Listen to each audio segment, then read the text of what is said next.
Many events happened throughout this massive battle. The first major collision between the Hexers and the Friday Men produced countless victories and tragedies on the battlefield. A lot of large hardware got pummeled until they could no longer operate. The invading side lost a notable amount of combat carriers and other starships. The damage would have been bigger if the sundered phalanx didn't shift their focus to destroying their opposition's combat mechs.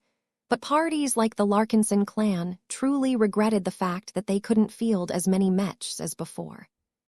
The loss of mechs was considerably greater. The amount of mechs that got wrecked or torn to pieces were too many to count. An unimaginable amount of value disappeared in an instant. Even the more powerful mechs that few people could ever imagine that they could break, such as the Shield of Samur, had met their end on the battlefield. Fortunately, many broken mechs hadn't fallen in such an abysmal state. There were still plenty of salvageable machines floating around in space that just needed a moderate fix in order to get working again. Groups such as the Larkinson clan had already marked them out for retrieval. Since the invading forces had traveled deep in enemy territory, it was important for them to restore their effective combat power as quickly as possible. Compared to how many mechs had fallen, the amount of pilots that perished in battle was much smaller. Many of them managed to eject their cockpits safely from their doom machines and succeeded in retreating from the battlefield. It was quite notable how, despite how many expert mechs got defeated, many of their pilots succeeded in preserving their lives. Their cockpits were much faster and better protected than that of regular mechs, and friendly mechs in the vicinity often abandoned their previous orders in order to guard and evacuate the expert pilots from the battlefield. Even so, deaths were unavoidable. Many mech pilots and even more support personnel perished when mechs, starships, defensive platforms, space stations, and more got struck by destructive attacks. Our Cosmic Ring will soon cease to exist. Only a skeleton is left of our original defensive network. The relentless artillery fire from the invading forces had breached the defenses of every major orbital space fortress. Many of them had been blasted into hollow husks that no longer provided any meaningful value aside from giving the sundered phalanx additional cover. The thousands of defensive platforms were also being dismantled at a rapid rate. Though it took a lot of sustained firepower to take them out, their static orbits made it easy for ranged mechs to take them out at a steady rate. The biggest turning point of the Battle of Pima Prime was the hard-fought victory of Patriarch Reginald Cross and the Mars. The clear defeat of the Neo Amadeus and the savage killing of St. Jeremiah Gage caused many Gaugers to lose their hope of gaining victory. As the best Gauger mech designers and strategists evaluated the state of the retreating Mars, they concluded that it had enough combat power left to intervene in the ongoing fighting, especially after it had returned to its mothership and received a quick fix. A sundered phalanx military advisor clearly described their current situation.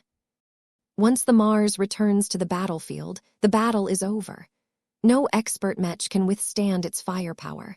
Don't forget that it is a hybrid mech. It can demolish everything within its line of sight with overwhelming firepower. Perhaps it is not as effective at causing mass destruction to our mech forces as artillery mechs or striker mechs, but every surviving mech unit in the field will fall without a doubt. Due to the overwhelming threat of the Mars, the Fridayman commanders concluded that there was no point in fighting the current battle any longer. System Governor Mabrius Gage had already thought of how the local troops should proceed after this defeat. Commence a general retreat. Our mechs may be doomed on this orbital battlefield, but they can still play a role in delaying the enemy from launching planetary raids on our surface settlements. Pima Prime V is far too large for the Mars to fly around and slaughter every city district and town we have built. Such acts of slaughter are beneath the dignity of a saint. Patriarch Reginald Cross will only earn mass condemnation and ruin the glory that he has earned from defeating an equal in single combat. The Friday men clearly recognized that as long as their surviving Mech divisions kept fighting on this open battlefield, the Mars could slaughter them all with impunity. After all, the Sundered Phalanx was a professional military force that explicitly engaged in combat and war. There were hardly any civilians in the field who were truly innocent. As such, many surviving Mech units conducted a gradual but orderly retreat. They boarded whatever combat carriers or transports that were available. These vessels either joined the increasingly more numerous evacuation fleets or descended onto the surface in order to prepare the military Mechs for grueling urban battles. There were many Mechs that didn't necessarily need to board a carrier vessel in order to reach the surface. The more modern and more resilient multi-environmental Mechs with decent flight capabilities simply flew into the planet at different angles and endured the heat generated by air friction before they touched down at their respective destinations. The most notable ones that the Gaugers sought to evacuate from the star system were their expert Mech and expert pilots. Sometimes, the powerful machines couldn't be salvaged, as the Hexers and Golden Scullers had already claimed them as spoils, but very few Fridayman expert pilots had fallen in battle. Even venerable Oscar Verithan, whose Mech had suffered multiple intensive counterattacks after destroying the shield of Samur, managed to beat a sorry retreat back to friendly territory. These Fridaymen are too good at running away. I'm not surprised. Retreating in good order is an essential survival skill that many veterans of the Komodo War have developed. It's the only way to preserve their combat strength as best as possible over the course of a lengthy conflict. Most of the Mech pilots that ended up losing their lives today are probably the rookies who haven't learned this lesson. As the Fridayman Mechs were retreating before the eyes of the invading troops, many Hexers and other people wanted to press their victory. The cowards are running away. Pursue. We can't allow them to retreat so easily. Chasing after the retreating Fridayman Mech units was easier said than done. The remnants of the Sundered Phalanx still maintained their fighting spirit despite the specter of defeat looming over their heads. A suicide group had split off from their main ranks and desperately tried to push towards the center of the Larkinson Navy. Ed back their victorious patriarch and hero. Cross-clan, cross-clan, cross-clan. When the damaged but still functional Mars entered one of the hangar bays and roughly landed on the deck with a powerful thump, the Ace hybrid Mech finally dumped the proof of its victory onto the metal surface. The loud clattering and shaking generated by the unceremonious tossing of the remains of a powerful Ace Mech did not bother the gathered crosser servicemen in the slightest. In fact, their appearance amplified the roars. Look at this wreck.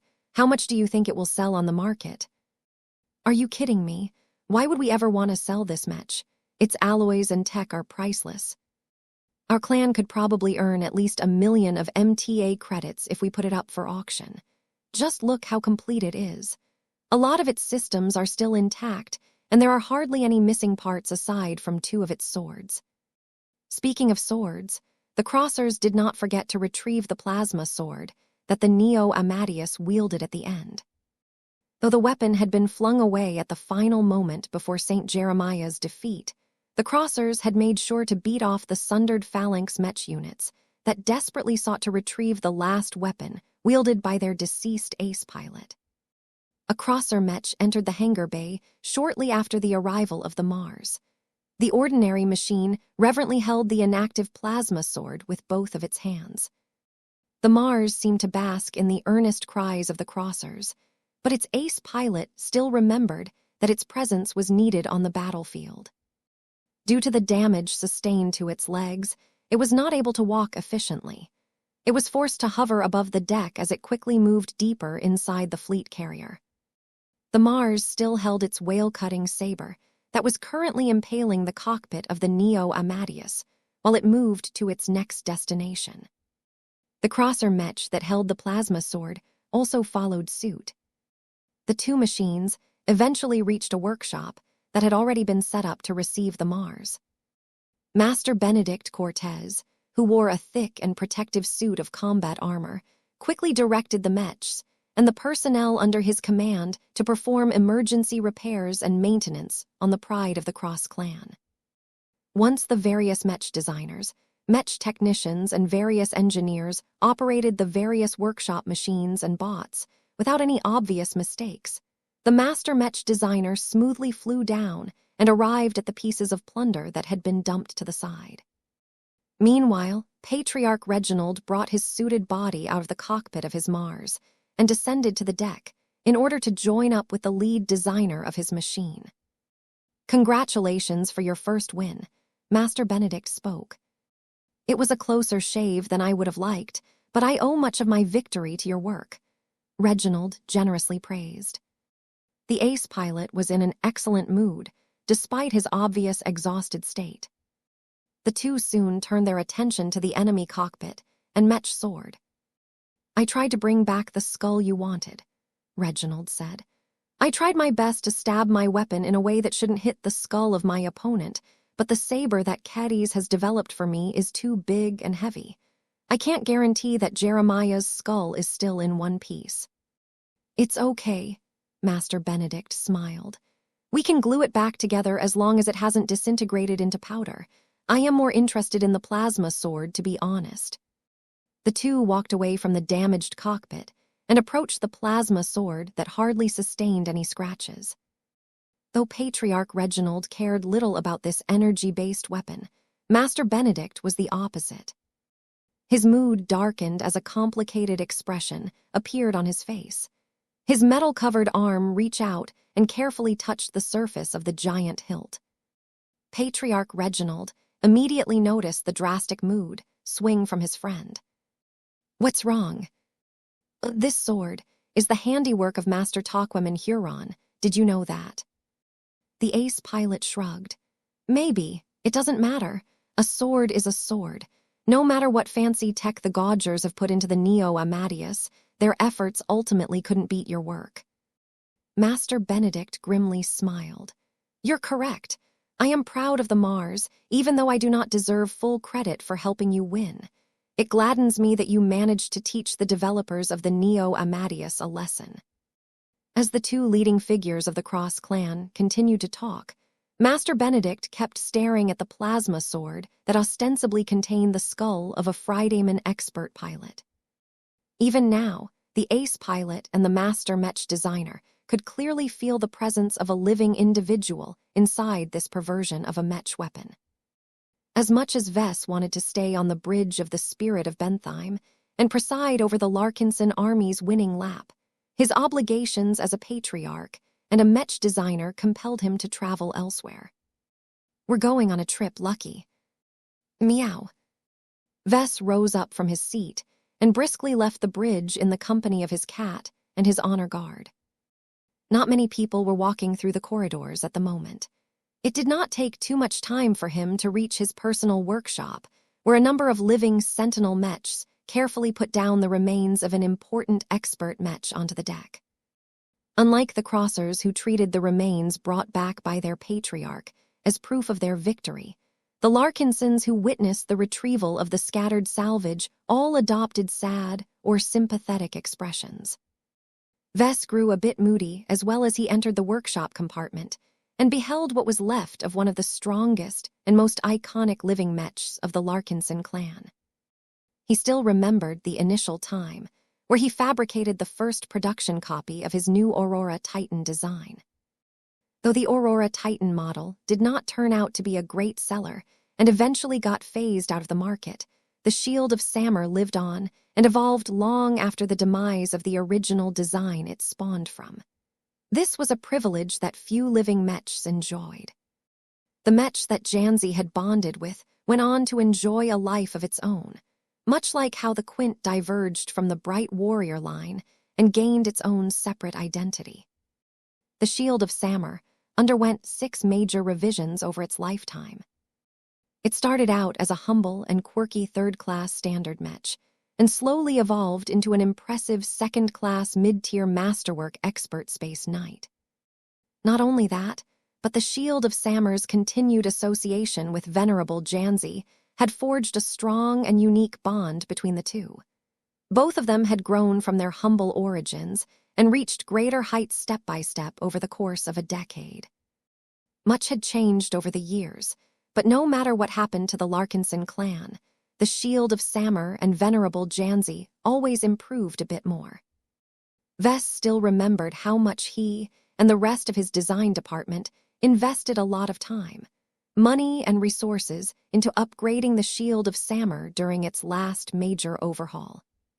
The Larkinson Mech designers carefully and respectfully worked to improve its performance and increase its damage-resisting capabilities in order to ensure it was fully equipped to keep up with combat in the Red Ocean. "We failed," Vess sighed as he looked at how all of those improvements went to naught. Though the main reason why the Shield of Samur failed to return in one piece was because it fought against a surprisingly lethal opponent with bug-like offensive power, this was not an excuse for how Vess had failed the living Mech and its expert pilot. Vess took a closer look at what was left of the Shield of Samur.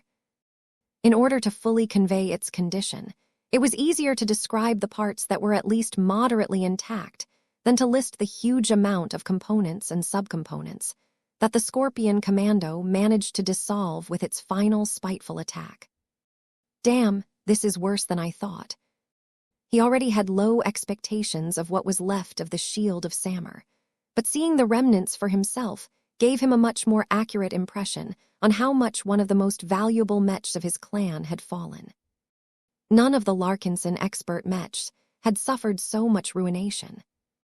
At worst, their armor got battered, and a couple of limbs or major systems got smashed or cut off. Though repairing all of that battle damage and returning the expert mechs to their previous peaks would be a long and complicated endeavor, there was at least hope to restore them to their former glory. The Shield of Samur, on the other hand, left him with much less confidence. As Vess approached the gathered wreckage, he made sure his unending regalia was fully sealed. He had no idea whether any of the salvaged parts had turned radioactive or were on the verge of blowing up. The preliminary scans showed that they did not pose any significant risk to people, but it was better to be safe than sorry. Venerable Janzi apparently didn't get the memo. As soon as she exited the cockpit that the living sentinels had safely escorted off the battlefield, she had insisted on moving to the side of her battle partner. Though the distraught and grieving expert pilot was still wearing her custom protective piloting suit, she did not hesitate to move closer and collapse beside the inert head of her expert mech. "Sammy." When Vess stopped by her side, Lucky cautiously floated closer and tried to console the woman. "Meow." Though Janzi accepted Lucky's company and embraced the gem cat in her arms, her tears never stopped falling as she pressed her helmet against the giant surface of the Shield of Samur's head. It was as if Janzi was desperately trying to resonate and connect with the living mech that had accompanied her for almost her entire career as a mech pilot. It took almost a minute for the young mother to finally acknowledge the presence of the patriarch. "Vess, you're a mech designer, right? You made my Sammy. You can fix this. You can bring my mech back alive. Since you can create life out of nothing, it should be a piece of cake for you to restore the life of a broken mech." "It doesn't work like that, Janzi," Vess slowly and carefully replied. "Life and death applies to mech as well as humans. When the bodies of people such as you and I are broken, we die. Whatever is left of us will pass to the beyond. The same goes for mechs.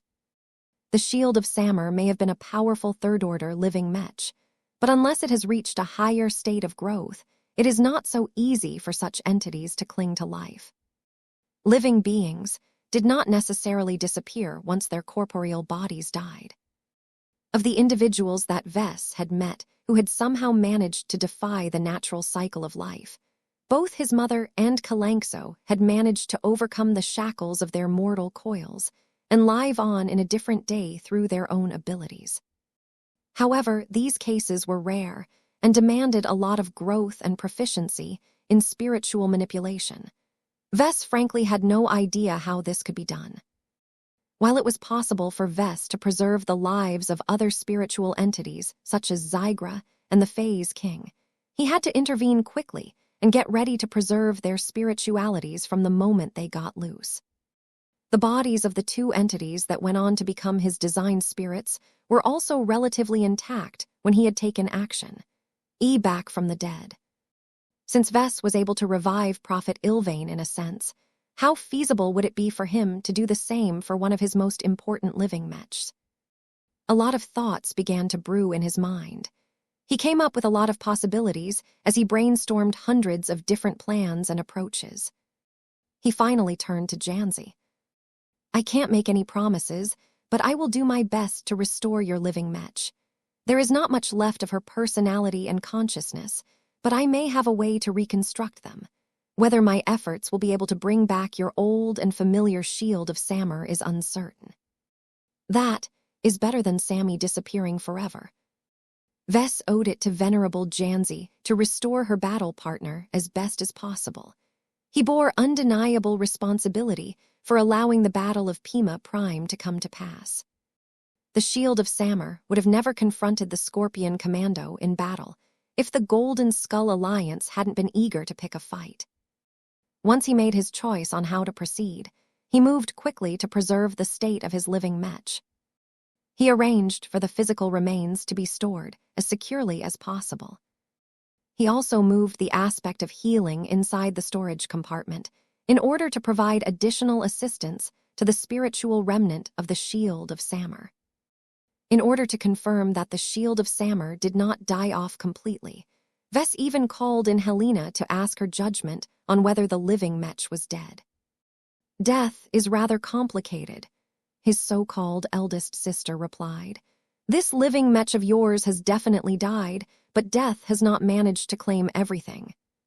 Can you help us with preserving or reviving my living mech?" Helena frowned. "Turning the dead back alive is not exactly my expertise. I thought that was your thing, Vess. I guess I can still do something. I can remove the lingering signs of death from these remains so that they won't deteriorate the situation any further. That is all I can really do with my current powers." "That is already enough, sister. Leave the rest to me." Vess smiled. While Vess busied himself with coming up with a plan to restore the Shield of Sammer, the rest of the Larkinson clan was mostly preoccupied with stopping the sundered phalanx from threatening the main fleet. Even though the most dangerous enemy threats, such as the Scorpion Commando, the Tensars, and the Star of Liberation, had left the battlefield, that didn't mean that the Larkinson expert mechs were in good shape either. The Riot and the First Sword had been taken out of action and could no longer be deployed in battle. Other notable expert mechs such as the Dark Zephyr, the Amaranto, the Minerva, the Blade Chaser Mark Roman II, and the Seaman could still put up a decent fight, but the machines, and especially their pilots, had exhausted themselves in their efforts to defeat or stall the enemy champions. Fortunately, their combat power wasn't particularly needed to stop desperately advancing sundered phalanx mech units. The ferocity of these brave and loyal Fridayman mech pilots was commendable, but that did not change the fundamental fact that they were outnumbered several times over. Not only that, but their offensive wave quickly became surrounded on all sides, making it so that they had no way to retreat. The only reason why the surrounding formations did not press the suicide mechs too hard was because the Hex Army and the Golden Skull Alliance did not want to exacerbate their losses. In that sense, the sacrificial mech succeeded in their aim of buying time to allow for the rest of the sundered phalanx to retreat in good order. The current trend continued to persist until a single launch into space again. From the moment the Mars made its way back onto the battlefield, almost every participant froze as they registered the return of the apex warrior that had proclaimed himself the king of the Battle of Pima Prime. It's the ace match. The enemy ace match has reappeared. Pima Prime's doom is at hand.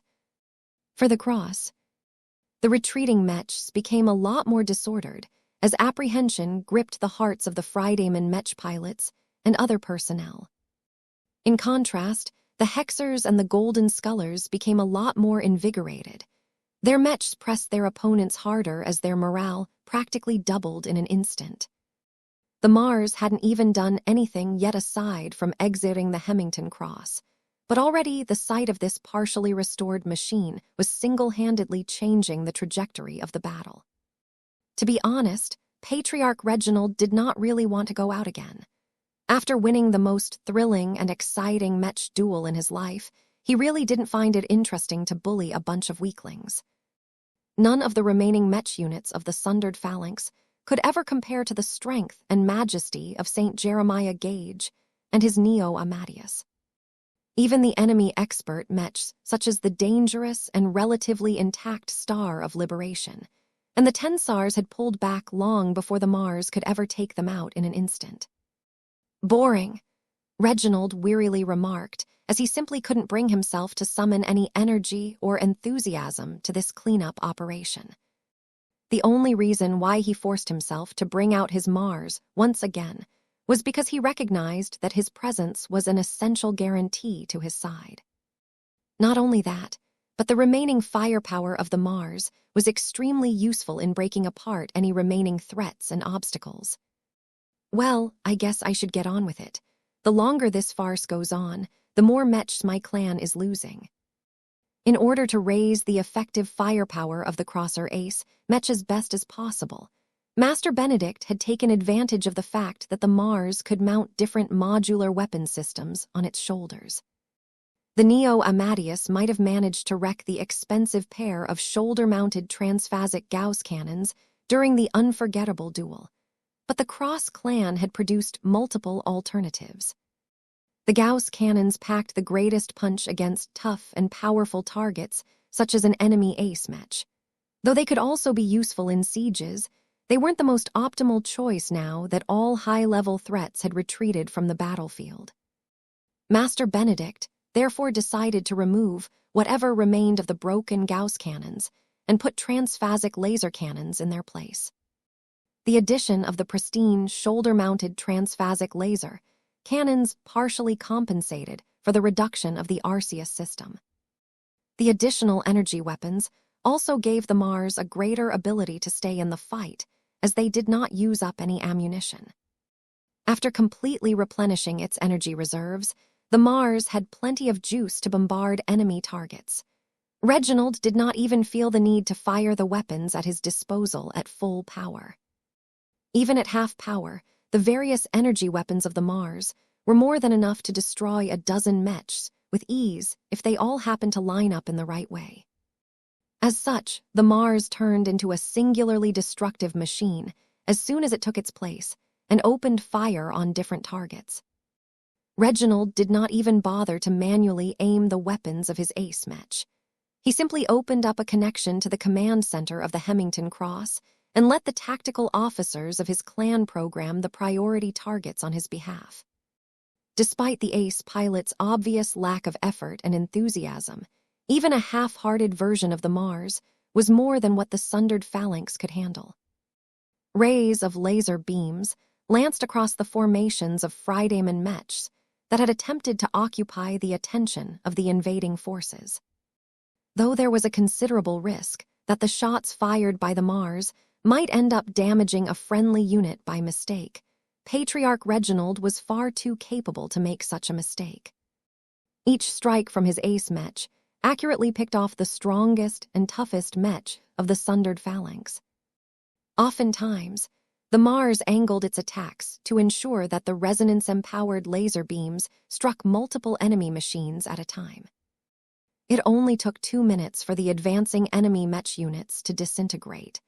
The Mars had essentially broke its back and taken out so many key targets that the remaining Fridayman Mechs were unable to organize any effective of resistance anymore. Patriarch Reginald turned his attention to the more distant enemies. Each of them turned into targets in his eyes. The vast quantities of intact enemy Mechs could no longer threaten his Mars in the slightest. In fact, the Sundered Phalanx still wouldn't have stood a chance if it had gathered all of its surviving expert Mechs. "It's too bad they haven't even made the attempt. They are too timid." Patriarch Reginald spoke in a disappointed tone. At least the Golden Skull Alliance still mustered up the courage to attack the Olympus Mons piloted by St. Yilamayorka in the past. The Cross Patriarch's disappointment did not affect his determination to do what was necessary to increase the advantages of the Cross clan. The Mars shifted its shoulder-mounted laser cannons, as well as the intact integrated weapon modules of the Arceus system, to numerous different targets within its line of sight. Many shots landed on the somewhat intact orbital space stations. The Hexers and the Golden Scullers may have already managed to break their Titan shields and destroyed all of their exposed turrets, but they could still pose a threat in other ways. The easiest way to ensure that they were truly rendered harmless was to attack them to the point where the Mars was able to break open their interiors and destroy whatever was inside. Don't leave anything intact. Aside from that, the Mars also utilized its firepower to strike at any sundered phalanx mechs that hadn't been able to retreat in time. The efficiency of these attacks were fairly low, though. The enemy mech pilots weren't stupid enough to gather together so that they could be taken out all at once with a single overpowering attack. Each Fridayman mech received instructions to scatter and move to their evacuation points by relying on their own efforts. Seeing how few fleeing mechs that Patriarch Reginald and his ace mech were able to take down from a distance, the Cross clans soon decided to shift their targeting priority. Concentrate on crippling their starships. Many of them have already left or swung around the other side of the planet, but there are still hundreds of combat carriers and other support vessels within sight. If we can take out their thrusters or knock out their power without damaging them too heavily, we can capture the hulls and use them to replace the starships we have lost in this battle.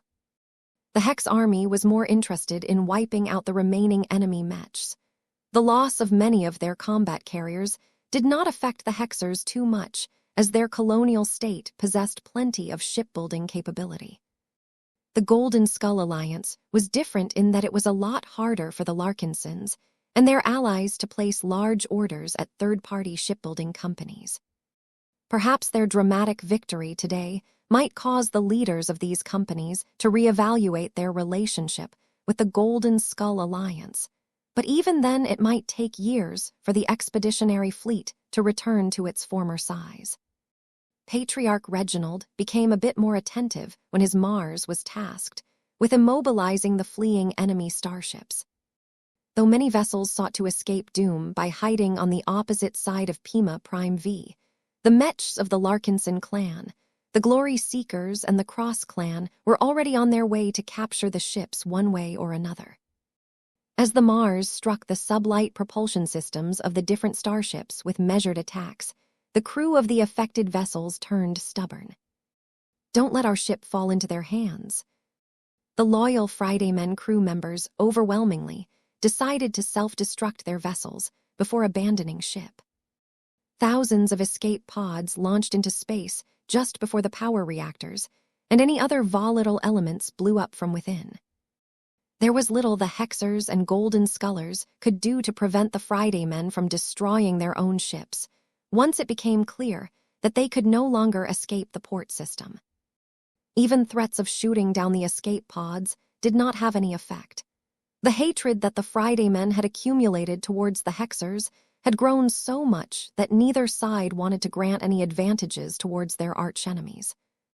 Though many mech pilots had grown tired, they still performed their duties for many hours as they definitely drove away any remaining elements of the sundered phalanx, while taking over control of the orbit of the planet, including whatever was left of the Cosmic Ring.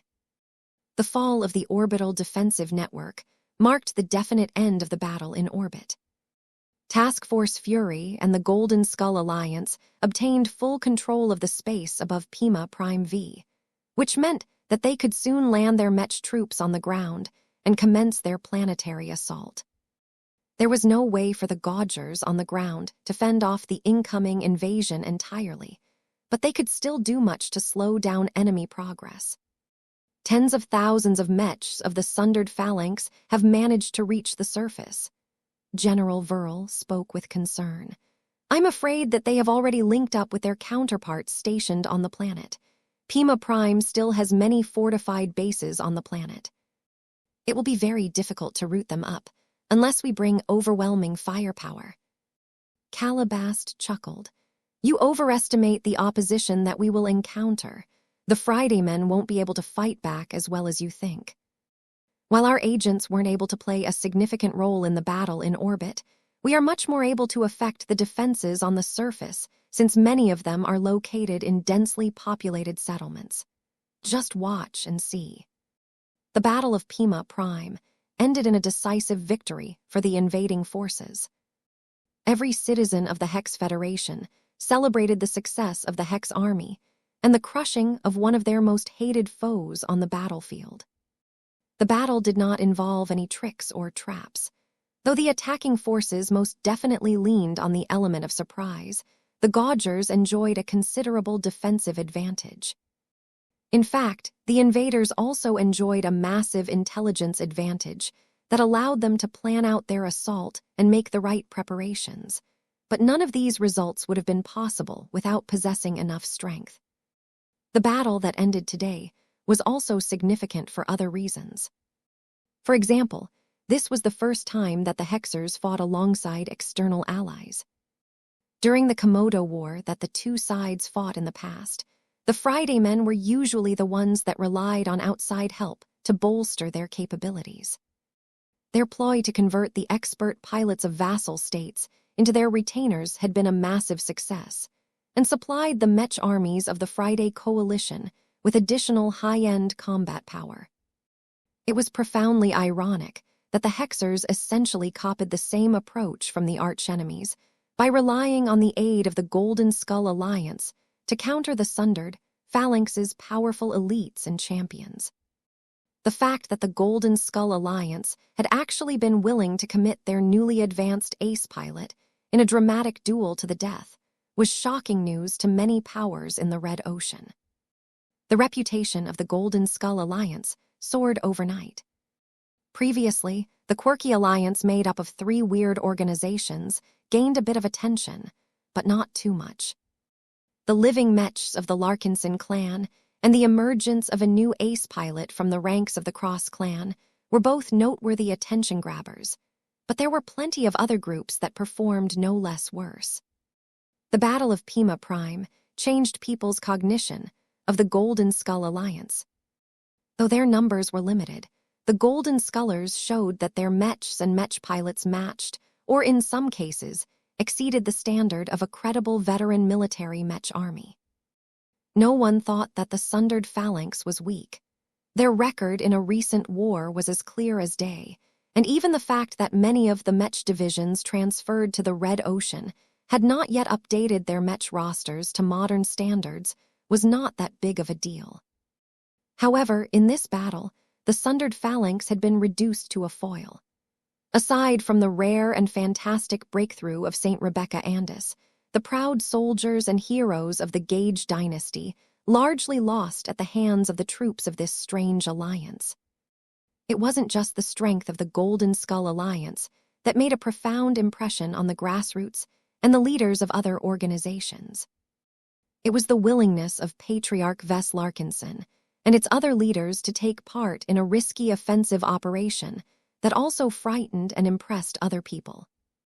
Even though there were plenty of pioneering organizations and colonial states that had vastly more troops at their disposal, they always treated them sparingly whenever possible. The Red Ocean was full of dangers, and the difficulties of replenishing lost Mechs. Mech pilots and starships were far greater than in the old galaxy.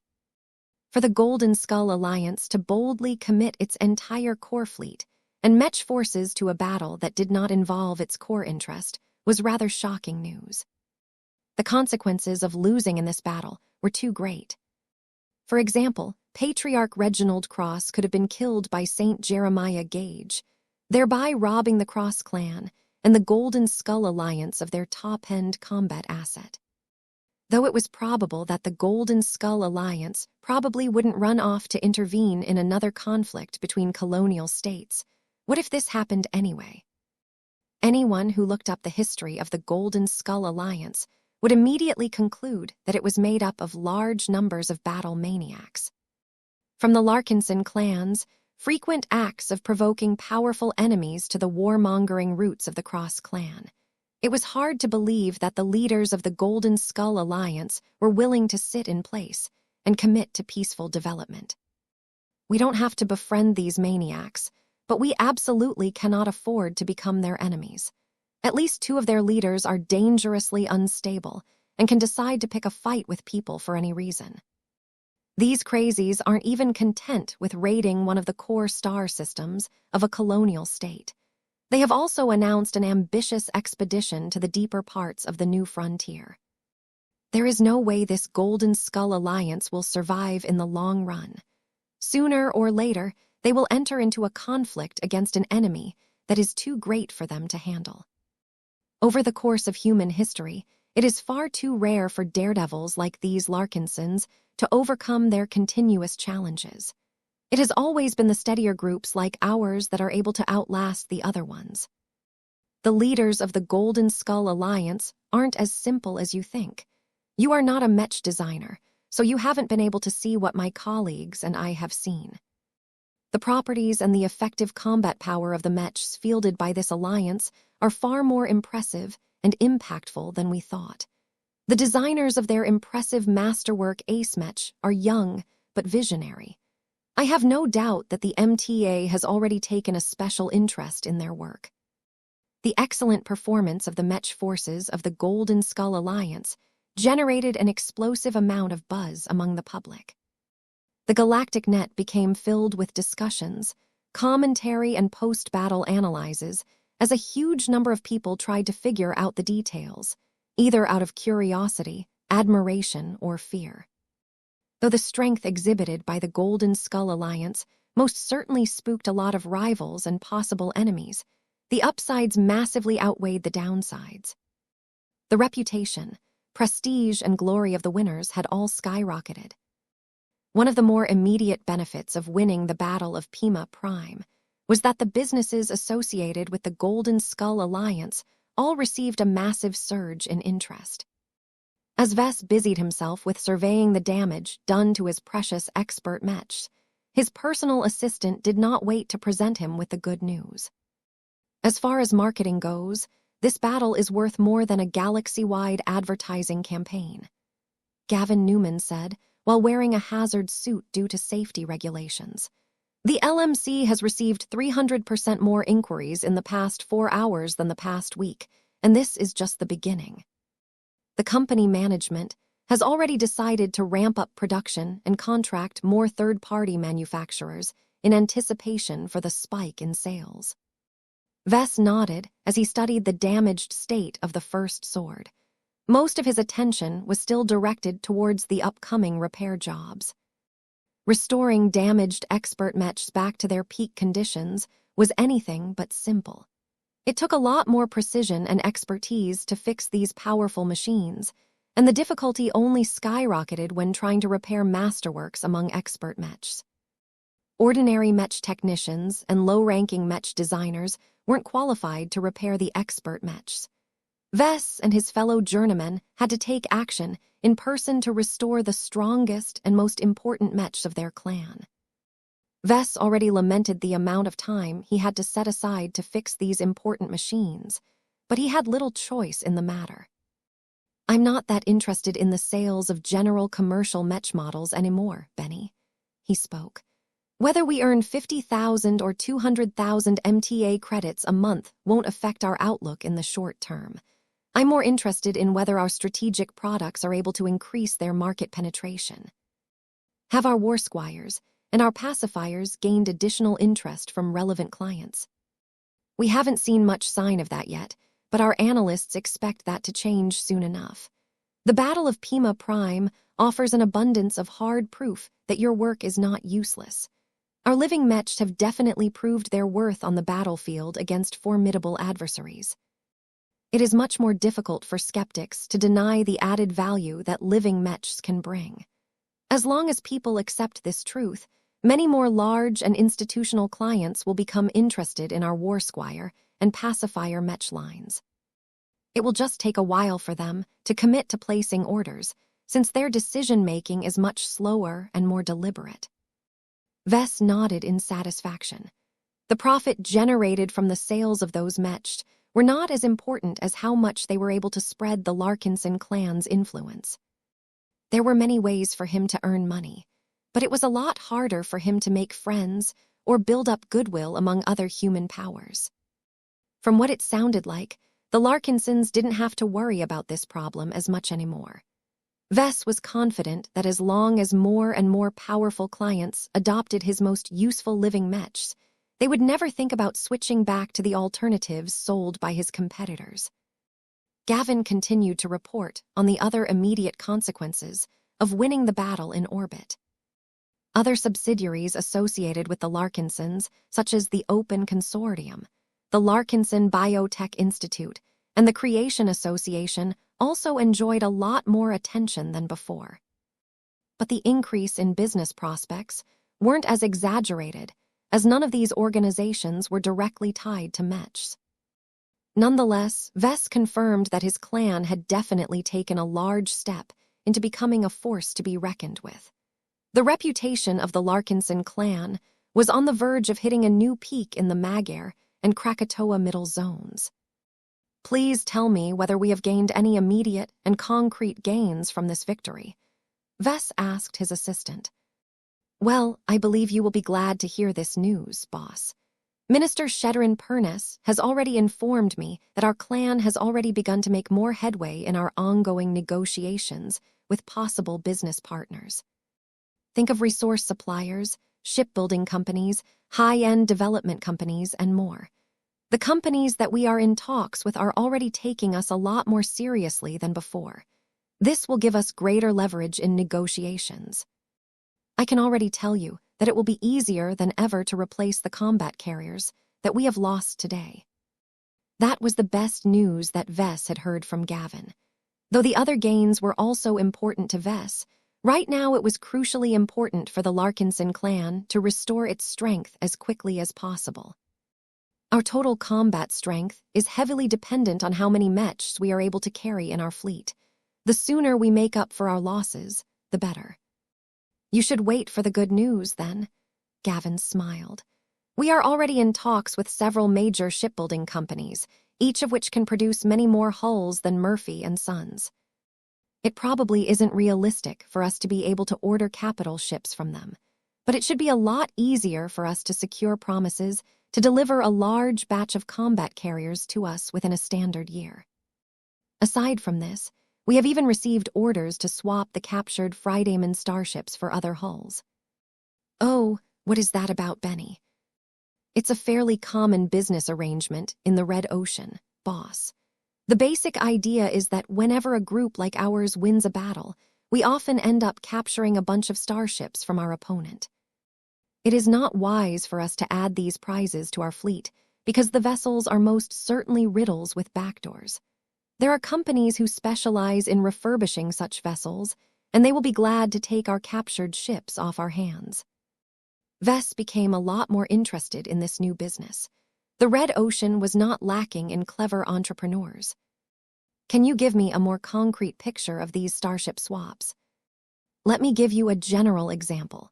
For every 4 Fridayman starships that we pass into their hands, we can expect to get 3 refurbished starships produced by other parties in return, each of which have been refurbished. If you insist on obtaining newly produced starships, then you will only gain 2 of them in return.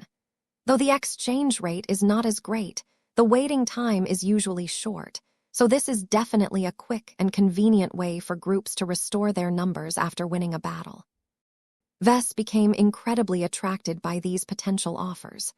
Though it sounded as if the ship wholesalers gained a massive advantage from this trade deal, it was actually a win-win arrangement where both sides got what they needed from each other. There was no way for the Larkinson clan to convert the captured Fridayman combat carriers into usable assets within a short amount of time, so why not trade them for trustworthy new vessels right away? Please tell Minister Shedrin to prioritize these talks, Vess instructed. I'm not sure how many Fridayman starships we'll be able to capture and drag back to Davut but it will definitely be a sizable number. We also have a lot of derelict starships of our own that can't be fixed within a few years. We might as well swap them out as well. Understood. Our people will get right on it, boss. Just take into account that we will actually have to bring all of the hulls out of the Friday colonies first before we can proceed with the swaps. Everything that we cannot bring out of enemy territory will eventually fall into the hands of our foes. Vess grimaced. You don't need to remind me. The Gage dynasty will definitely attempt to recover from their losses by processing the huge amounts of salvage floating in this star system. The timetable was too tight, and there was no way for the Hexers and the Golden Scullers to take away everything of value. Even now, their troops were desperately speeding up their raids on the surface of Pima Prime V.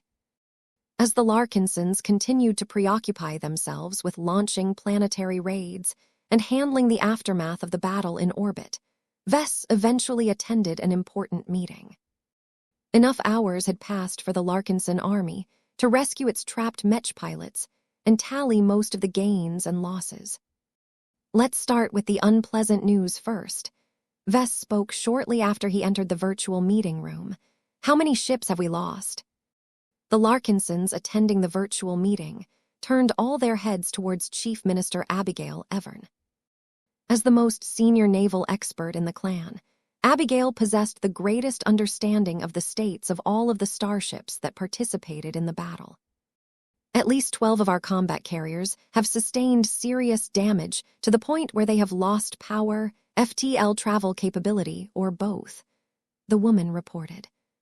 The good news is that our engineers are confident that they can restore 4 of the aforementioned starships to a state where they can keep up with the fleet by themselves, but that still leaves us with 8 burdens. The possible permanent loss of 8 combat carriers was a serious blow to the Larkinson Navy.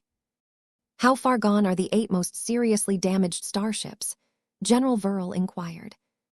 That differs from case to case, sir, but they can all be restored in time. Chief Ship Designer Vivian Tsai replied. We can even restore them in-house if you want. Our diligent Ovenbird doesn't even have to transform back into stationary mode in order to conduct the necessary repairs. The biggest downside is that we can only fix them one by one, which will take at least a year and a half. The efficiency is too low.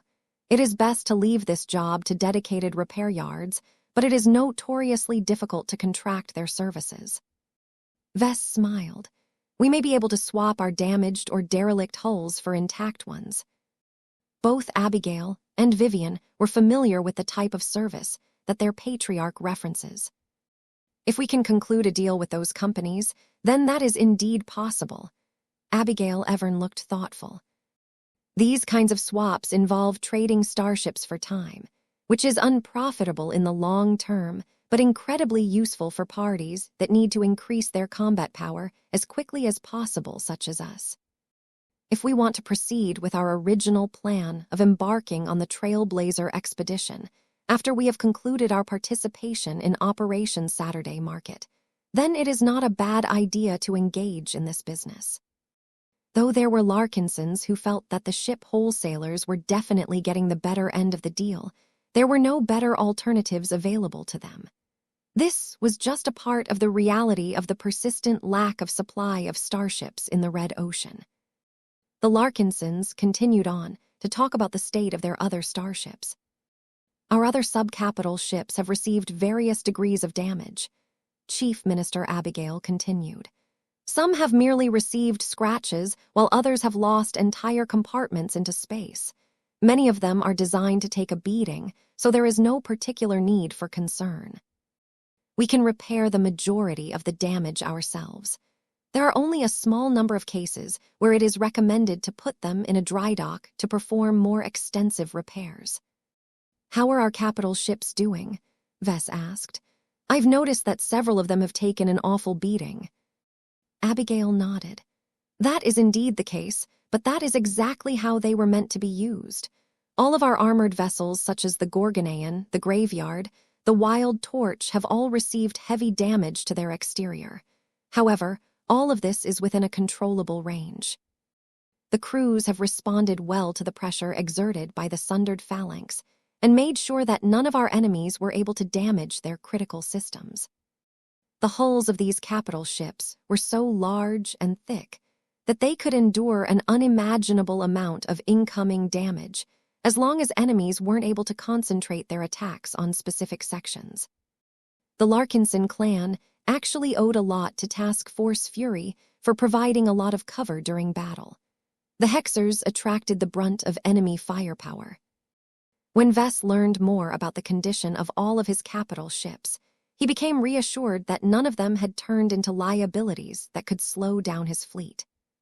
After holding a brief discussion on the damage sustained by the ships of their allies, the meeting soon turned to the losses sustained by the Larkinson army. General Verl took over the word at this point. I won't go into too much detail, but in general, our casualties are well within acceptable range. We entered the battle with around 10,000 fully operational Mechs. Around 5,000 of them have returned in good condition. 3,000 more have received light to moderate damage that our clan can easily repair with the capabilities we have on hand. The remaining 2,000 or so Mechs are scrapped to the point where it makes more sense to fabricate new replacements rather than to bother with rebuilding the Mechs from their broken scraps. Vess paused for a moment as he took in the numbers. The loss rate is on the low end of our expectations. That's not a surprise, sir. General Verl proudly grinned. Our Mech legions have all gained the upper hand when fighting against their sundered phalanx counterparts. As long as one side in a battle is able to gain a considerable advantage, their loss rate is drastically reduced. What is particularly commendable is that not a single of our Mech legions fell behind at any point during the battle. We have made good use of all of our advantages. With excellent training, powerful Mechs, high morale, good preparation, and considerable assistance from allies, it would be a surprise if we lost more than a Mech regiment's worth of machines. Our clan excels at building Mechs. We can easily make up for the losses in a matter of months, so long as we have enough carrier capacity. Several people, including Vess and Commander Kaysella, Ingvar frowned. Our Mechs are all alive, Kaysella noted. At least they are supposed to be. If we were anyone else, then maybe we can dismiss the loss of 2,000 Mechs without any further thought. This is not the case. Those Mechs are all alive as you and I. We can't treat the fall of Mechs like the Shield of Samur as a numbers game. We need to do more to honor their sacrifice in battle. General Verl looked doubtful. What are you suggesting? Give them a funeral. Emphasize their contributions during our memorial service. All I ask is that we treat them as soldiers rather than our equipment. I agree, Vess concurred with the expert pilot. We never paid too much attention to this before, but after I have seen what is left of the Shield of Samur, I believe it is an injustice to skim over the loss of all of those living Mechs. Many of them are several years old, and they have already experienced a lot of growth alongside their Mech pilots. It is regrettable that their potential has been cut short due to their early demise. If possible, Vess really wanted to take all of those wrecked Mechs and find a way to restore them to their former glory. As the father of living Mechs and the designer of their models, he couldn't stand the idea of discarding the broken remains when there was still a possibility of reviving them. Not every wreck was as gone as the Shield of Samur. However, there was only so much work the clan could do. Its manpower and production capacity was limited. Though Vess had already accepted this unfortunate reality in the past, that did not mean he was happy with the status quo. He increasingly felt a need to do more to remedy this awful situation. Perhaps he could figure out a new solution, while he attempted to restore the Shield of Samur from almost nothing. Vess lifted up his head. I already understand the situation concerning our Mechs. What are the casualties among our Mech pilots? We don't have any final figures, as there are those that have sustained severe injuries and might not make it to the end, General Verl said in a more subdued tone. In general, around 450 are confirmed killed in action, while 200 more are moderately to severely injured. Our losses have been light considering the scale of the battle that we fought in. All of the variables that I have mentioned before have heavily contributed to minimizing the deaths of our Mech pilots. No one looked particularly surprised at the mention of these figures. The Larkinson army had gained the upper hand early on, so not a lot of Mech pilots became exposed to danger. Those that lost their Mechs were usually able to eject in time and safely return to the fleet without incident. Most of the Mech pilots who died were usually those who failed to eject from their doomed Mechs in time. The Sundered Phalanx still had plenty of Mechs that were capable of dealing so much damage that they could punch through the chest armor and cockpit in one go like the space piercers. Though Vess regretted these deaths, objectively the Larkinson clan suffered negligible damage. The clan had deliberately hired a reserve of 3,000 surplus Mech pilots. They were almost just as good as the Larkinson army's active Mech pilots. Their only shortcoming was that the Mech legions didn't have enough Mechs to make them useful in battle. Now that hundreds of Larkinson Mech pilots had been taken out of action, the Larkinson army could easily call upon these reserves to quickly make up for the shortfall. This was why no one paid too much attention to the deaths of so many Mech pilots. As long as the Larkinson army was able to get backup strength in a timely manner, the clan would fully return to its peak. Vess soon turned to the most interesting part of the meeting. How many expert candidates and expert pilots have we gained and lost? Everyone turned to Commandant Christoph Larkinson, who led the Hall of Heroes. Though the man usually maintained a low profile, he played a vital role in managing the powerhouses of the Larkinson army. 3 new expert pilots have joined our ranks, the man steadily replied. None of them were particularly prominent when they were expert candidates, but they have quietly built up enough accumulation that it only took a single push for them to experience apotheoses.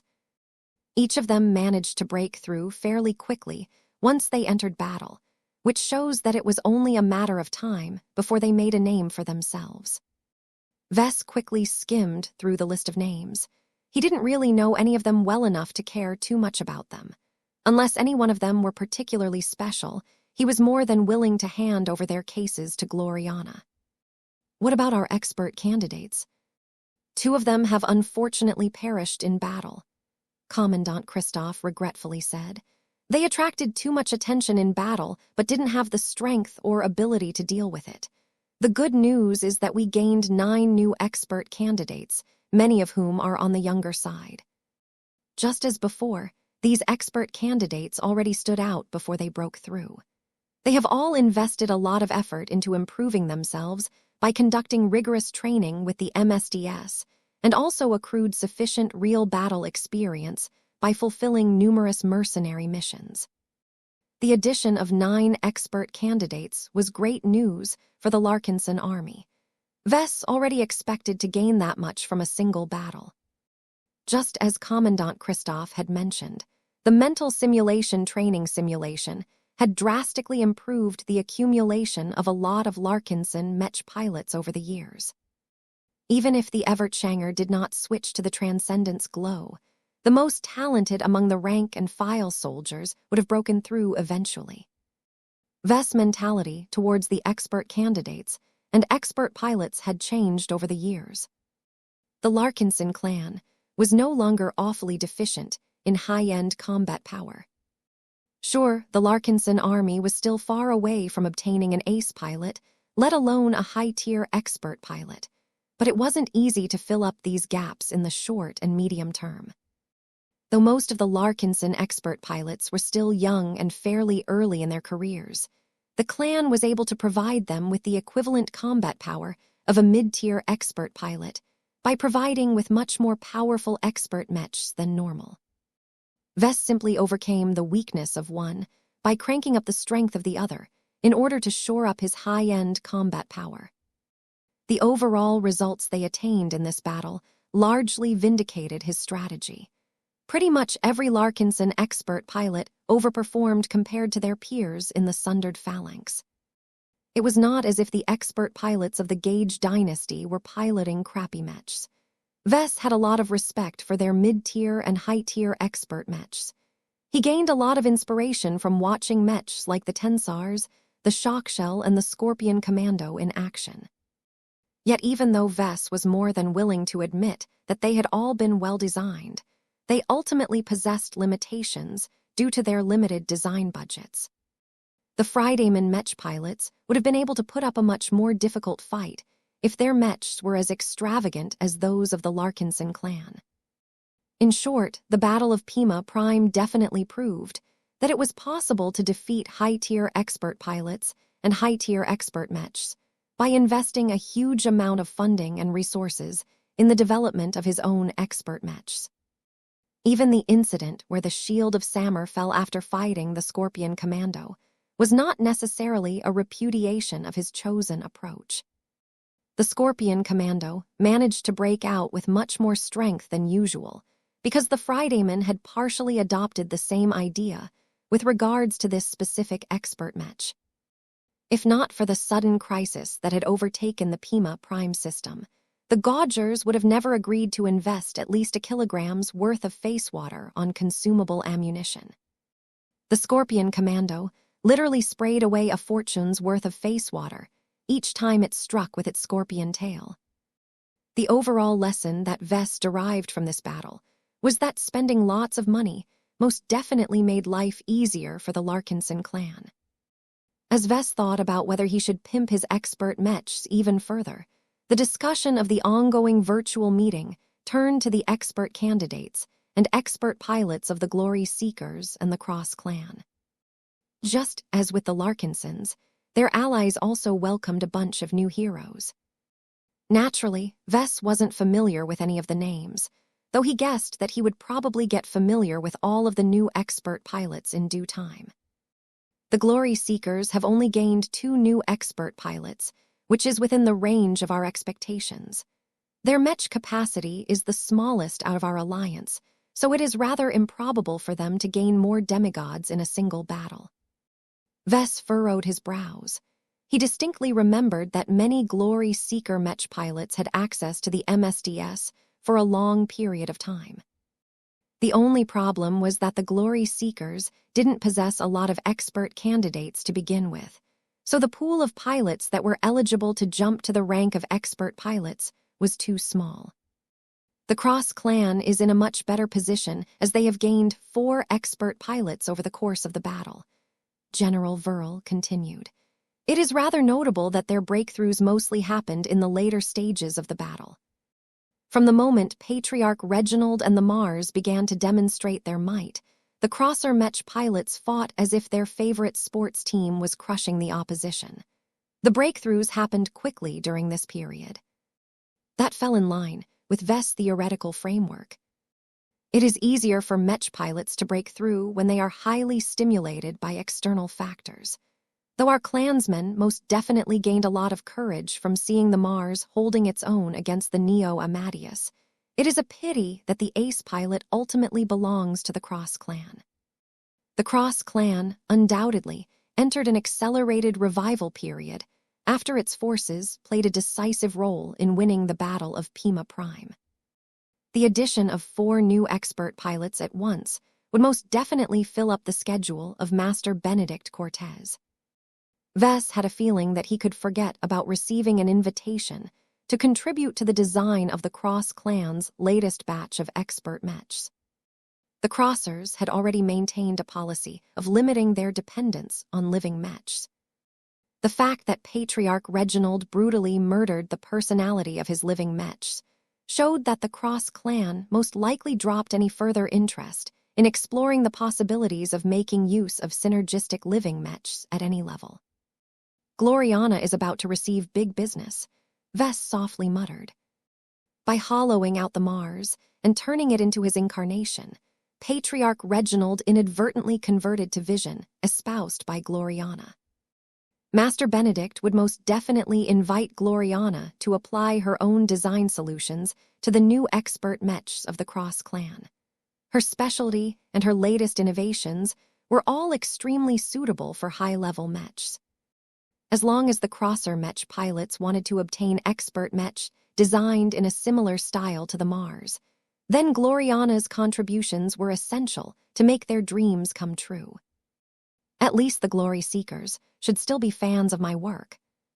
The Glory Seekers, along with other Hexers, valued his approach to Mech design a lot more due to his ability to tie the Hexer design spirits, such as Helena and the Superior Mother, to their exclusive Mech models. In addition to that, they also did not object to their own Mechs coming alive and developing personalities of their own. Many of them even started to believe in the nonsense that their living Mechs were actually proto-gods in the making. If we leave aside the plunder we will be able to obtain from the surface, and the assets we will be able to salvage from the orbital battlefield. The biggest gains we have obtained from this battle is the growth we have attained and the experience that we have accrued from fighting against the sundered phalanx. General Verl spoke. We managed to test what worked out well and what didn't work so well, Vess affirmed. We have introduced a lot of new design concepts and applications that we were never sure would work in a major battle. Sure, we have already collected a lot of data on the performance of recent Mech models, such as the Lucid Rage and the Bright Warrior Mark Roman II, but their main purpose was to help us win the battles that truly matter. While I still have to study the data and battle logs in detail, my preliminary conclusion is that all of our latest works have performed at least adequately in the last battle.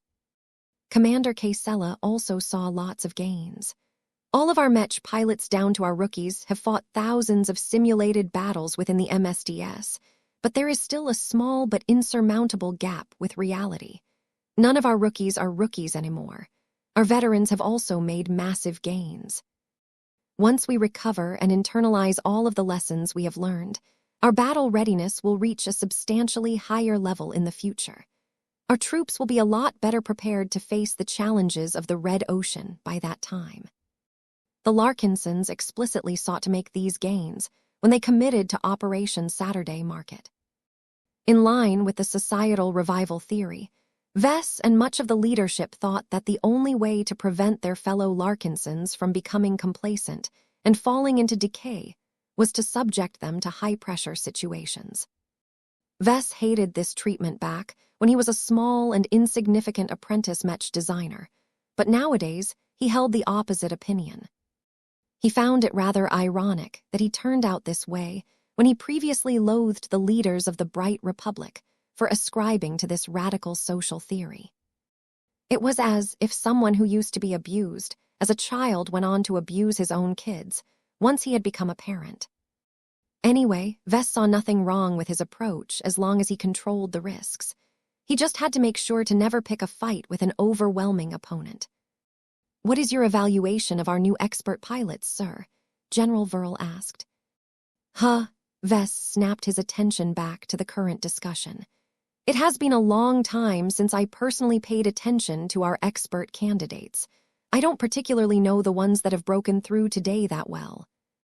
Can any of you give us more insight on the 3 lucky bastards that have managed to take a step forward?"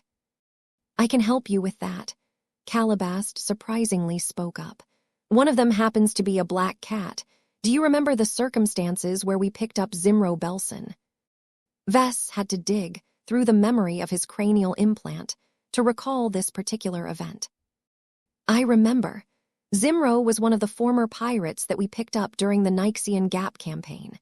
He has an intelligence background, but was forced to flee from civilized space after running afoul of his own state." Calabast smirked. "That is correct, Vess. Zimro has been serving in the Mech wing of my Black Cats ever since. He has taken to piloting numerous stealth Mechs over the years, including one that Gloriana custom-developed according to his needs. He has played an important role in this battle by sneaking up on vulnerable and isolated ranged Mech units before taking them out in an instant." Vess became a lot more interested all of a sudden. "I see. So Zimro managed to break through as a stealth specialist." "That is correct. He has already expressed a desire to pilot an expert Mech that possesses even stronger stealth capabilities.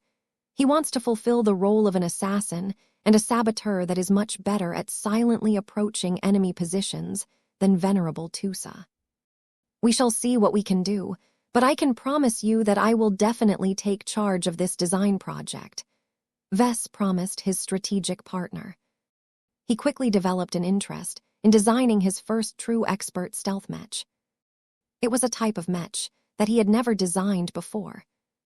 Although his experiences with stealth technology was rather limited, he just happened to have upgraded his stealth and cloaking skill to senior level after he coincidentally won the Associated Enlightenment fruit from the lottery. Though Vess initially did not expect to make serious use of his improved competences in stealth technology, the emergence of venerable Zimro Belson presented a lot of new opportunities. Vess already became stoked when he thought about all of the fancy stealth tech he might add to this new expert mech. The variety of stealth solutions was great, and the introduction of face water technology happened to mitigate one of the biggest shortcomings of stealth mechs. Traditionally, stealth mechs were extremely fragile in open combat, as their armor simply couldn't withstand a lot of attacks.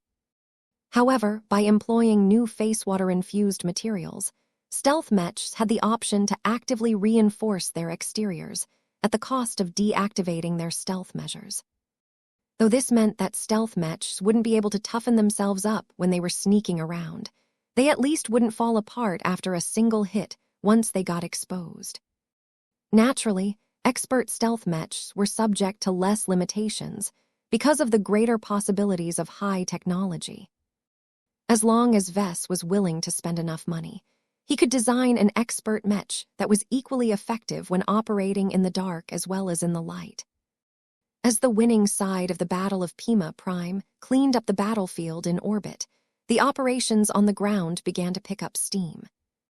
The main objectives of Operation Saturday Market had always been to plunder or raise the heart of the port system. As such, hundreds of intact combat carriers steadily descended from orbit and pierced through the upper layers of the atmosphere so that they could bring their combat-ready mechs to the surface.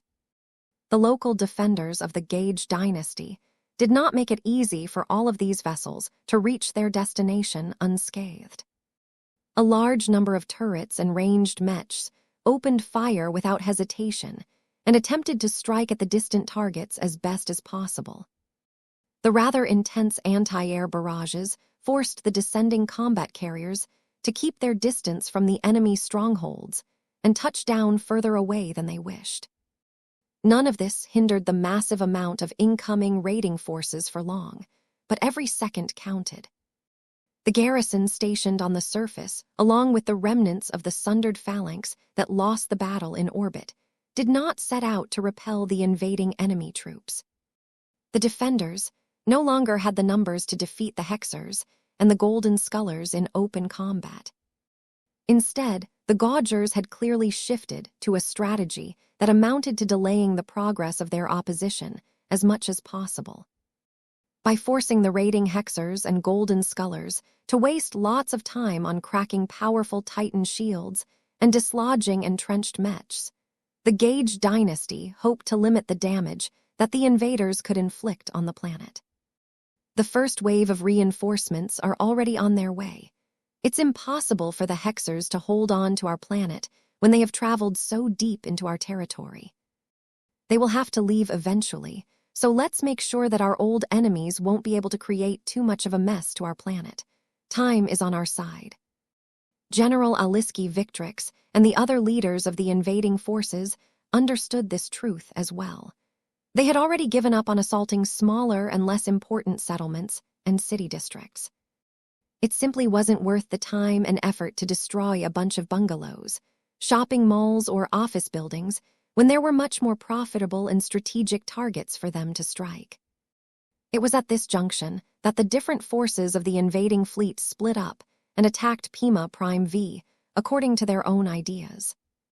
It was not necessary anymore for the different allied forces to combine their efforts anymore.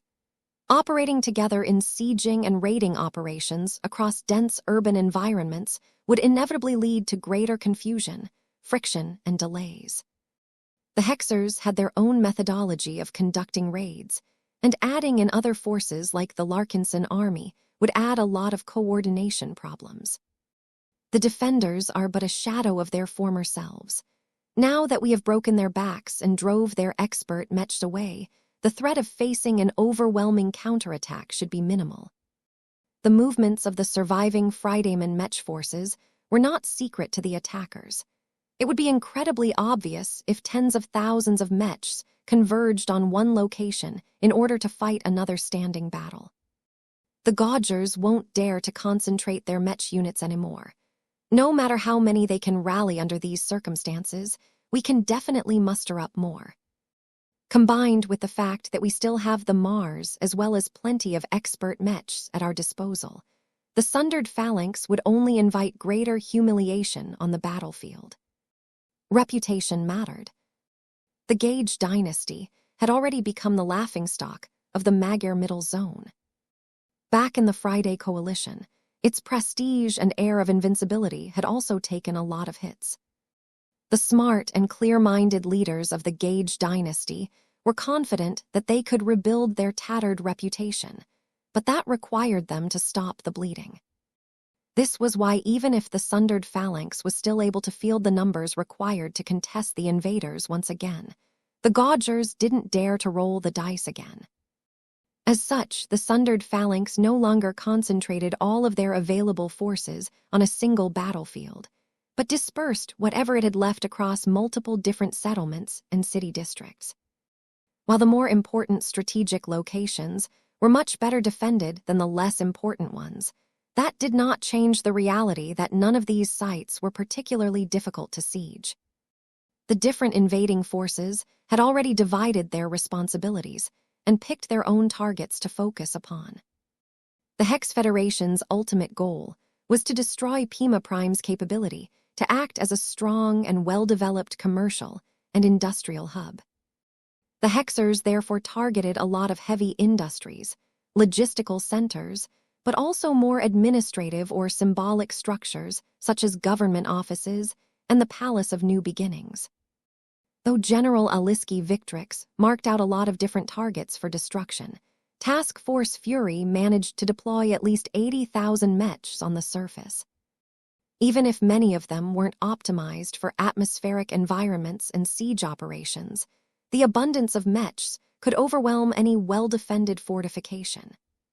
While it was nice if the detachments of Task Force Fury could plunder large quantities of lucrative goods, resources, and data along the way, this was not as important as destroying as much infrastructure as possible. Don't spare your ammunition. Just shoot everything that looks expensive. I want to see this entire city flattened by the end of the day. Ha ha ha ha. Those Fridayman Mechs have all transformed into turtles. They are doing nothing aside from huddling inside their bunkers and underground tunnels. Where is their courage? Flames and explosions engulfed many different cities and city districts in a short amount of time. The Hexers didn't even wait to land all of their combat carriers before the earliest arrivals had already begun to march towards their nearest targets. All the while, the Mechs of the Hex army hardly exhibited any restraint. The Mechs generally stayed low on the ground, as opposed to flying in the air, in order to avoid getting picked off by anti-air fire. Melee Mechs went in first and casually struck their weapons at the structures in the way. Artillery Mechs unleashed their cannons and missiles at distant targets, with little concern whether their attacks ended up in the right places. Other ranged Mech deliberately fired their laser or Gauss rifles straight through the urban landscape in front of them, as their pilots just wanted to wreck as much Fridayman possessions as possible. The officers of the Hex army did not rein in their soldiers. In fact, it was the opposite. These senior Hexer leaders were even more eager to demolish as much of Pima Prime V as they could manage during their short visit to this star system. Of course, the Hexers didn't forget to do what they set out to accomplish in the first place. A lot of expensive and important strongholds and complexes got broken in, as thousands of Mechs systematically overwhelmed the obstacles in their way.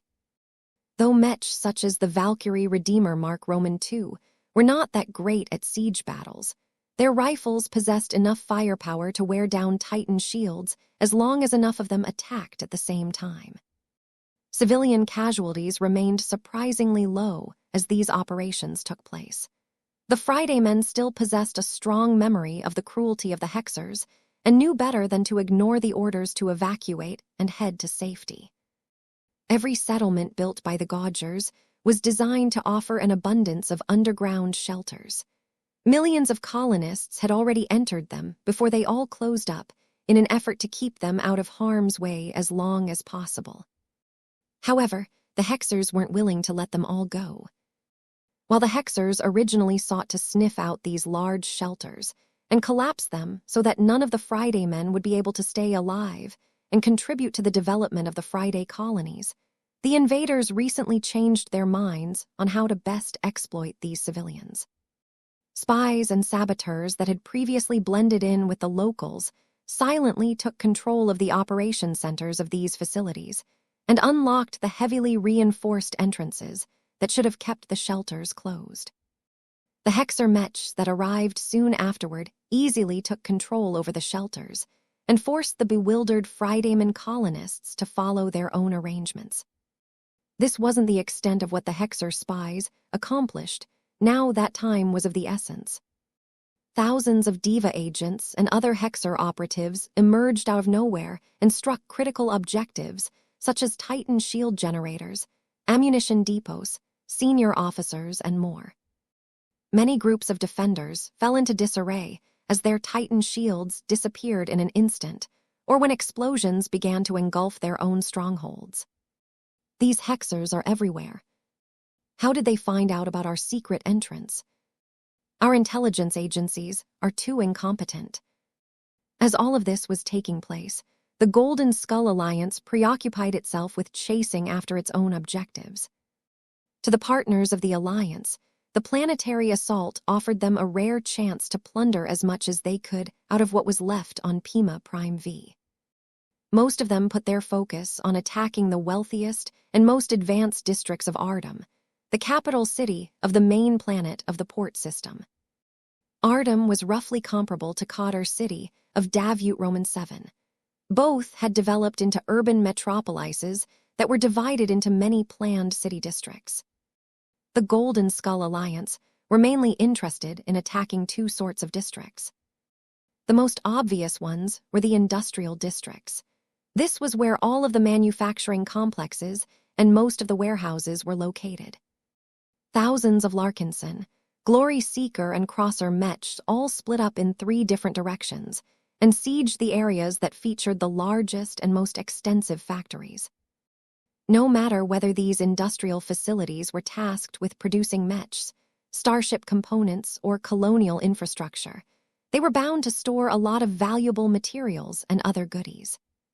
However, when a combined force of sword maidens and penitent sisters easily overran the defenses of a manufacturing complex belonging to a large mech company, they found precious little worth taking inside the production halls.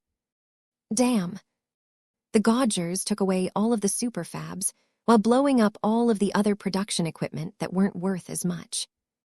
When the Larkinson Mechs intruded into the warehouses, they saw that a lot of material stockpiles still remained intact, but that the most valuable exotics were nowhere to be seen. It was a dream for the Larkinsons to think that they could plunder any face water from the surface of Pima Prime V. Fortunately, not every manufacturing complex they targeted had been emptied of most of their valuables. There were still numerous other factories where the locals failed to destroy or take away as much as they wished. In one facility, a team of black cats patiently waited for the arrival of the avatars of myth. Are those superfabs? How could they still be intact? Mistakes tend to happen when everyone is running around like headless chickens. An intelligence operative replied with a smirk. The locals didn't have enough manpower and transportation capacity to empty out each and every factory. This one happens to be a bit lower on the priority list, so it was not that difficult for us to delay the efforts of the Friday men and prevent them from destroying these machines.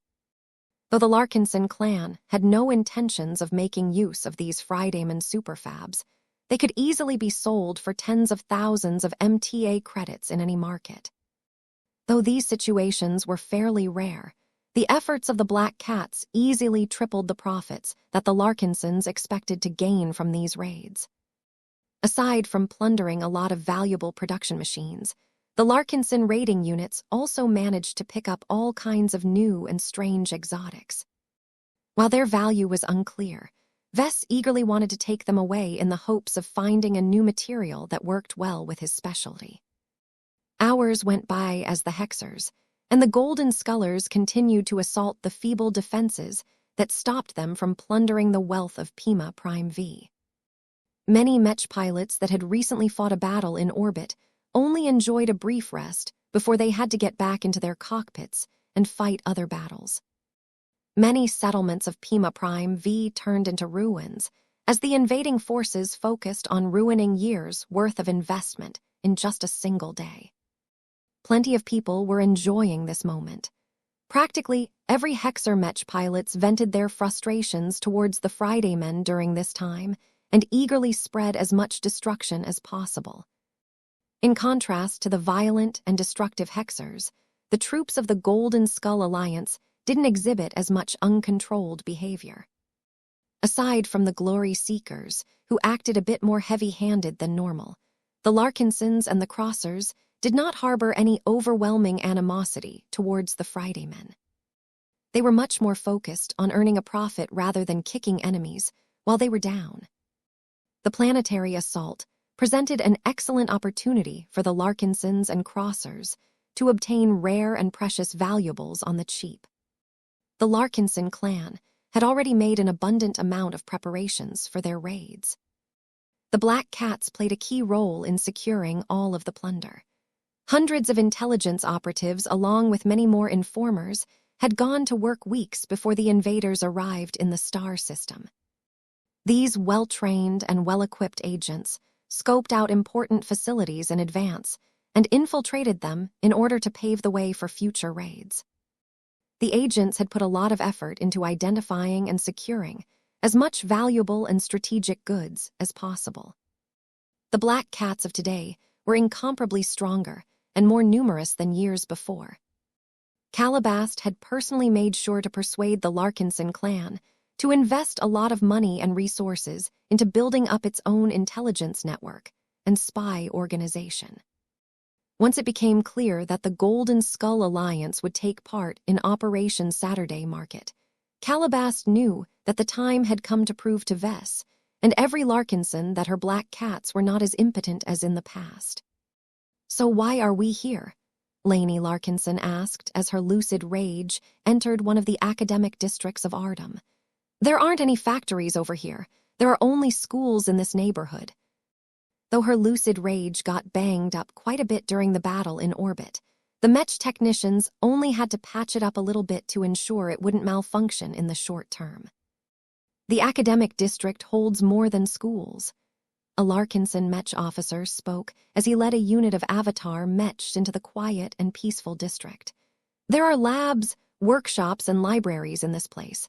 The Patriarch himself has designated several numerous sites as priority targets. Raiding these facilities is even more important than plundering the factories, in his opinion." "Why?" "Because those labs and workshops might contain a lot of valuable research.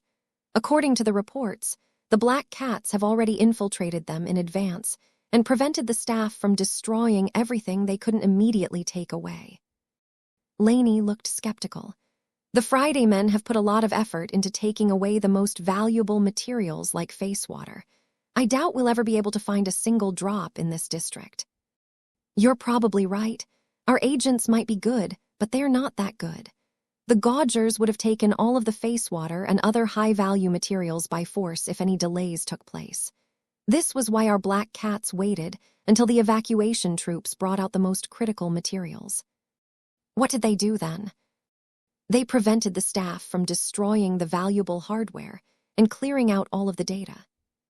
The Black Cats probably haven't been able to save everything of value that is left, but as long as they manage to preserve just 10 or 20% of this stuff, then that is enough to make our Patriarch happy."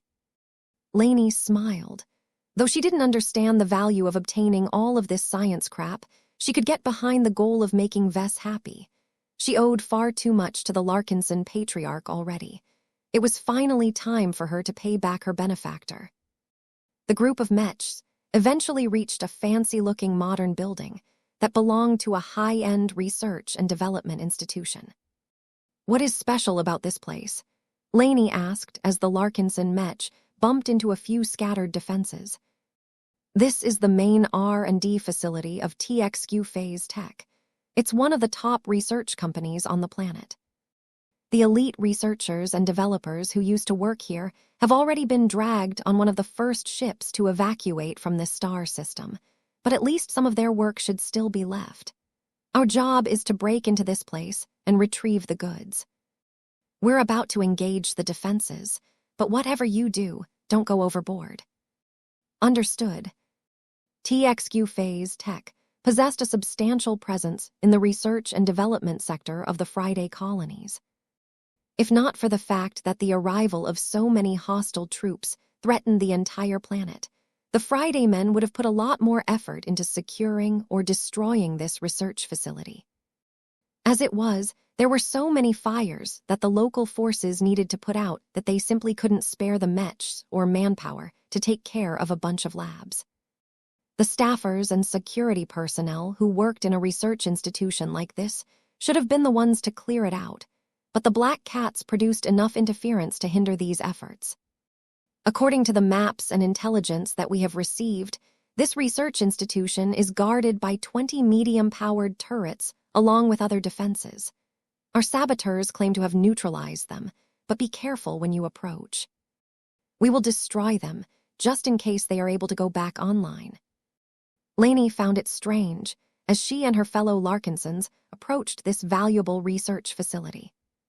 She expected to encounter a lot more opposition from the Friday men, but aside from sweeping a couple of hundred security bots, the Larkinsons failed to meet any significant opposition. The turrets are all offline. That makes it easier for us to take them down. Be careful when you do.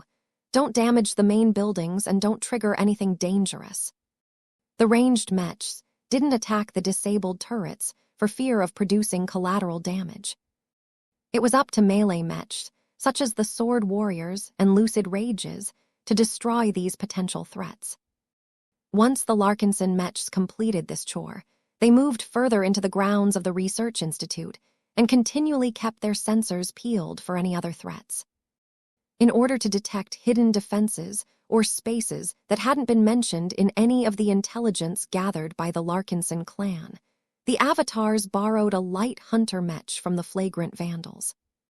The light scout Mech was too weak to pose a threat against other Mechs, but it possessed an abundance of sensors and scanners. The Samasol Orb directional scanning module came in extremely handy in situations like these. The powerful active scanning system was able to sense anything built underground, as well as expose the interior of the main research buildings. Numerous hidden defenses, tunnels, and other curiosities became visible to the Larkinson Mech unit. Though the Light Hunter did indeed uncover several more hidden nooks and crannies, none of them presented any acute threats to the introducing Larkinson Mechs. In the end, the Larkinsons easily managed to gain control over the research facility. There were still staffers and security personnel left who had been attempting to wipe out all of the data banks so that there would be nothing left for the invaders to steal, but they only partially managed to accomplish their goals. "You're finally here," an agent hiding in stealth spoke as he revealed himself before the Larkinson Mechs. "We need your help in breaking open a pair of data centers. Both of them are highly fortified. We can't breach them with our current means." "Won't that risk destroying the data stored inside?" "We managed to disable those precautions, though we can't guarantee that we have neutralized every measure. This is why both of us need to work together. This will be a delicate operation.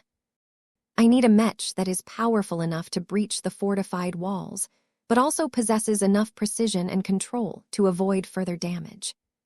"That's me," Lainey spoke as her lucid rage took a single step forward. The intelligence operative directed a skeptical look towards the tonfas of her Mech. "Those clubs of yours aren't exactly what we have in mind." That's not a problem. Can anyone here lend me a sword? Though the lucid rage was designed to fight with a pair of tonfas, nothing stopped it from wielding a bladed weapon.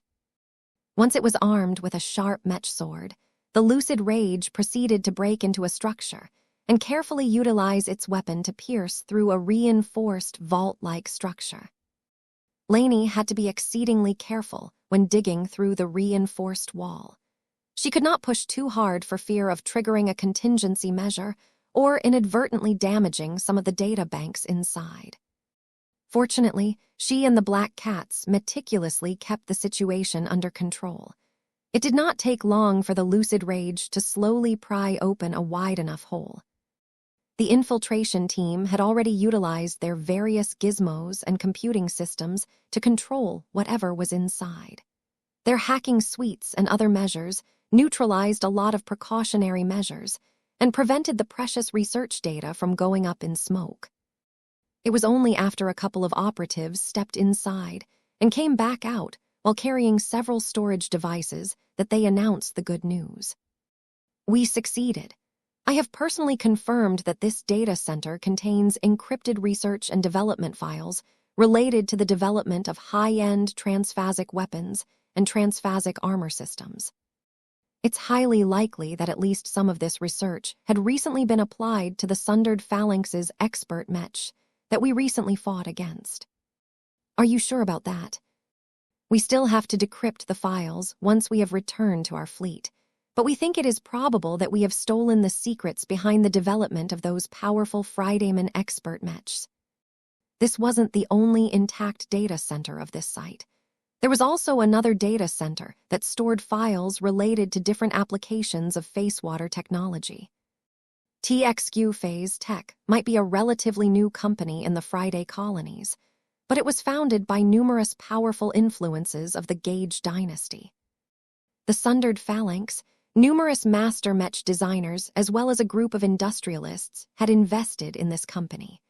Their goal was to fund the research and development of a lot of powerful and useful transphasic products. TXQ Phase Tech probably wasn't as small as Melman Advanced Systems, but wasn't quite up to the level of Morton Tech. Even so, it was still an indispensable institution to the Gage dynasty. It wasn't just the local Mech industry that benefited from the R&D conducted by TXQ Phase Tech. A lot of important Mech designers and other people back in the Komodo Star sector depended on the work of TXQ Phase Tech to decipher the properties of Facewater on their behalf. It was incredibly difficult to bring back large quantities of Facewater back to the Friday Coalition in the old galaxy. So many interested individuals and groups back home had little choice but to set up research institutions in the Red Ocean to study Facewater in earnest. Now, all of the money and effort that people such as Master Huron poured into TXQ Phase Tech had gone on to benefit the thieving Larkinsons.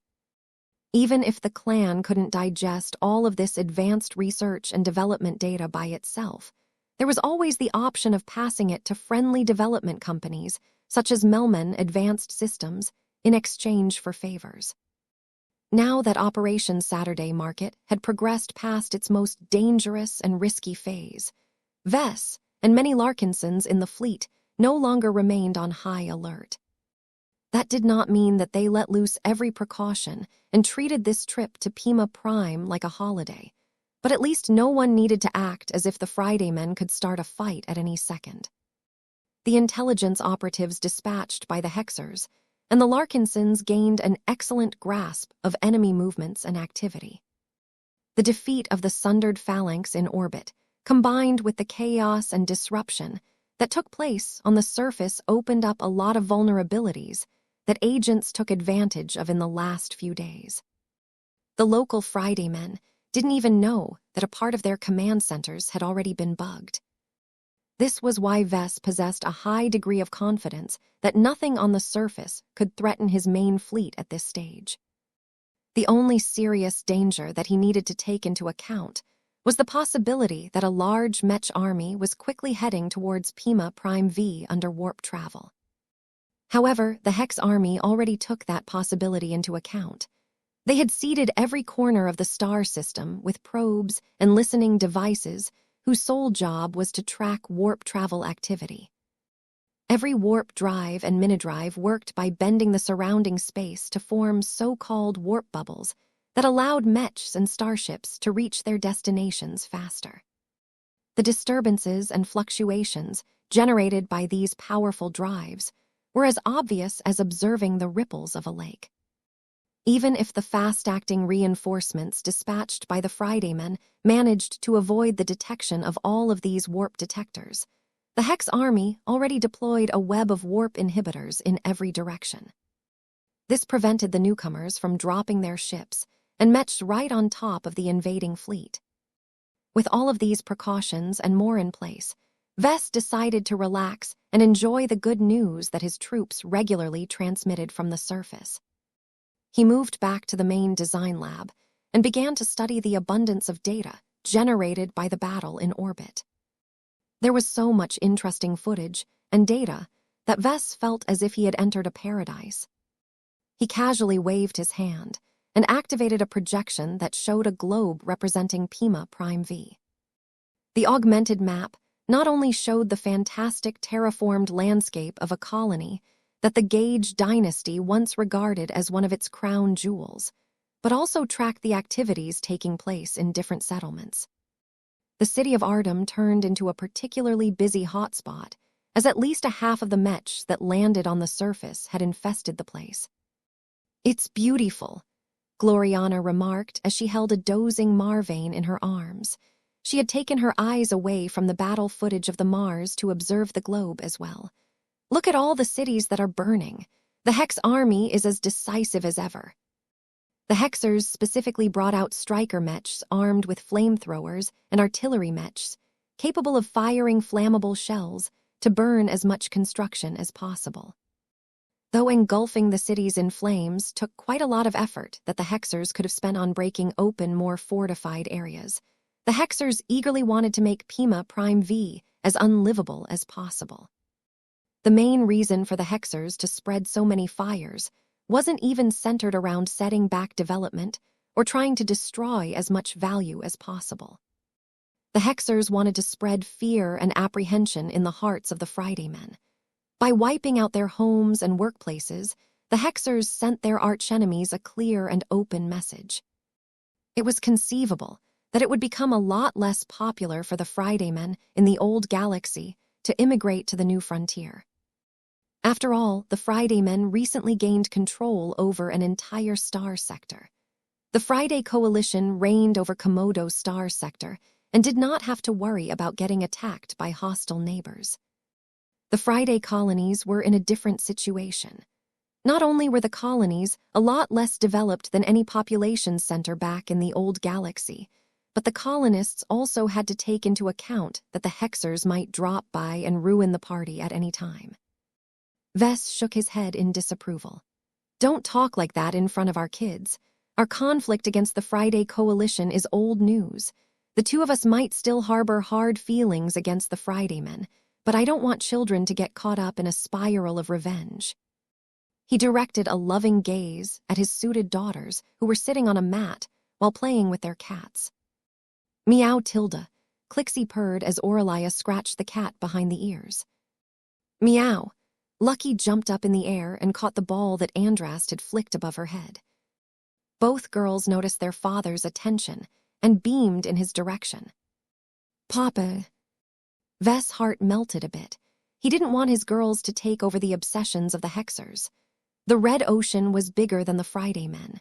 It was much more productive for the Larkinson clan to interact with other groups that were much more relevant in the future rather than remain stuck in the past. As Vess tracked the incoming news about the developments on the surface, he briefly raised his eyebrows when he heard that his troops successfully made a few gains in the academic districts of Ardum. The Larkinson clan was the only visiting group that bothered to raid the academic district at all. The rest simply weren't interested in plundering boring data and obscure lab equipment that the Friday men hadn't managed to destroy. Vess was different. He wanted to enrich his understanding of advanced technologies and wanted to obtain glimpses of what others were working on. Who knows whether the works of other researchers and developers might end up improving the performance of the next batch of Larkinson Mechs. His wife found his priorities rather amusing. You truly want to get a peek at other people's work, don't you? You have a rather interesting habit of stealing other people's work and ideas. I'm not a thief, Gloriana. I take inspiration from the work of other Mech designers. There is a difference. Vess emphatically defended himself. My design solutions might share a resemblance of what I have seen before, but I have always applied my own interpretation to them. Every Mech designer stands on the shoulders of giants. None of us would ever be able to design Mechs as great as ours if we didn't have a huge body of existing Mechs and knowledge to bring us up. I'm just taking a few more liberties than usual. His wife clearly didn't buy it. If you say so, Vess. Personally, I think you should set your expectations straight. The research data that you can obtain from those research institutions and development companies won't be usable to us unless we employ a team of highly competent facewater specialists. Unless you can gain a controlling interest in a company such as Melman Advanced Systems, there shouldn't be any way we can make good use of specialized facewater research files. He sighed. You might have a point, but it is still worth a try. Facewater technology is the future of human warfare. The battle that we have just fought clearly taught us that. Personally, I'm hoping to see data on how they efficiently increase the penetration capabilities of the Space Piercer Mech model. We already developed a handful of Spearman Mechs and Lancer Mechs that would definitely benefit from this application. We can develop this application ourselves, you know. You don't have to insist on stealing someone else's homework to lace the tips of our spears and lances with facewater. Vess shook his head in disagreement. I don't think it is as simple as letting a drop of facewater fall onto the tips of the weapons. It takes special production processes to maximize their toughness and penetration power. There are also many possible alloys that you can use to make the spear tips. The Friday men should have invested a lot of research into finding out the most optimal alloys out of all of the possible metals that they can obtain in the Red Ocean. Besides, there should be other interesting pieces of tech available as well. I'm particularly looking forward to stealing the Viper's corrosive fluid formulas. Didn't you just state that you don't engage in theft? I meant that it might be useful for us to diversify our offensive options by developing our own powerful acid solution that is laced with facewater. Vess coughed. Why would you possibly resort to such an unconventional weapon solution? Gloriana frowned. We have never worked with it before, and it isn't our style to dabble with them. It's too dangerous, and we don't have the expertise to minimize accidents. Do you know that a lot of Mech designers end up creating accidents by playing around with dangerous substances? It's not as bad as you think. Most of those accidents occurred because of negligence, not because the tech is inherently volatile. His wife grew tired of him. There are good reasons why such a dangerous payload is almost entirely absent in Mech combat. It only takes a strong wind for a Mech to take itself out. If I were you, I would stick to those luminar crystal weapons that you are so good at. Didn't the MTA turn you into a contributor of restricted technology because of your expertise in this alien tech? I'm aware of that, honey, but I already have an idea on how to handle that. I think these corrosive fluids pair best with organic mechs. In fact, it might even be possible to design a biomech that contains an organ that can automatically produce a specific formula as long as it is fed with the right materials. Vess didn't know why, but he felt the strange urge to design a scorpion-based mech. Perhaps it was because one of his proudest and strongest works got destroyed by the Scorpion Commando.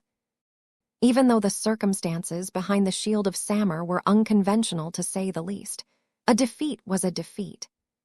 Perhaps a normal person would have developed an animosity towards the Scorpion Commando for killing off such a powerful and valuable living mech, but Vess was different. As a mech designer, he respected and admired any mech that was strong enough to beat his own work.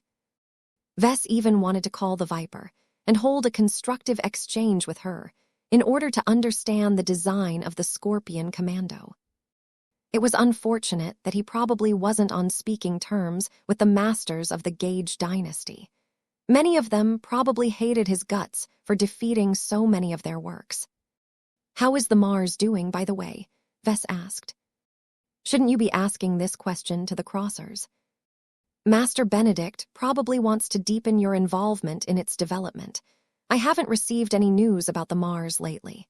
Did he invite you to tweak the Mars further?" "In fact, he did." Gloriana unabashedly grinned. "The Mars revealed so much about itself during its duel against the Neo Amadeus. It also evolved so much over the course of the fight that we need to survey all of the changes and understand how elements such as the index system and the God-body system will continue to affect its performance. I already have a few follow-up ideas in mind to optimize its configuration as a second skin mech, as opposed to a traditional living mech." "That's nice." Vess was not jealous. Seriously. He was just happy that his wife continued to receive further opportunities to participate in the ongoing development of the only ace mech in the Golden Skull Alliance. It might even be for the best that Vess didn't waste his time on a mech that no longer had much to do with him anymore.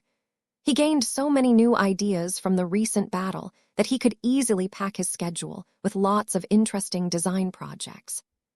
A gloved hand patted the armored leg of Vess' unending regalia. "Papa." Vess looked down and smiled at his second daughter. She was just too cute. Her suited figure along with her big head reminded him of an exquisite doll. "What's the matter, dear?" "Lucky is sad, Papa. He wants to go down." As if that wasn't enough of a message, the gem cat himself floated next to Andrast and made a begging motion with his paws. "Mio, Mio's Mio." "Really now?" Vess felt the urge to palm his face. "Do you know how unsafe it is to travel to a planet that is owned by a hostile state, you forgetful cat? Have you forgotten how long we were trapped on the surface of prosperous Hill Roman 4? Look, I'm in the same boat as you. I also want to snoop around in a big city like Ardum and see whether I can dig out a few treasures, but the risks aren't proportionate to the rewards. Do you really think the Gage dynasty is stupid enough to leave behind high-grade exotics and other exceptionally valuable materials? Though the Gaugers had been forced to leave behind a lot useful materials and goods behind due to lack of time and transportation capacity, they weren't stupid. The strategic reserves had been one of the first vaults to get emptied during the evacuation effort that preceded the battle in orbit. The reports that the Larkinsons on the ground transmitted to the fleet indicated that a lot of warehouses and other storage places mostly contained low to medium value bulk materials. Though all of these goods that were ordinarily used to make incredibly useful products such as mechs, starships, and structures could be worth millions of MTA credits, the only way to actually profit from them was to bring it all back to a place where they could fence their stolen goods. The Hex Federation was the nearest state where the Larkinsons could expect to get a good deal out of selling all of this loot. The problem was hauling it out of the Friday colonies. Just as the Fridaymen lacked the cargo vessels to take away all of their valuable materials, the invading forces possessed even less capacity. It really wasn't worthwhile to bring out all the bulk materials that Pima Prime had in storage. Whenever the Larkinsons encountered a warehouse filled with bulk materials, they simply passed the location over and went on to search for more worthwhile goods to plunder. Considering the quality of Lucky's diet nowadays, Vess truly didn't think that his cat would be able to find anything good enough for him to eat. Why bother taking a risk when he could just lie down and eat his regular bowl of exotics? "Mio." Lucky did not show any sign of backing down, however. The cat kept squirming and begging to go down for a visit. "Please, Papa." Perhaps Lucky alone wasn't strong enough to persuade Vess to change his mind, but the addition of his youngest daughter caused him to hesitate. Andrast turned and grasped Lucky in her arms. Their relationship had grown quite close over the years. It took a few more minutes for Vess to let out a sigh. "Fine, I suppose Lucky is capable enough to take care of himself on the surface. he said while directing a warning gaze towards the gem cat. You can board a shuttle or transport that is heading down to Ardum. You can roam around wherever you like and eat whatever exotic strikes your fancy, but I expect you to do your duty while you are in the field. If you happen to find a secret stash of exotics or other items of value, please notify our clan so that we can pick it all up. I will reward you with additional high-grade exotics in your daily meals if you happen to stumble upon an experimental device or the like. Do you understand? Meow. Don't forget that our schedule is tight. Though the intelligence suggests that the Friday men have been slower to send out rescue troops to this star system, that doesn't mean we'll be extending our stay. I expect you to return within 12 hours. If you're late, then our fleet will depart with or without you on our ship. Have I made myself clear? Mio. Papa, don't be mean to Lucky. Vess sneered. Andrast, if you want our cat to come back in time, then you better persuade him to keep track of time. Who knows how long he will stay if he doesn't get the message. A half-ruined planet that belonged to a hostile state probably looked like paradise to Lucky. There were so many materials that Lucky sneakily ingested without attracting too much attention, because the Friday men were too preoccupied with other crises to track these kinds of losses. It would take months, if not years, for the Gage dynasty to rebuild the planet and get everything back in order. Even then, Lucky had plenty of ways to keep stealing valuable exotics under everyone's noses. The Friday men were all enemies, so the cat had no reason to feel guilty about stealing their possessions. The chances of getting caught were also small as long as the locals never found out about his presence. Lucky hadn't been lazing around all of these years. Years of eating a luxurious diet of high-quality exotics had slowly but steadily increased his capabilities. His speed, toughness, energy reserves, as well as phasing capabilities had all improved by varying degrees. His only significant shortcoming was that he wasn't able to cloak his body, but Vess already prepared a solution for this problem. I almost forgot, Lucky. Before you enter your shuttle, be sure to equip your misfortune harness. Meow. I know it makes you feel confined, but it's for your own good. Andrast and Clixie decided to accompany Lucky during his trip to the hangar bay. Along the way, Lucky visited an armory where he changed into the body-covering suit of armor that Vess had occasionally worked on in the past 5 years. Lucky looked completely different once donned his high-tech cat armor. The Mark V edition of the Misfortune harness was a bit slimmer and much more refined than the previous versions. It not only incorporated a more expensive active stealth system, but also integrated miniature modules that could perform a lot of auxiliary functions such as scanning, data storage, decryption, and hacking. In other words, Lucky transformed into a larger but still fairly sleek spy cat once he donned his black outfit. Little Andrast had never seen him in this special outfit before. Her eyes quickly grew into stars as she admired the way that Lucky resembled a black cat. You're so cool, Lucky. I want to go down with you as well. Meow. Meow. There was no way the two cats would agree to that. It was one thing for a powerful cat to travel to a danger zone, but a toddler had no business strolling around in a burning city. At least Andrast was able to accompany the cats down to the hangar bay, where a shuttle was being prepped to descend from orbit in order to pick up another batch of valuable cargo. Andrast hugged the black-clad cat as if she was saying farewell to her favorite toy.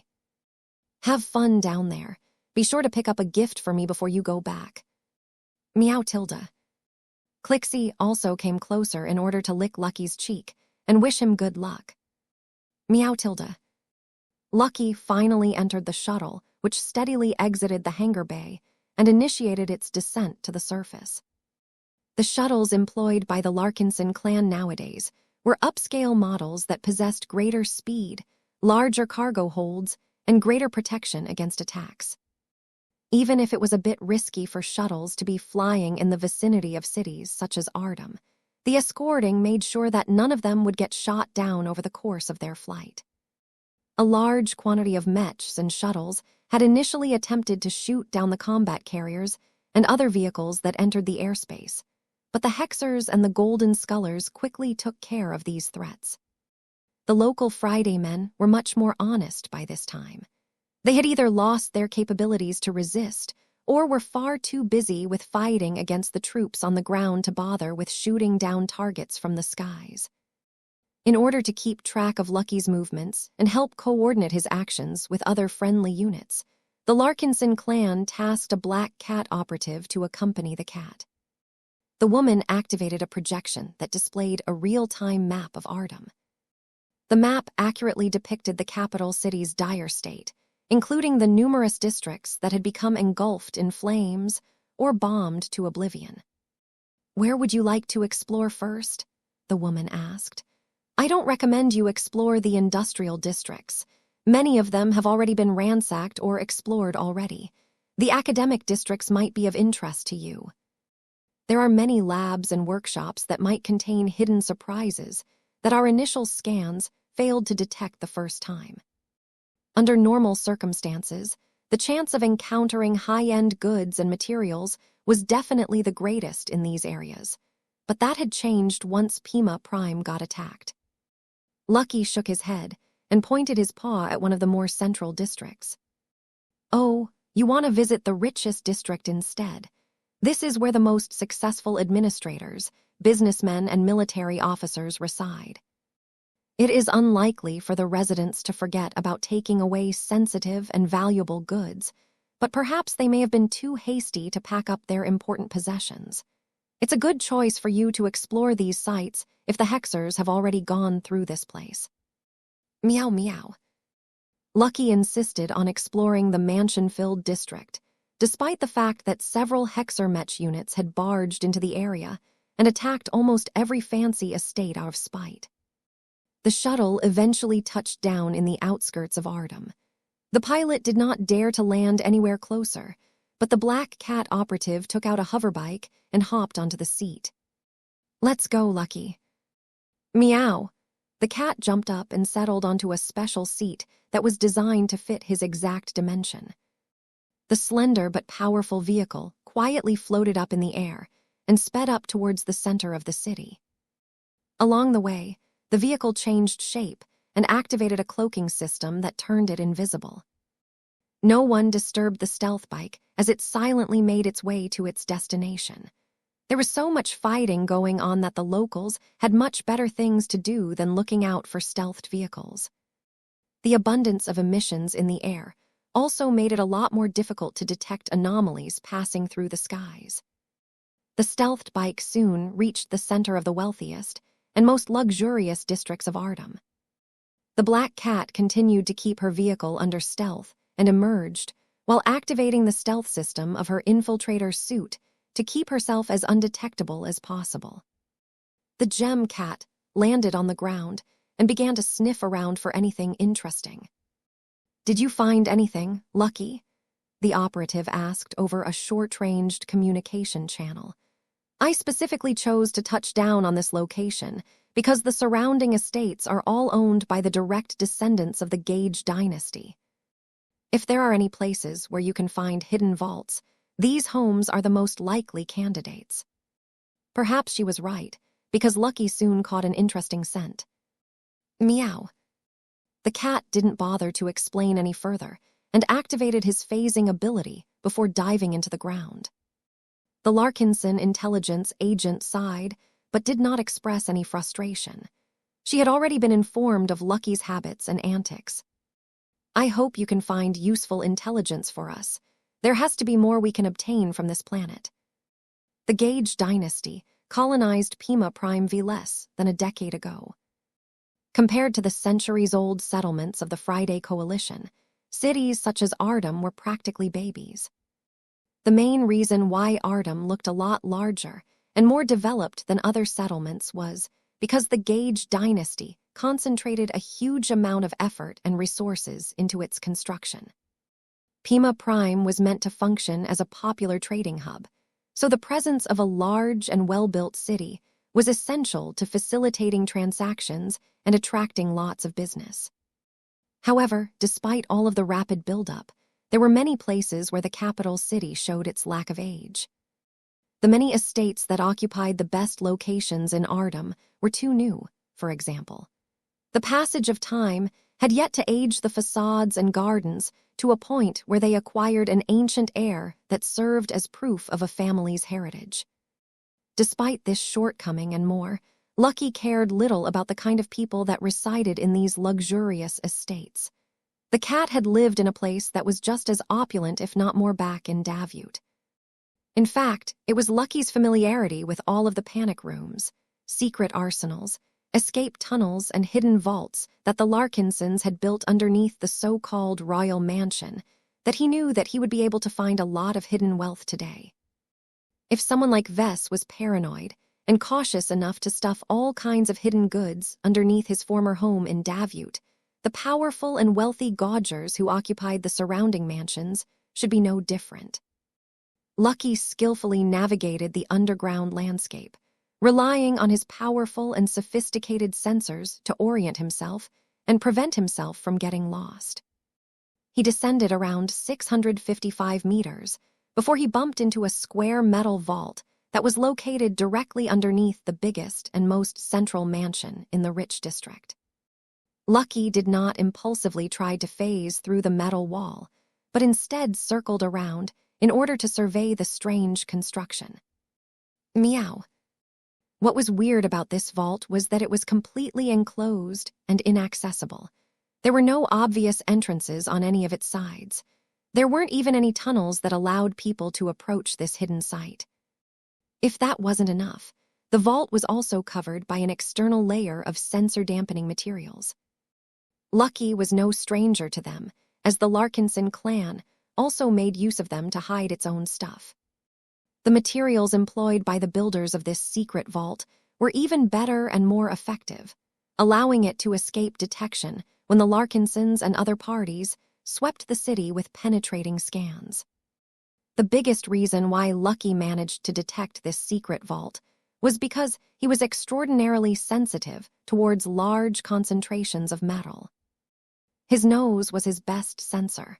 Nothing could beat his determination to eat the most valuable exotic materials within his reach. Though the vault he found was highly suspicious, Lucky did not sense any acute threats. Knowing that time was of the essence, the gem cat slowly intruded the vault by phasing through its bottom side. The training that Lucky received from the black cats had taught him that hidden vaults like these tended to have a lot of protection against intrusions. This time was no different, but unfortunately for the owner of this vault, Lucky had also been trained on how to circumvent and disable all of these security precautions. The cat never emerged in the open and continually remained in a phased state while he was passing through solid matter. Along the way, his claws or his teeth skillfully snapped power lines, control chips, transmitters, and other important security measures. Lucky showed no impatience as he methodically disarmed the security system by himself. It was only after he was certain that nothing important would trip anymore that he cautiously poked out a black tail from the floor. When no hidden laser turret or biological guard monster emerged to destroy this tail, did Lucky poke out his ears from the surface. No sounds, no vibrations, no obvious activity. Meow. Lucky finally mustered up the courage to emerge inside the dark and silent vault. Though the interior of this secret hideout was completely engulfed in darkness, Lucky possessed plenty of other ways to survey his surroundings. For a moment, the vault completely disappointed him. There were no stacks of precious metal bars or containers filled with face water in sight. The metal interior was completely empty and devoid of any crates, data chips, precious art, or any other treasures that rich people usually stuffed in their hidden vaults. Instead, the large hall was completely dominated by a single object, one that was so large and tall that the vault hardly had any room for other sizable objects. Meow. As someone who had accompanied Vess for around a decade, there was no way that Lucky would be able to mistake the sight of a Mech.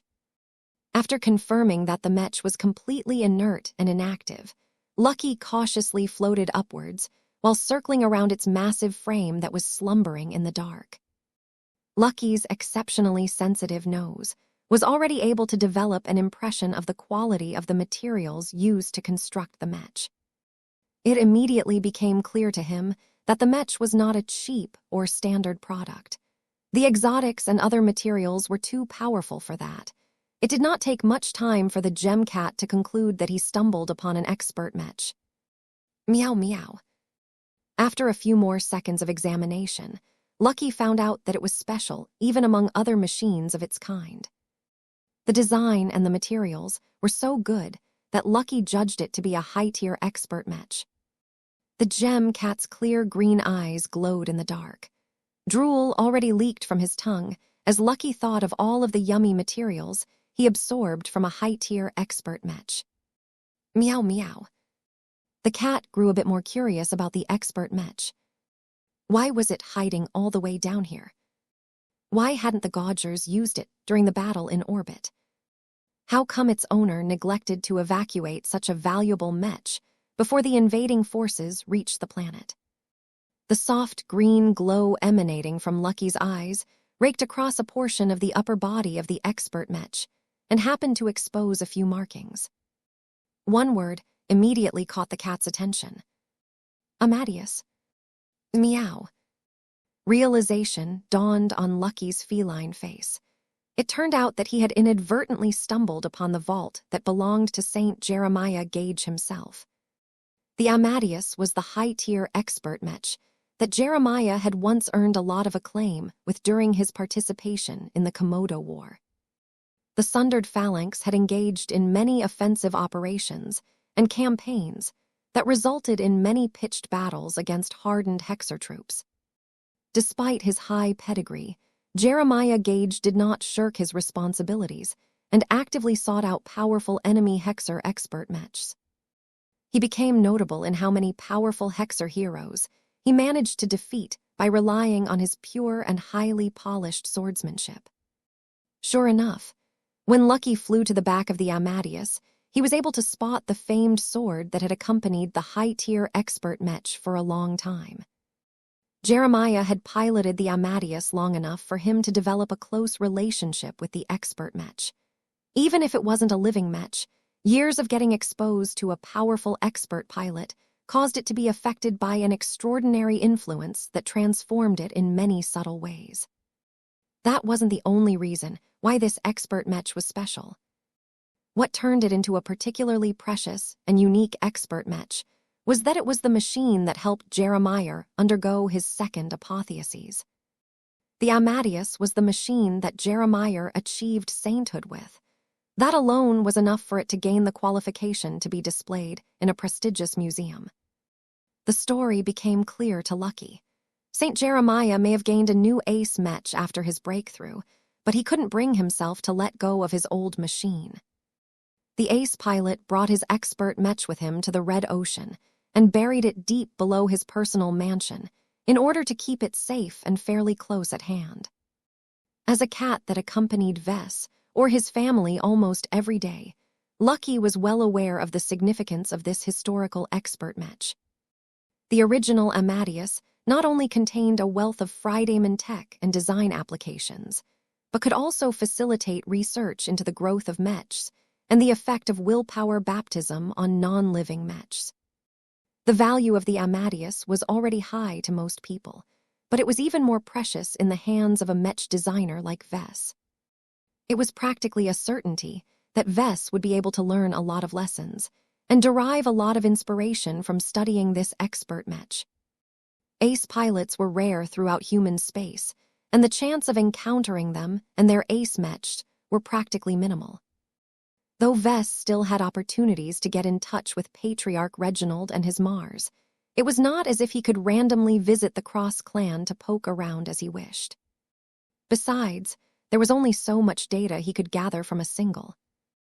As long as he was able to obtain the Amadeus and study it in detail, Vess could make comparisons and figure out additional details that eluded him in previous studies. He could derive additional insights if he was able to study the Neo Amadeus, and the remains of Saint Jeremiah Gage that Patriarch Reginald had claimed as his spoils. The mysteries surrounding ace pilots and what it took for an expert pilot to take the next step would become a lot clearer to Vess if he was able to gain possession of this crucial link. It was not impossible for Vess to speed up his possible advancement to senior if Lucky brought back word of the Amadeus. Meow. Gloriana could also benefit a lot from studying the high-tier expert Mech as well. No matter how much she hated the Friday men, their masters were extremely competent in designing Mechs. Lucky paused for an entire minute before he decided how to handle this discovery. Meow. Half an hour later, a certain black-clad cat popped out of the ground and returned to the surface of Pima Prime V. His tail playfully swished back and forth, while his belly seemed to strain against his misfortune harness, a bit more than usual. An incredibly lazy and satisfied expression graced his expression. Miuwa. An invisible intelligence operative made contact with Lucky now that he entered into communications range again. You're finally back. Where have you been, Lucky? Did you discover anything good? The cat let out a soft burp. I take it you found something but claimed it all for yourself. Am I correct? Lucky nodded. Miuwa. Did you leave anything for our clan? Meow meow. Can you be mindful about sharing your finds next time? I don't want to return empty-handed. Will you at least be able to hold back next time you find a hidden stash?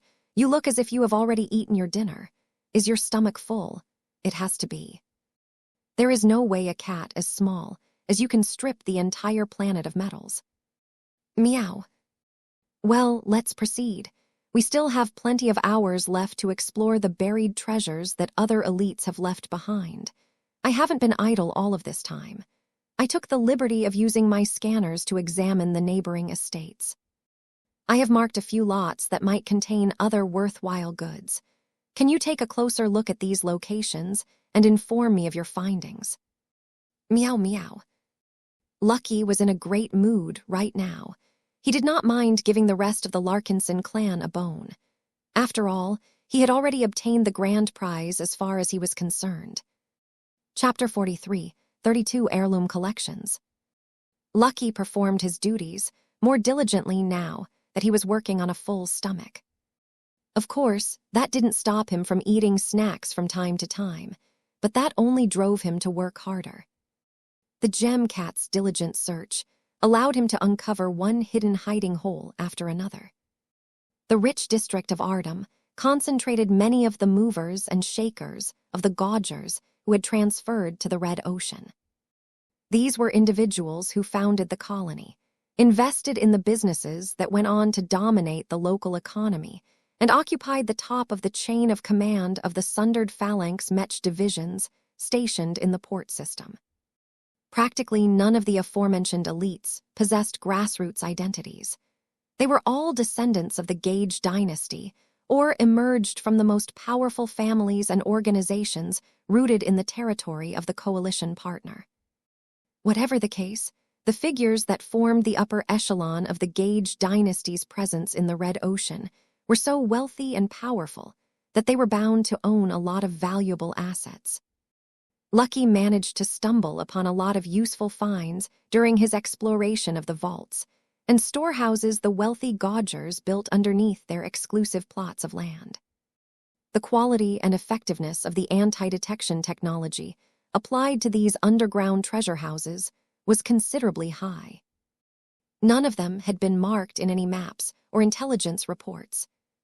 The sensors and scanners of many second-class Mechs and starships didn't have the capabilities to detect most of them.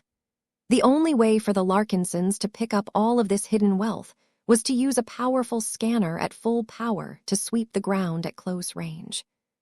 It would have taken a lot of light, Hunter Mechs a lot of time to sweep the entire rich district in this fashion.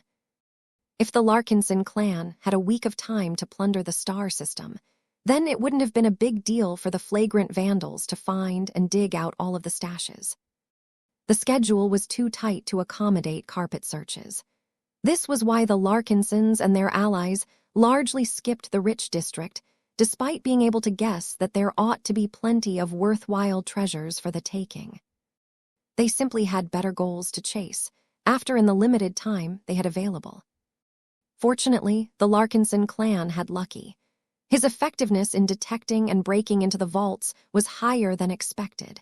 His performance clearly improved as his capabilities expanded. He also became more familiar with how the wealthy Gaugers tended to hide their stuff.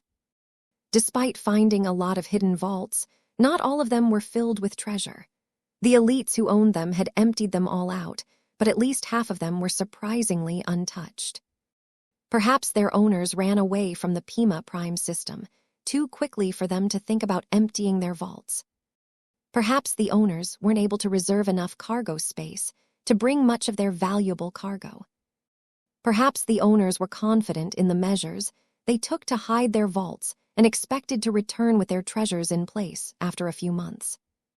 Whatever the case, the Larkinson clan dispatched additional digging machines and personnel to the rich district in order to retrieve all of the valuables that had been left behind. Though Lucky regularly took bites out of valuable exotics and technological products, he surrendered most of the loot to the Larkinson clan. When Vess obtained constant updates on what his cat was able to uncover from the rich district, even he became surprised at all of the rich loot that was steadily being brought back to the fleet in orbit. Gloriana stepped forward and skimmed the expanding list. If I knew the Friday men were stupid enough to leave so many valuable assets behind, I would have sent out Lucky down to the surface earlier. I can't believe how many strategic materials they left untouched. Though Vess was happy to read the list of all of the medium and high-grade exotics that the raiding parties were digging up, he also tempered his expectations. While the variety of these materials are great, their quantities are not as impressive. I have no idea what these people are using them for. None of us have any use of these rare and obscure exotics. I suppose we can add them to our strategic materials reserve and wait for a time where we just happen to have a use for them. But honestly speaking, I feel tempted to just add them to Lucky's meal plans. Unlike materials such as face water that were both valuable, powerful, and widely applicable, a lot of other exotic materials were not as useless. For example, there were exotics on the list that were only relevant to aquatic mechs. There were also other valuable rocks and metals that didn't even have any useful properties for mechs. Their main use in human society was to serve as materials for the creation of fine art. The materials might not be enough for us to build or upgrade mechs, but they can still be used to develop powerful new equipment, Gloriana mentioned. If nothing else, we can sell the excess and earn an extra 150,000 MTA credits for our troubles. Selling the high-value materials was a last resort as far as Vess was concerned. Though he was always happy to earn more money, he would rather put the plundered materials to better use. Perhaps he might make them available to the other mech designers in his employ if he couldn't find a use for them himself. Vess smiled. Materials aren't the only treasures that Lucky has managed to find for us. We've also obtained a small arsenal's worth of heirloom-grade weapons, shield generators, and even a single-use emergency personal teleporter. He was incredibly surprised to hear about the latter. A personal teleporter was a life-saving device that was extremely rare in second-rate states, but was a lot more common in first-rate states. Though the first-raters also possessed the technology to block the personal teleporters from doing their jobs, in general, they were still highly precious tools that could save people's lives during crisis situations. Vess was tempted to claim this personal teleportation gadget for himself, but the risks were too great. Who knew what kind of backdoors and security precautions they contained? He didn't know how teleportation technology worked at all. How could he entrust his body and life to a piece of high technology that could contain all kinds of malicious programming? Perhaps this teleporter might randomly transport him inside the thrusters of an active starship, or dump him deep within the gravity well of a gas giant. It was too wasteful to ignore it, though. Do you have a good way to examine the personal teleporter and make it safe enough for us to use? Vess asked his wife. Gloriana crossed her arms. Our clan doesn't have the required expertise. You should pass it on to friendly associates and see what they can make of it. The Hex Federation has plenty of. No hexers, Vess interrupted his wife. I suppose you can give it to Master Benedict Cortez, or maybe Professor Nihi Almer of Melman Advanced Systems. We have formed a good cooperation with both. Those were better suggestions. Perhaps Vess might be able to barter the personal teleporter along with other valuable goods for additional shares in the development company. Vess continued to study the list of goods that Lucky had sniffed out. Though there weren't any items on the list that exceeded the value and utility of the personal teleporter, he was quite surprised by the amount of masterwork weapons that had been stored in these underground vaults. The rich and powerful apparently had a habit of building secret arsenals where they hung up all of their finest weapons and gear onto walls. A lot of these weapons tended to be older relics that the ancestors of the owners utilized in the past. The technology of these old guns were horribly outdated. Some vaults even stored heirloom weapons that dated back to the Age of Conquest. Though the stories behind these historical weapons weren't entirely clear, he held serious doubts about whether they originated from the ancestors of their current owners. Since they undoubtedly came from a time before the Friday Coalition existed, it was anything but certain that they had any ties to the Gaugers or the Friday Men. Maybe their owners are collectors. Regardless of the provenance of these ancient heirlooms, Vess was incredibly interested in getting his hands on them. His growth-oriented design philosophy made him sensitive to all sorts of products that got used and taken care of over many years. If Vess' suspicions were correct, at least a part of these ancient guns and tech might contain the remnants of their past owners. Vess could study the spiritual remnants and experiment on them in order to deepen his theoretical framework and gain a better idea on how to handle the reconstruction of the Shield of Samur. Perhaps it might be useful to practice a new approach by attempting to upgrade all of these outdated heirlooms to modern standards. A part of the gear retrieved from the vaults are masterworks, Gloriana pointed out. These are great research materials for me. Make sure to reserve them for my use. I have never ceased my attempts to figure out how to increase my chances of making a masterwork match. Got it, Vess nodded. By the way, our retrieval parties also pulled out plenty of data storage devices from the vaults. Most of the contents are encrypted and will take a lot of time to crack. I wonder what they contain. His wife rolled his eyes. Don't get too excited. The members of powerful families and dynasties don't tend to store any incriminating data in their vaults, so don't expect to find any shocking news. These sorts of people typically fill up their data chips with ledgers, historical records, family trees, ancient contracts, and so on. While this sort of data and information still has a certain amount of value, you are better off with passing them on to Diva. I suppose you're right. It only makes sense to hold onto this specific data if Vess had plans to target the Friday Men in the future. If he was hellbent on waging war on the Friday colonies, then it would definitely be useful to meddle in the internal politics of his enemies. Vess had no plans to waste his time on tormenting the Friday Men any further. He did not mind it if he could exploit their weaknesses again, but it currently wasn't profitable for his clan to launch another attack on the Friday colonies. The Trailblazer expedition was of much greater significance to him. As far as he was concerned, Operation Saturday Market turned out to be a fruitful practice exercise to his clan. The Larkinsons not only confirmed their strength and ability to respond to threats, they also grew and matured in many ways, allowing them to become a lot more prepared to handle future crises in the future. How long will our forces remain on the surface? Gloriana asked. Numerous scattered Friday Men fleets have already entered the star system. They're currently consolidating their forces, but it will only be a matter of time before they are ready to launch a counterattack. As much as she enjoyed the fact that the Friday Men got beat up in this operation, she still prioritized the safety of her children. It won't take long anymore. Our schedule hasn't changed. If nothing unexpected happens, we'll pull out in 6 hours. I am sure the locals will erupt in celebration as soon as we have made our departure, Gloriana quipped. The locals would be glad to see the plunderers and raiders leave their ruined homes. They all wanted this nightmare to end. Chapter 43, 33 The Long W Wait.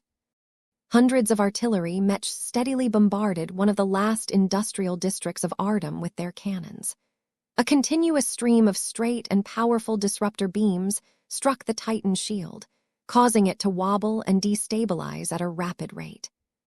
Different from the models employed by the Hex army, the Transcendent Punisher Mark Roman II did not possess any traditional artillery armaments. This was not a surprise considering that the Larkinson clan designed it to function as a bunker mech first and foremost. Battles in space tended to start at longer distances. Terrain features were almost entirely absent in the void. Both of these factors meant that the best artillery mechs tended to be outfitted with weapons systems that could accurately pound distant targets that were within line of sight. If there was any desire to attack targets that happened to be blocked by other obstacles, a mech force would usually field machines that were equipped with missiles. Currently, the use of missile weapons happened to have dropped off in the Red Ocean. Though it was cheap and easy to build them and to equip them onto mechs, making use of them required the constant consumption of costly missiles. It took a good amount of money to produce missiles that were fast and powerful enough to threaten mechs and other targets. Their warheads had to incorporate volatile exotics that were troublesome or expensive to source. In a region that was suffering from a galaxy-wide resource shortage, it could be at least 10 times as costly to make use of missile-based mechs as opposed to other kinds of ranged mechs. As such, neither the Hexers nor the Golden Scullers fielded missileer mechs in larger numbers. They most definitely had their uses, but they simply weren't economical yet to earn their place on the battlefield. This left the Larkinson army in a rather awkward position. The Transcendent Punisher Mark Roman II did not possess the capability to inflict heavy damage through indirect fire. Sure, it was possible to utilize its Gauss weapons as siege weapons by pointing them at high angles in the air so that their projectiles eventually dropped on top of their targets. But the specific weapon systems weren't designed or optimized for this kind of usage. The Hexer heavy artillery mechs were able to remain in the outskirts of Ardum and fire their explosive or incendiary shells at any target in the city, regardless of the obstacles in their way. The tall structures of the more developed parts of the urban districts could not block the arcing shells in the slightest. In fact, the Hexers didn't mind destroying every structure in the way. The only reason why they did not waste too much time on it was because their time was too limited to pound everything to rubble. This was why they utilized incendiary shells instead. They only had to fire a few salvos to engulf a rich commercial district in flames that were hot enough to slowly melt fortified buildings. The Titan shield is about to collapse. Commander Melker Larkinson spoke to his fellow Legion commander. Be sure to have your men knock out the turrets inside as soon as possible. They have already dealt enough damage to our night warriors. Commander Town Mellon curtly nodded. Our artillery mechs have already set their targets in advance. We are already familiar with this routine. The avatars of myth led the assault on this specific industrial district, but they did not particularly excel in siege warfare. This was why the Eye of Ilvain had split up its artillery mech units and attached them to numerous different assault groups. Otherwise, the other mech legions might take ages to overcome the strong and resilient Titan shields that the Friday men used in large numbers throughout their settlements. Though the remnants of the sundered phalanx still retained a good amount of combat power, neither of the Legion commanders took their opposition seriously anymore. The Friday men had dispersed their mech units too much for any of them to be able to stop the attacks on different strongholds. For example, according to the intelligence gathered by the Black Cats, the industrial district in front of the Larkinson mechs was occupied by just 200 or so mechs, with at least half of them consisting of planetary guard mechs. The avatars of myth, along with the Eye of Ilvain, brought almost twice as much mechs in total, and their overall combat power was greater than that of the machines of the opposition. The Titan shield is collapsing in 3, 2, 1, go. A loud, frazzled noise spread throughout the air as the mighty Titan shield finally succumbed from getting attacked by all of the disruptor beams fired by the transcendent Punisher Mark Roman II. The heavy artillery, Mechs, no longer fired any disruptor beams from their luminar crystal energy cannons, but that did not mean their role had come to an end. The Ilvanen Mech pilots immediately opened fire with their Gauss cannons and instantly bombarded the exposed laser turrets that had been firing at the Larkinson Mechs on a continuous basis. Meanwhile, the avatars of myth took action as well. Their melee mechs advanced forward at a steady pace and mostly focused their efforts on defeating the Friedayman mechs that were putting up a futile effort to defend their stronghold. Though the defenders initially enjoyed a considerable defensive advantage due to the presence of walls, bunkers, and other defensive fixtures, the Transcendent Punishers easily blasted them open by relying on concentrated bombardment. After that, the avatars of myth sent forth redaxes in order to widen the breach and chop apart any enemy mechs in the way. In the end, the avatars and Ilvanens succeeded in uprooting all forms of heavy resistance from the industrial district. Though there were still a lot of scattered infantry soldiers stirring up trouble at different locations, their rocket launchers hardly posed a threat against the Larkinson mechs. The 2 Legion commanders relaxed now that their forces had managed to break open yet another industrial district. Follow-up troops had already arrived to clean up the remaining resistance and plunder another batch of resources from the local manufacturing complexes. Of course, those privately owned factories tended to possess defenses of their own, but it only took a single mech company at most to secure these places. Not everyone was as paranoid and cautious as the Larkinson clan. Both Town and Melker found the time to chat about numerous topics. "I thought you would have broken through during this battle for certain." Commander Melker carefully spoke to his fellow Legion commander. "You've been an expert candidate for many years. That should be more than enough time for you to take the next step. You and your fellow Ilvanens fought hard against the Witch Shatterers in the last battle." Commander Town let out a tired breath. "My time has not yet come. I am afraid I have to disappoint you. Our clan will have to wait for a longer time before it can welcome its first expert pilot that excels in heavy artillery mechs." A lot of clansmen looked forward to Town's breakthrough. Though the Larkinson clan no longer suffered an acute shortage in expert ranged mechs, the Amaranto, the Minerva, and the Promethea did not excel in unleashing mass destruction. Their precision was great, and they were good at using their distinct advantages to defeat different types of opponents. But when it came to matters such as siege warfare, the 3 expert mechs still fell short. This was why Town's status as a pilot was of great significance to the Larkinson clan. The longer it took for him to break through, the longer the Larkinson army had to go on without a siege machine that could make jobs such as breaking open Titan shields a lot easier. "Do you have any confidence in your chances of breaking through?" Melker asked.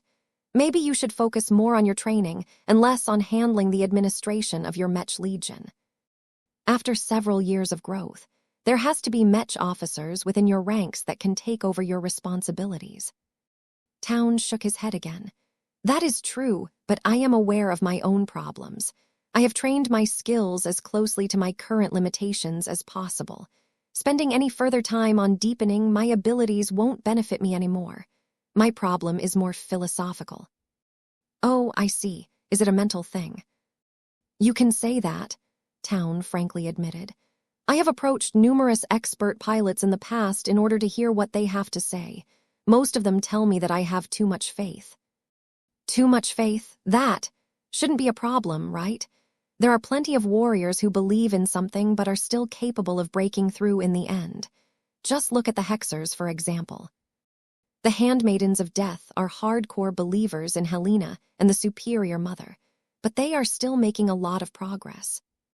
That is true, Melker, but there are still differences. The Hexers may have faith, but they still hold on to the principle that they must become strong as well.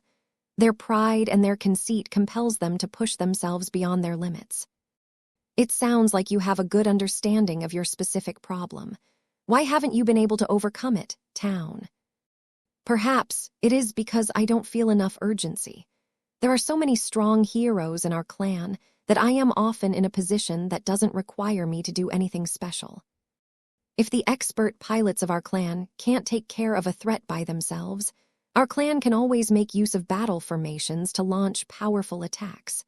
Even if we have exhausted all of our own measures, we can still lean on the help of Patriarch Reginald Cross and the Mars to bail us out.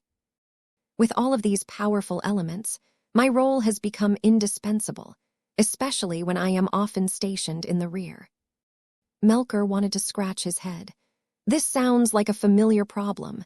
In the past, we didn't have many expert pilots, and it was easy for a powerful enemy to outnumber the ones we had. Our situation is a lot different now. We just welcomed 3 new expert pilots in our ranks, so our pressure has been reduced. This is a good development for our clan, Town stated.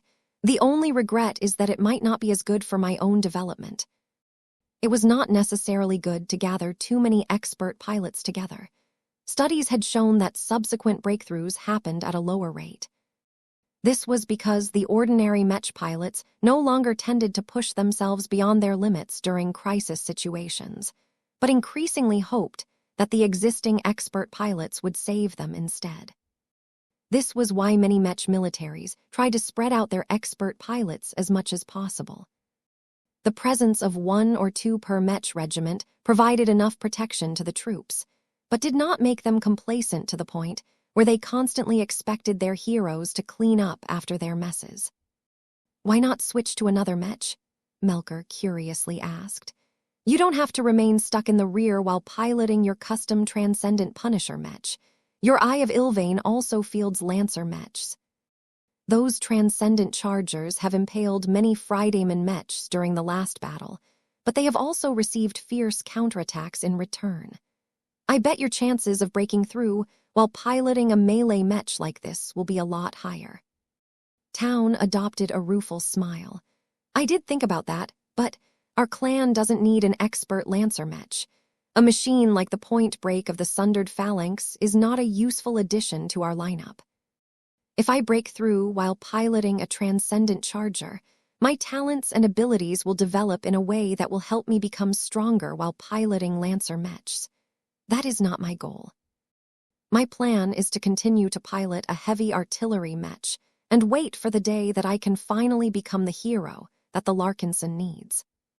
That was a difficult but noble determination. Melker had nothing to say against that. If he was in Town's place, he probably wouldn't have been able to resist the temptation of becoming a demigod. There were countless Mech pilots in existence that were willing to do anything to undergo apotheoses. None of them cared about the circumstances of their breakthroughs so long as they actually succeeded in advancing. I wish you good luck, then. I truly hope you will be rewarded for your effort. I know I will, I just don't know when it will happen, Town whispered back. Chapter 43, 34 Stunted Growth. At least Commander Town Mellon still had hope of advancing to expert pilot. By becoming a demigod, Town eventually had hope of becoming a god pilot. No matter how improbable it was for him to reach the end of this extraordinary journey, his opportunities were still greater than that of Melker. Melker did not harbor much envy or jealousy towards his fellow Legion commander. Not everyone was as talented or fortunate as Commander Kaesela Ingvar, who was able to combine leadership with her own individual progression. Not every Larkinson needed to become a high-ranking Mech pilot in order to feel validation. There were plenty of other ways for people like Melker to make himself useful to the clan. His role was just as indispensable as that of the Mech pilots that sacrificed portions of their humanity in order to attain their version of godhood. Even so, there was still a selfish part within his mind that felt it was regretful that he would never be able to fulfill his childhood dreams. While Melker tried his best to set aside his fanciful notions, a certain shuttle had just entered one of the hangar bays of the Hemington Cross. Vess, Gloriana, and a small honor guard emerged from the vehicle and met a couple of attendants from the Cross clan. "Master Benedict is awaiting your arrival at his workshop. Please proceed further into our ship." The Larkinson visitors followed the attendants along a familiar route. Both Vess and Gloriana already knew the way to the workshop, but they exhibited no impatience despite the fact that they were incredibly eager to see what the Cross clan had to offer this time. The couple finally passed through a security check and entered a rather messy workshop. The Mars was currently absent because the troops on the surface of Pima Prime V could use its incredible firepower to breach enemy Titan shields and strongholds faster. Even though it was not that good for the damaged Ace Mech to strain itself further without receiving extensive repairs, the Crossers thought it was acceptable to make light use of its firepower during a time where its powerful guns were needed the most. As long as the Fridaymen didn't have a chance to launch an attack on the invading forces, it didn't matter if the Mars wore out a bit further. For the time being, the workshop was dominated by several wrecks. Vess recognized numerous high-value wrecks. The Crossers had taken out their fair share of enemy expert mechs during the previous battle. According to the rules that the Hexers and the Golden Scullers agreed upon, whoever finished off an enemy had the right to claim the resulting salvage. Though the Larkinson clan was able to defeat a considerably higher number of enemy expert mechs and claim a portion of the wreckage, the Cross clan definitely obtained the most valuable remains without a doubt. This was because Patriarch Reginald not only managed to defeat the Neo Amadeus, but also bring it back in its entirety. "So this is the Neo Amadeus," Gloriana whispered with awe in her tone. "It is not as imposing as the Mars, but that does not detract from its excellent design. I can still sense the determination to fight from its broken frame." Vess was able to sense much more than that. His sensitivity towards living mechs was much higher. One of the reasons why he looked forward to this visit was because this was the first time that he would be able to study a genuine third-party Ace Mech up close. One of the biggest questions he had in his mind was whether Ace Mechs developed by other mech designers had the capacity to become alive. The willpower of an Ace pilot was incredible. Their ability to baptize their own machines and elevate their performance was remarkable. Vess hypothesized that it was definitely possible for Ace pilots such as St. Jeremiah Gage to be able to impart life into their own machines. Even if they did not set out to foster an independent personality within their own Ace mechs, their unconscious desires might lead them to do so anyway. As Vess opened up his spiritual senses and examined the inactive but still reasonably whole Ace Mech, he sensed numerous familiar elements. "It's alive," he voiced his first impression, if only barely. Compared to the full and rounded living mech of his own making, the Neo Amadeus was incomparably worse. Gloriana glanced curiously at her husband. "How would you describe the difference?" "It's difficult to explain.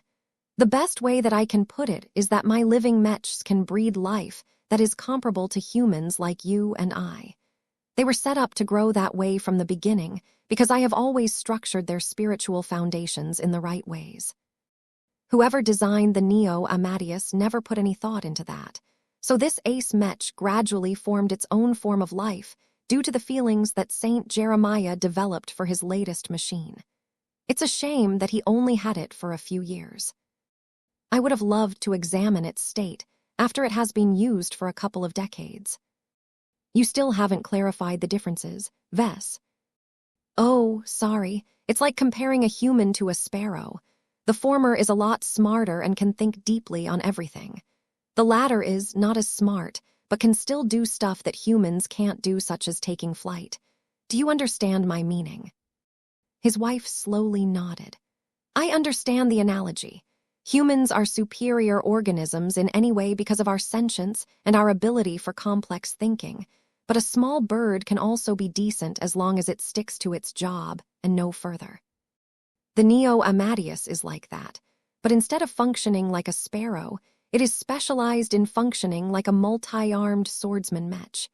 Even so, the absence of any deliberate design elements has caused it to become a limited and stunted living Mech. It isn't able to grow naturally like my own Mechs, and relies entirely on an ace pilot's strong willpower to force it to mature.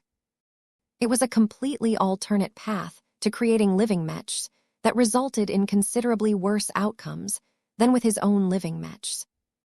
What order of living Mech does the Neo Amadeus fit into? Gloriana asked.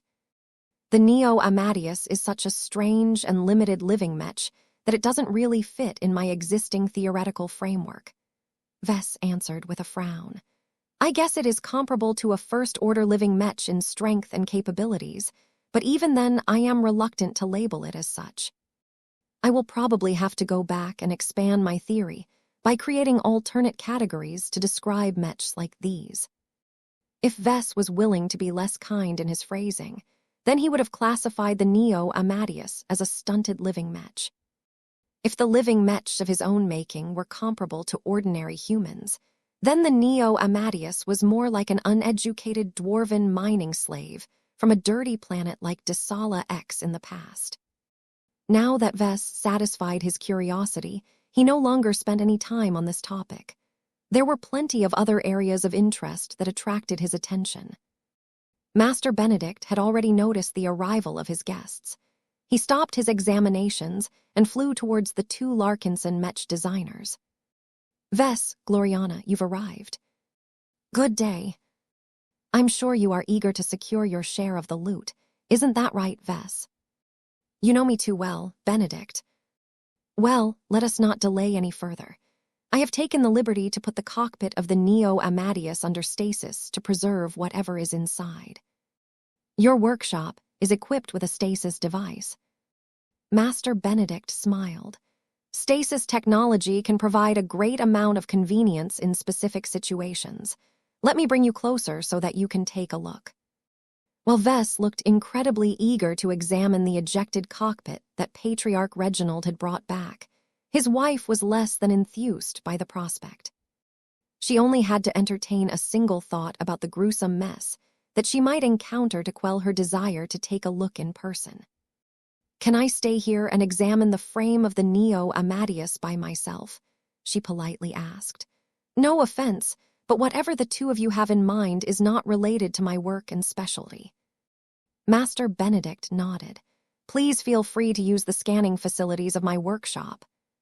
While Gloriana remained behind in order to take a closer look at the main body of the Neo Amadeus, the other two Mech designers moved to the other side of the workshop, where the cockpit rested inside a protected enclosure.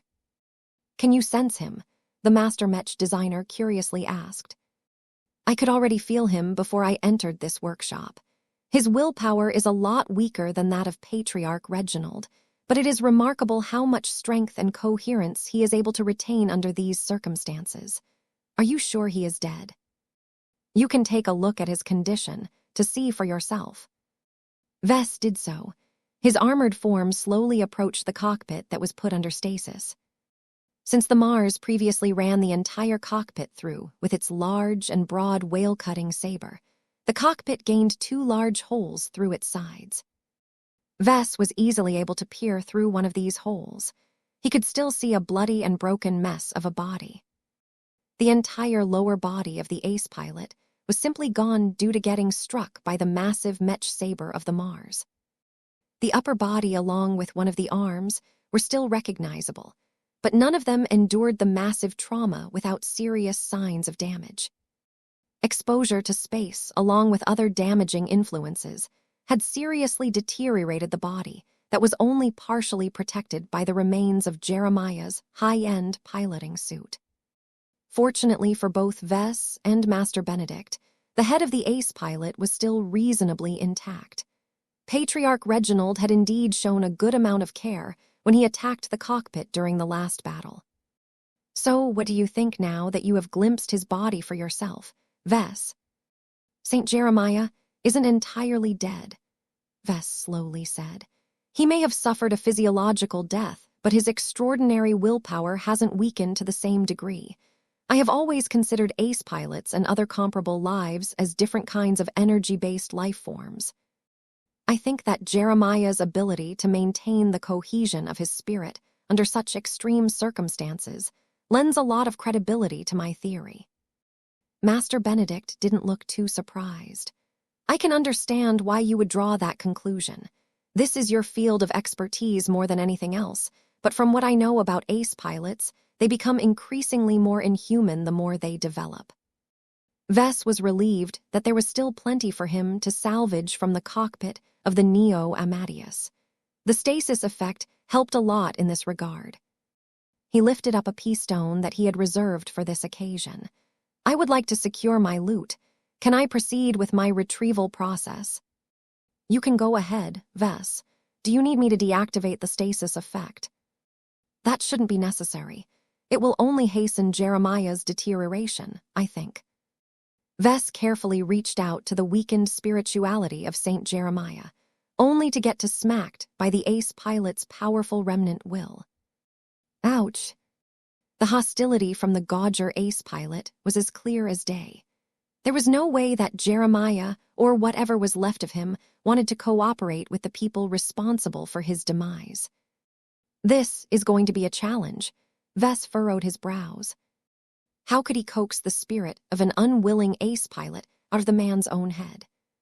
Chapter 43, 35 Alive. Vess felt like he was trying to coax a rebellious kid out of his bedroom. The difficulty of trying to dislodge St. Jeremiah's remaining spirit from his dead and frozen body was much greater than he expected. Sure enough, he spoke as he continually exerted his own spirituality. Ace pilots are incomparably stronger than expert pilots.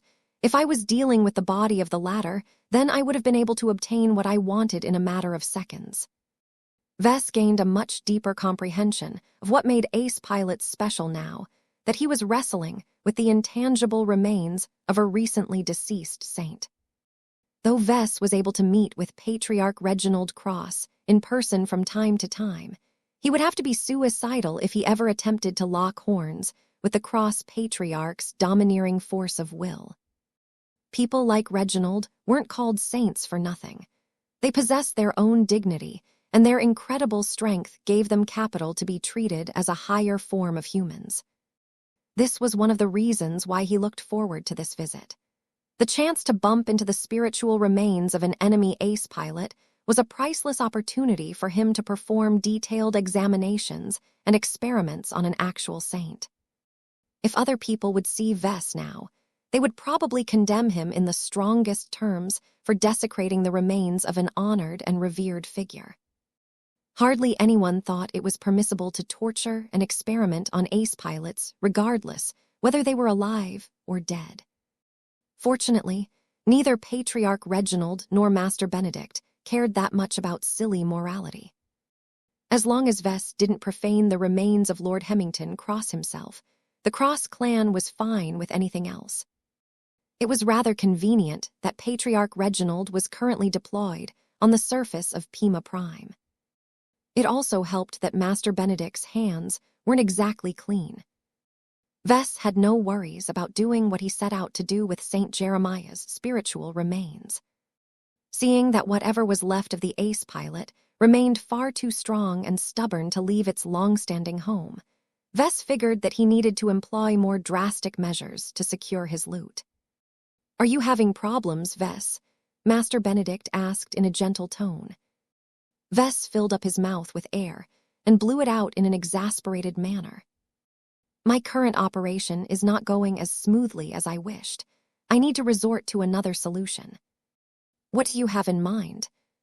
"There are two possible ways for me to proceed.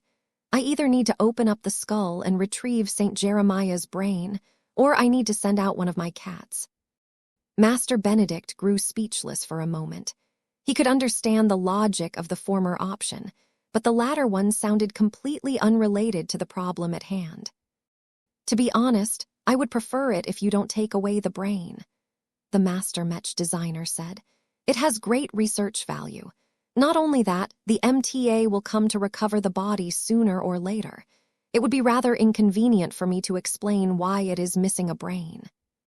Vess knew quite well why the MTA wanted to retrieve the brain of an ace pilot.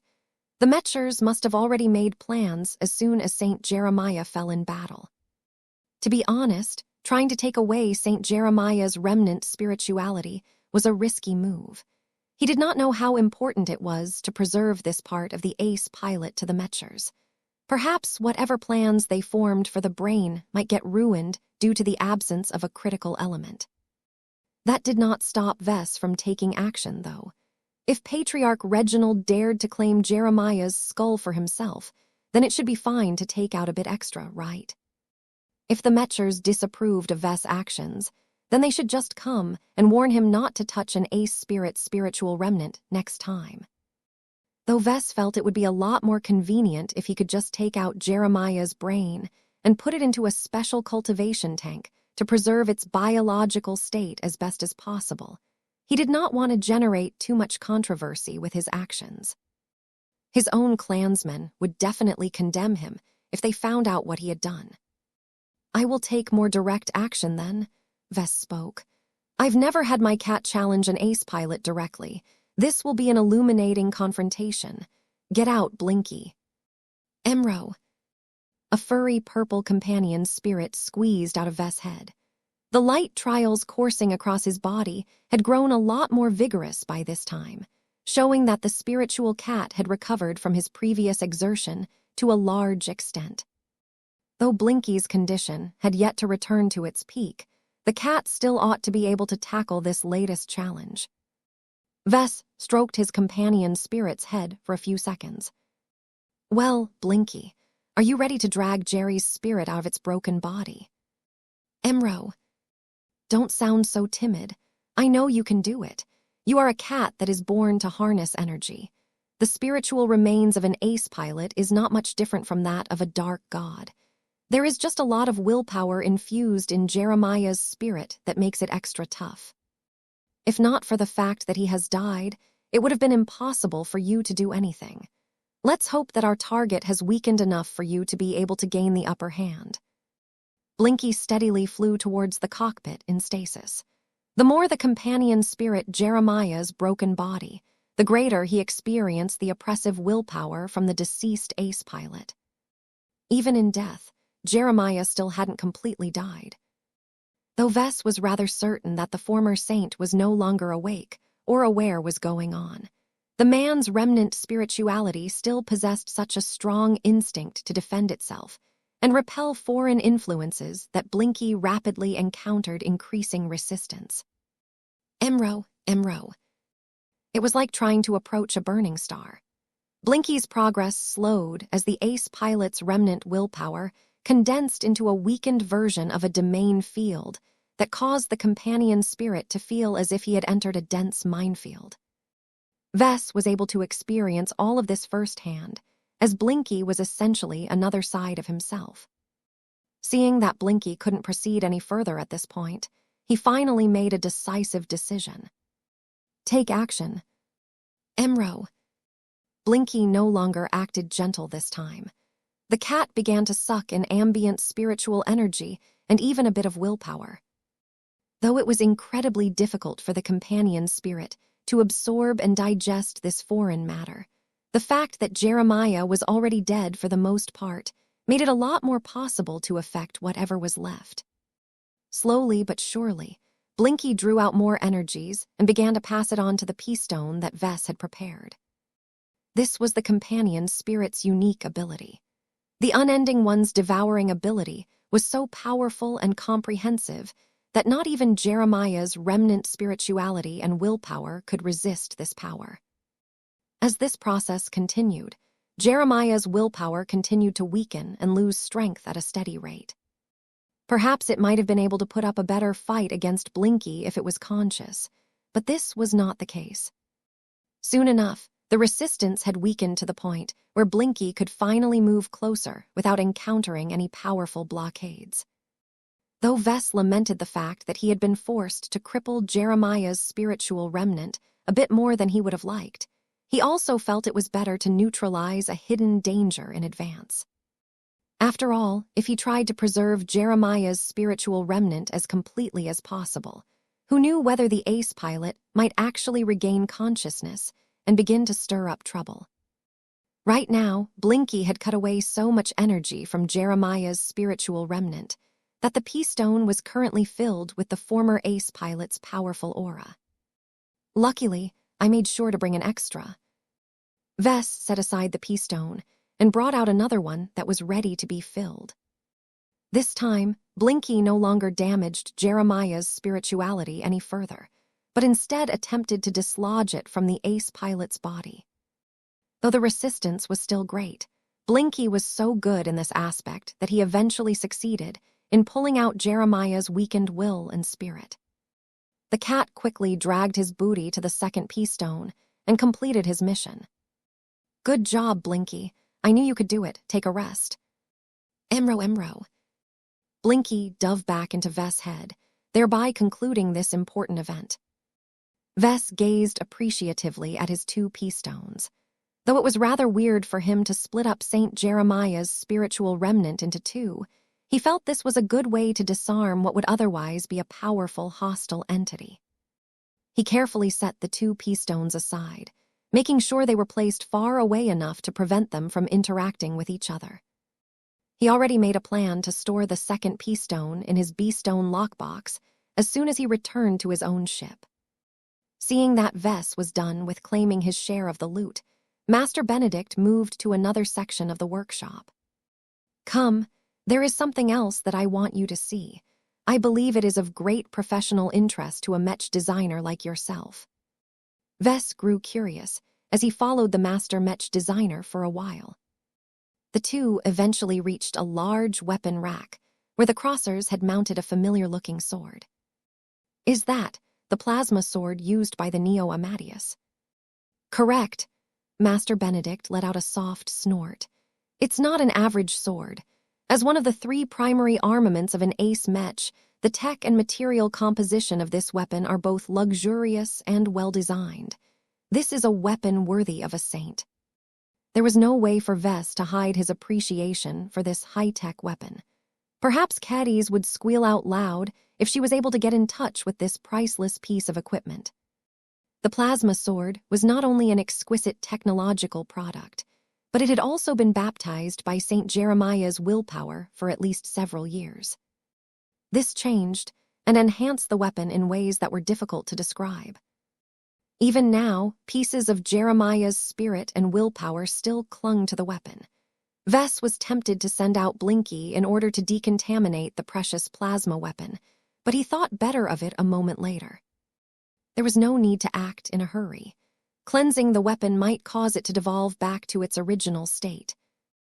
Vess quickly recalled an interesting aspect about the three main swords of the Neo Amadeus. His eyes widened a bit as he turned his gaze and his spiritual senses towards the hilt of the high-tech weapon. Deep inside the body of the large Mech-scaled weapon, Vess was able to sense a weak but distinct human presence that gave the plasma sword a different vibe. Master Benedict wordlessly activated a projection that displayed a deep scan of the plasma sword's interior. The insides of the swords contained all of the complicated internal components that were needed to make a plasma sword work. However, at the place where Vess was able to sense another mind, the scan results clearly displayed a highly reinforced pocket where the head of an actual person was actually being kept alive. The surprising part of all of this was that despite all of the knocks that the plasma sword had suffered over the course of the previous battle, the decapitated head of an unknown expert pilot was still alive. "This." Master Benedict crossed his arms. "Can't you see, Vess? Just as you have been busy with trying to rip off other people's design solutions, a certain master Mech designer from the Gage dynasty has been attempting to imitate your living Mechs. As crazy as this plasma sword looks, it is perhaps the closest and most successful attempt to reconstruct your work up to this point. It is quite literally a living sword. If this is a living sword, then I'm a star designer." Chapter 43, 36 Targeted. "So this is what other people call a living sword, huh?" Vess did not look impressed at all. He was bewildered more than anything. As Vess and Master Benedict Cortez studied the scanning data of the plasma sword, they found it was a well-designed product of high technology. Though the principles of plasma technology were rather clear, it was not that easy to weaponize it in a way to make it functional in Mech combat. Plasma was hot. It could melt through all kinds of alloys if it was applied to a target long enough, but no Mech pilot was stupid enough to allow a plasma blade to melt through his Mech with impunity. Therefore, plasma blades needed to possess a high degree of output, but that introduced all kinds of technical challenges. How to maximize output, how to prevent the internals from frying, how to manage the extreme heat generation, and how to stuff it all in a package that was small enough to be usable in Mech combat were all requirements that had to be met in order to make a plasma weapon viable in a combat setting. The high thresholds of military plasma technology ultimately meant that it was mostly common in first-class Mechs. Though it was definitely possible to equip second-class Mechs with plasma weapons if the client was willing to commit more funding and resources, it simply didn't make sense most of the time. The Neo Amadeus was different. As an ace Mech, its design budget was so high that previously unattainable technology became a lot more viable all of a sudden. Vess was not surprised at all that the Gage dynasty was willing to invest in a plasma sword, as well as other weapons, such as an anti-resonance sword and a transphasic sword for a new ace Mech. St. Jeremiah Gage definitely possessed the strength to make good use of these armaments. The leadership of the dynasty must feel extremely pained right now. Not only did they lose a relatively young ace pilot that could have gone on to guard the Godgers for at least a century, but they also lost all of the investment they poured into the development of an ace Mech that only participated in one actual battle. The estimated production cost of the Neo Amadeus and all of its armaments definitely amounted to millions of MTA credits. Vess wouldn't be surprised if the total cost, which included the amount of hours that master Mech designers and other personnel worked on the design project, exceeded 10 million MTA credits. No other kind of second-class Mech could come close to this extravagance. Spending at this level was mostly associated with first-class Mechs more than anything. Now, all of this value had fallen into the hands of the Cross clan. Master Benedict would probably be able to derive an enormous amount of gains from studying the frame of the Neo Amadeus. Even though he was largely responsible for designing the initial version of the Mars and upgrading it to ace Mech standards, it was undeniable that he wasn't exactly the most qualified person to fulfill these responsibilities.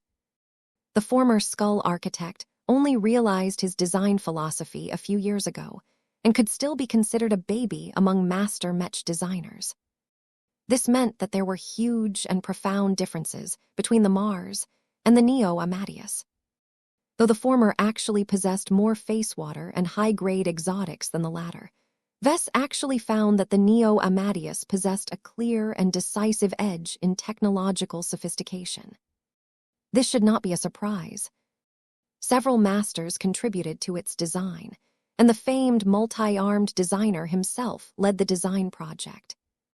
Not only that, but the Gage dynasty was able to mobilize its best and most accomplished R&D institutions to develop all kinds of custom, high-end Mech parts and Mech systems for the ace Mech, making it so that nothing about its design consisted of stock components. Though Vess hadn't been able to study the frame of the Neo Amadeus in detail as of yet, its plasma sword ought to be a good representation of the entire package. Master Benedict grew curious at what the younger Mech designer could pick up from the plasma sword. Leaving aside the abnormally hidden deep within the structure of this weapon, what is your impression of the overall design style and direction of the plasma sword? Vess understood that this was probably a teaching moment. He did not mind being patronized because his experience with design work at this level was severely deficient. A former Fridayman Mech designer and newly advanced master most certainly knew more how works like the Neo Amadeus and its luxurious equipment came about. Since Vess did not want to sound too incompetent, he took his time to evaluate the plasma sword and formulate a proper answer. The sword is a collaborative work. Vess spoke as he drew from his own experiences. I can tell that someone with a good understanding of swords and swordsman Mechs took charge of the design of this weapon. Every aspect about the design lines up with a single and coherent design concept. Though its performance is incredibly high, it is not extreme to the point of compromising its robustness and structural integrity. It is truly a powerful and reliable plasma sword that won't easily malfunction during ace Mech combat, and that is the most important requirement. Fragile products had no place in ace Mechs. Saints pushed their machines harder than any expert pilot by a huge margin. This pretty much made it impossible to equip half-gods with cheap and shambling ace Mechs. Do you think it is a good weapon? Vess shrugged. I'm sure the multi-armed designer wouldn't have allowed it to exist if it didn't complement St. Jeremiah and the Neo Amadeus. The existence of this weapon provides the Neo Amadeus with the crucial capability to deal thermal energy damage, thereby adding more diversity to the ace Mech's damage profile. The only major shortcoming is that this plasma sword is a power hog. It can't be utilized for longer periods of time, because the burden to its energy reserves is just too big. Are you suggesting that the plasma sword is incongruous to the total package? It is fine if it is regarded as a contingency option, Vess answered. The cost of using it is too high under normal circumstances, so there is no reason for St. Jeremiah to employ it unless he encounters an enemy that is highly resistant to physical damage or has used up his other two swords, which was the case during the previous duel. Master Benedict nodded in agreement. Those are my thoughts as well. The plasma sword is a luxury option. Its inclusion means that the Gage dynasty has spent rather generously to equip the Neo Amadeus with the weapons it needs to tackle both human and alien threats. Now, what do you make of its abnormal feature? The design of the plasma sword was completely logical and in harmony aside from only one glaring addition. Vess turned his gaze back to the secret chamber that had been built inside the weapon. This thing looks like it was jammed into the plasma sword after it was already designed. There are clear signs that the designers had to resize and shift around a lot of components in order to make room for this last-minute demand. While the people who worked on the design have done an excellent job in integrating this chamber without sacrificing too much performance, there is still a clear incongruity in design style and intention. Master Benedict smirked. Do you think it is worth it for the Gaugers to jam this extra element into the plasma sword? After all, it was only added to the weapon during a later phase of the design process. Mech designers ordinarily try to avoid feature creep as much as possible. This was the tricky part about the abnormality. Vess didn't think that St. Jeremiah Gage requested such a change. It was simply too macabre to be associated with an ace pilot who developed a reputation for being noble and upright. It depends on who is in charge and who is setting the goals, Vess eventually said. Normally, the ace pilot should be the person that ultimately dictates what should be put into his machine.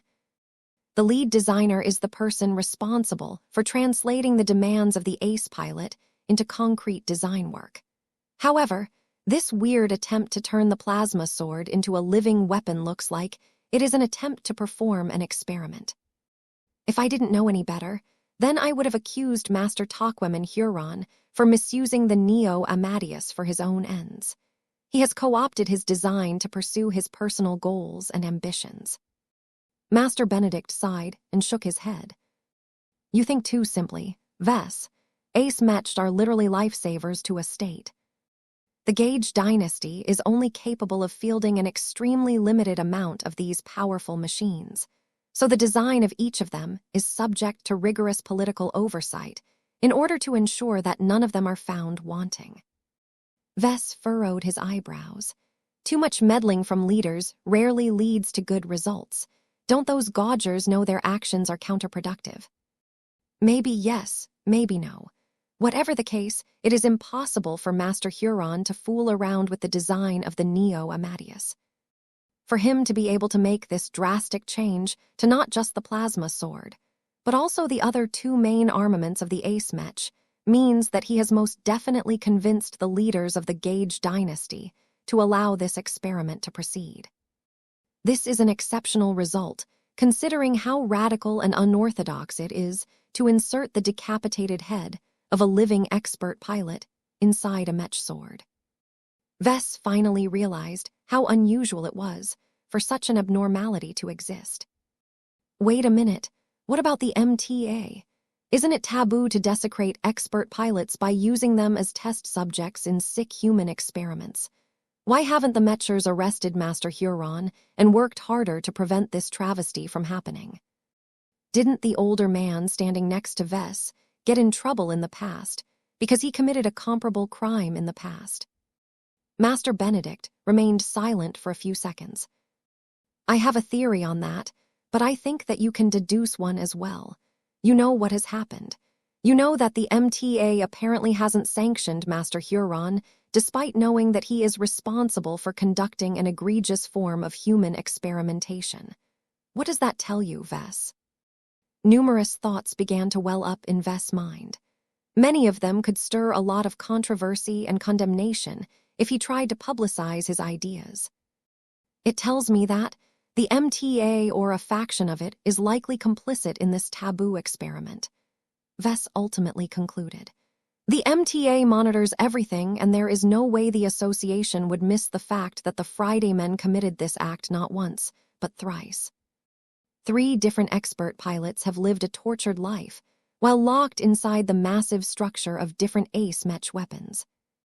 The only explanation that makes sense is that Master Huron has either received the active support of a powerful MTA faction, or that he has been permitted to conduct his experiment with the implicit approval of a bunch of bigwigs in the MTA. Why would the Mechers support this experiment or permit it from happening? Vess frowned deeper as a number of unsettling answers came to mind. Because there is at least one group of Mechers that may be jealous at my living Mechs. So far, I enjoy a monopoly on living Mechs. It is becoming increasingly more known that my contributions to the Mech industry are extremely helpful. My best commercial offerings have become the market leaders in their respective categories. The competition is bound to hate my work.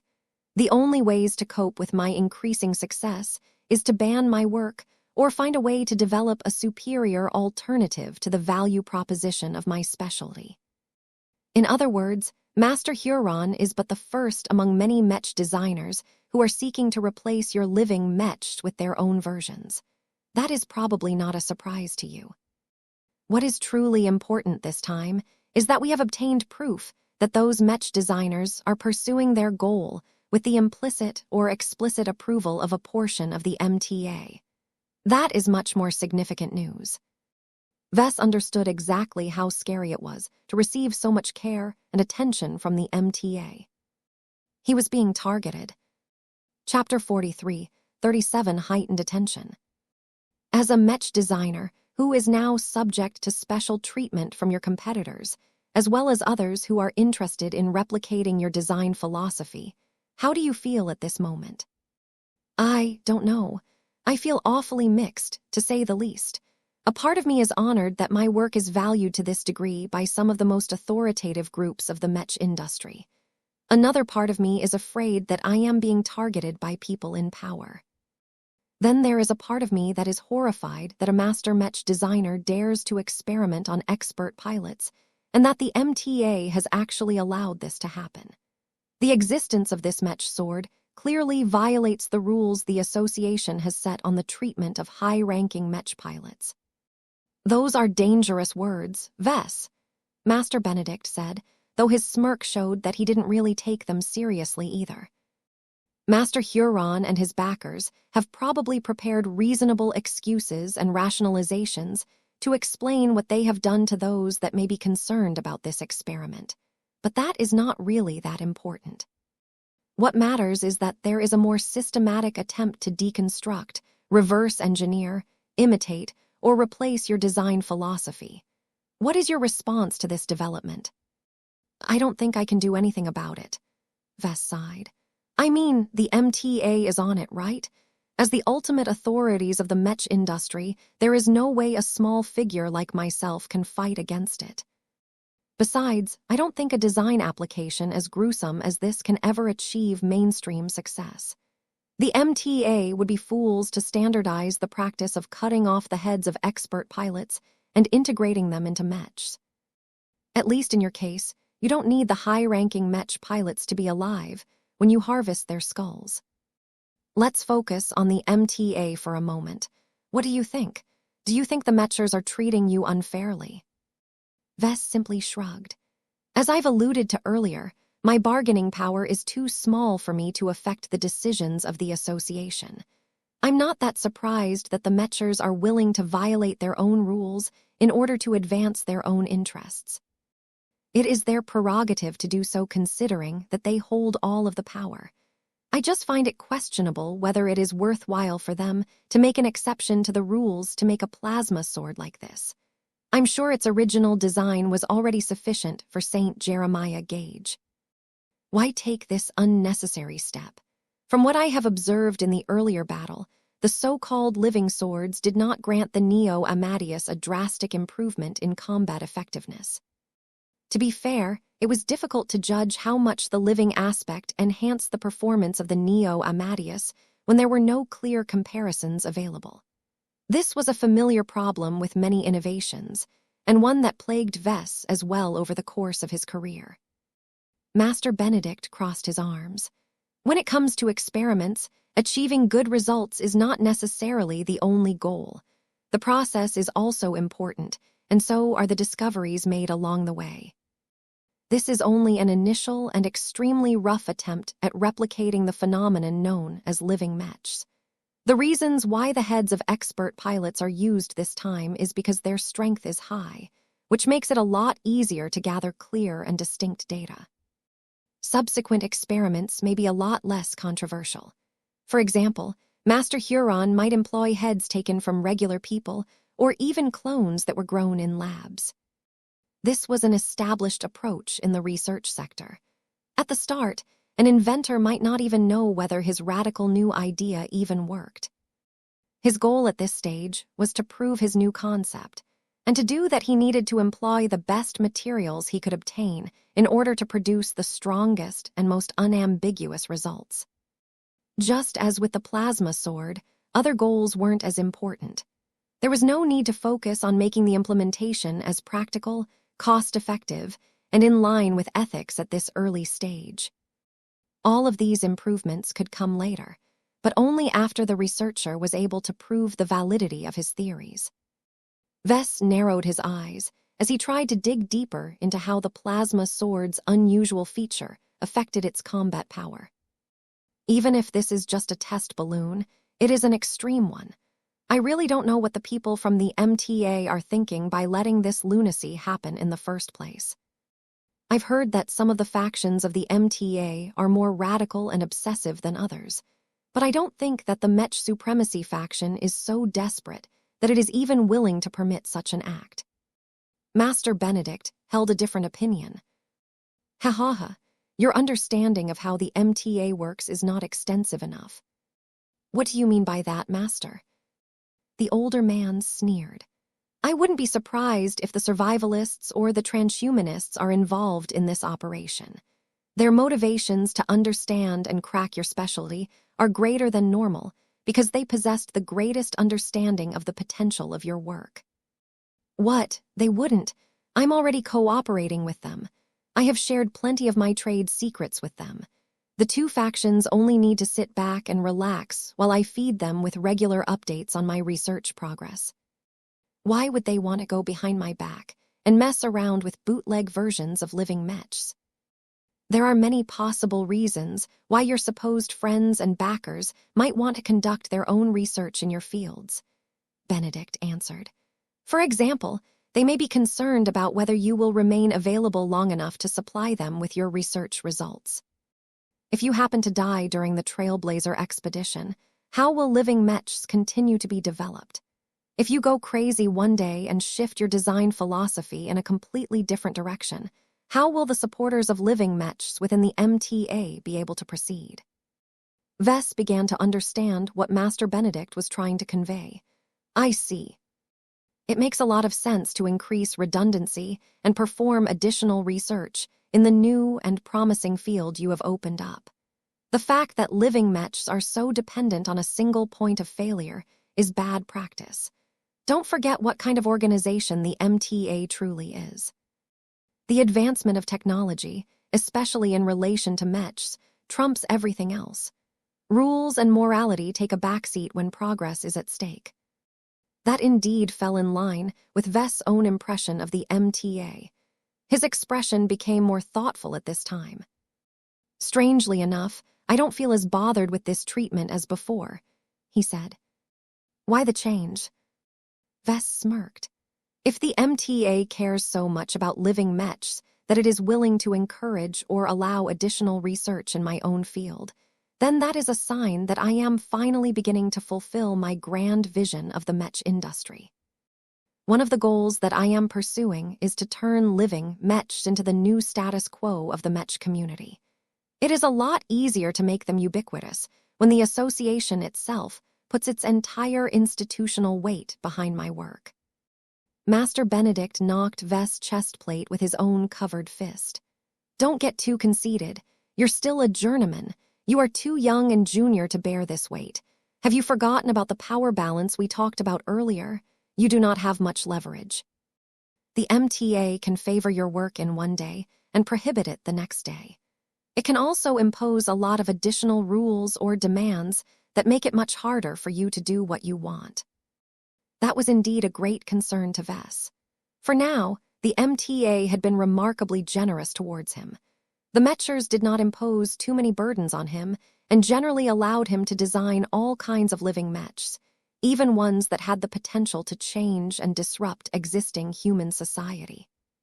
His most successful commercial products, such as the Ferocious Piranha line, the Pacifier line, the War Squire line, the Hymenoptera line, and so on, already introduced drastic changes to society in a considerable part of the Red Ocean.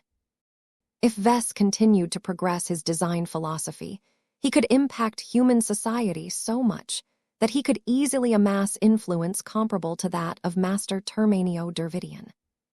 However, the problem with that was that the MTA, or at least parts of it, might not necessarily want Vess to gain such a voice in human society. The greater his weight in society, the greater his threat towards certain interest groups. All of these complicated matters were too heavy for Vess. Though he didn't want to spare any thought on them, the reality of the situation left him with little choice. The existence of the abnormal plasma sword served as a warning to him that other people were almost certainly plotting around him, no matter whether he was cooperative or not. It would be foolish for him to go back to burying his head in the sand. He turned towards the older man. Just like the unknown Mechers that supported Master Huron's research, Master Benedict most definitely had his own agenda. It wasn't a coincidence that he brought this topic and steered it in this specific direction. What do you think I should do, Benedict? He asked with a hint of suspicion. Relax, Vess. I have my own ambitions. I am merely concerned as a friend of yours. My experience with the MTA is richer than yours. Though I have never received so much favor and attention from the Mechers as you, I have a deeper comprehension of the pitfalls of dealing with them. My personal experiences, along with my discussions with fellow colleagues, has taught me that indigenous mech designers, such as you and I, operate on the whims of the association. Vess did not look impressed. You're not saying anything new. I wasn't finished, Vess. You need to look beyond the surface and think about the implications of what I have said. What I mean by that statement is that you need to put more effort into navigating the web of interests within the MTA.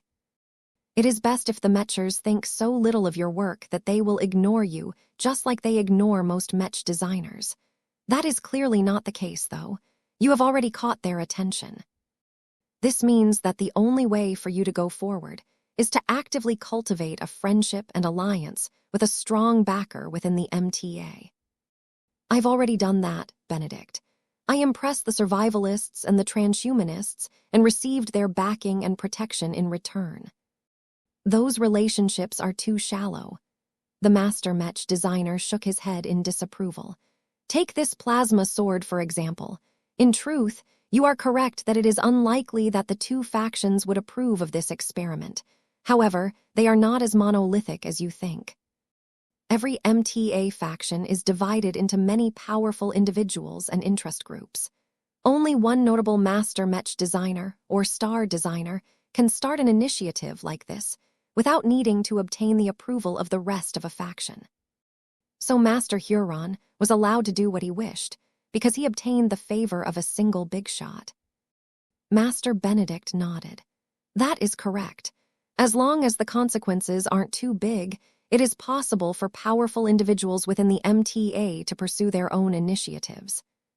If you want to go further with trying to protect your rights and further your goal of popularizing living mechs, then you will need to develop a close friendship with a powerful figure within the association. It is not enough to be on good terms with the two factions that you are already associated with. The absence of deep commitments mean that the survivalists and the transhumanists can always turn their backs on you from the moment your usefulness has come to an end. I see. Chapter 43, 38 Super Ingredient. Though Master Benedict no longer continued this discussion any further, Vess still had plenty of food for thought. Unlike Gloriana, he could hardly focus on examining the Neo Amadeus and its various pieces of high-end equipment, due to all of the turbulent thoughts running through his mind. Vess understood that he had made enough progress and produced enough results in the Red Ocean to move into the big leagues of the Mech community. Though his status as a journeyman caused many people up high to dismiss his presence, that did not stop the more discerning people from taking him seriously. As Master Benedict just said, the power imbalance was too great for Vess to feel secure. Anything could happen to him as his work began to make more changes to society. Some people stood to benefit from the popularization of living mech, while others would definitely lose business. Instead of waiting until a greater and more damaging event occurred in the future, Vess needed to preempt these risks. The way to do that was to build up more leverage and support by developing a close relationship with a Mecher that was powerful enough to cover for him, but also friendly enough to take risks on his behalf. As Vess thought of possible candidates that he could get closer with, he found out that the list of people he might be able to depend upon wasn't great. He was certain that the survivalist faction and the transhumanist faction encompassed a huge amount of people, including a huge amount of powerful masters and numerous star designers. Yet just because their factions supported Vess didn't mean that they would stick up for him during the bad times. This was what Master Benedict was truly warning him about. Vess had never met the vast majority of survivalists and transhumanists and could not possibly count on them to cover his back if he needed their help. The only people he could truly count upon were those he spoke to in person and developed a positive impression on him. What Vess needed to do was to increase his value in their eyes and build a more reliable relationship with them. It was best to forge a true partnership with them, just like the one he formed with Calabast. The amount of people from the MTA that Vess could approach was awfully short. He had built up a great relationship with Master Willix in the past, but the huge distance between them had cooled their friendship as the years continued to pass by. Vess did not dare to assume that Moira Willix would stick up to him when they hadn't spoken with each other for more than 5 years. Master Termanio Dervidian was a better target. Vess had sporadic contact with him as the prestigious master possessed a clear interest in his work. Yet the talks between the two mostly amounted to Vess updating his contact person from the transhumanist faction of his latest research results. This was not enough anymore. If Vess wanted to turn Master Dervidian into a more reliable backer, then he needed to expand his talks with the busy MTA Mech designer. However, the difficulty of doing this was too great. Even if Master Dervidian favored Vess, that didn't necessarily mean that this man, who only submitted to star designers, would sincerely interact with a little punk. The difference in status between the two were simply too great for Vess to have much confidence. If Vess wanted to make more progress, then he needed to approach someone who was not as distant and aloof. The problem with that was that anyone weaker than Master Dervidian might not necessarily have the pull within the MTA to provide him with the cover that he sought. The closest person that comes to mind is Jovi Armelin. Vess smiled a bit as he thought about his first real friend within the MTA. Though they had never met each other in the last 5 years, they still got in touch from time to time. In fact, their friendship should have already passed a point where Jovi would be glad to assist Vess in dealing with potential trouble. He's still too young, though, Vess sighed. Jovi was a great friend, but his influence within the MTA was too marginal. His value was almost entirely based on his potential rather than his accomplishments so far. Until he was able to realize his design philosophy and prove that he had the capability to throw his weight around, there was little that he could do to affect the MTA's trends. The most that Jovi could do was ask for help from his own backing to help Vess out. He had already done that a few times, but there was a limit to how many favors he could cash in at a time. Damn it, Vess frowned. It's still not enough. I need to approach other people, preferably ones like my wife that clearly benefit from my work. What did you say, Vess? Gloriana looked up from her data screen as she heard him mention her name. It's nothing, honey. Vess slowly floated over to Gloriana's position. At this time, his wife was hovering over the derelict frame of the Neo Amadeus. Despite missing its cockpit, the overall damage to its frame was fairly light. This granted her plenty of insights about the design work of famed Gauger Mech designers such as Master Huron and the multi-armed designer. What do you think of the Neo Amadeus? There is so much about this ace Mech that is wonderful that I don't even know where to begin, Gloriana gasped. I have to admit that the masters of the Gage dynasty truly deserve their reputation. The way they developed and integrated all of these advanced components is almost perfect. I have discovered so many new methods and design solutions that I could spend years on studying them all.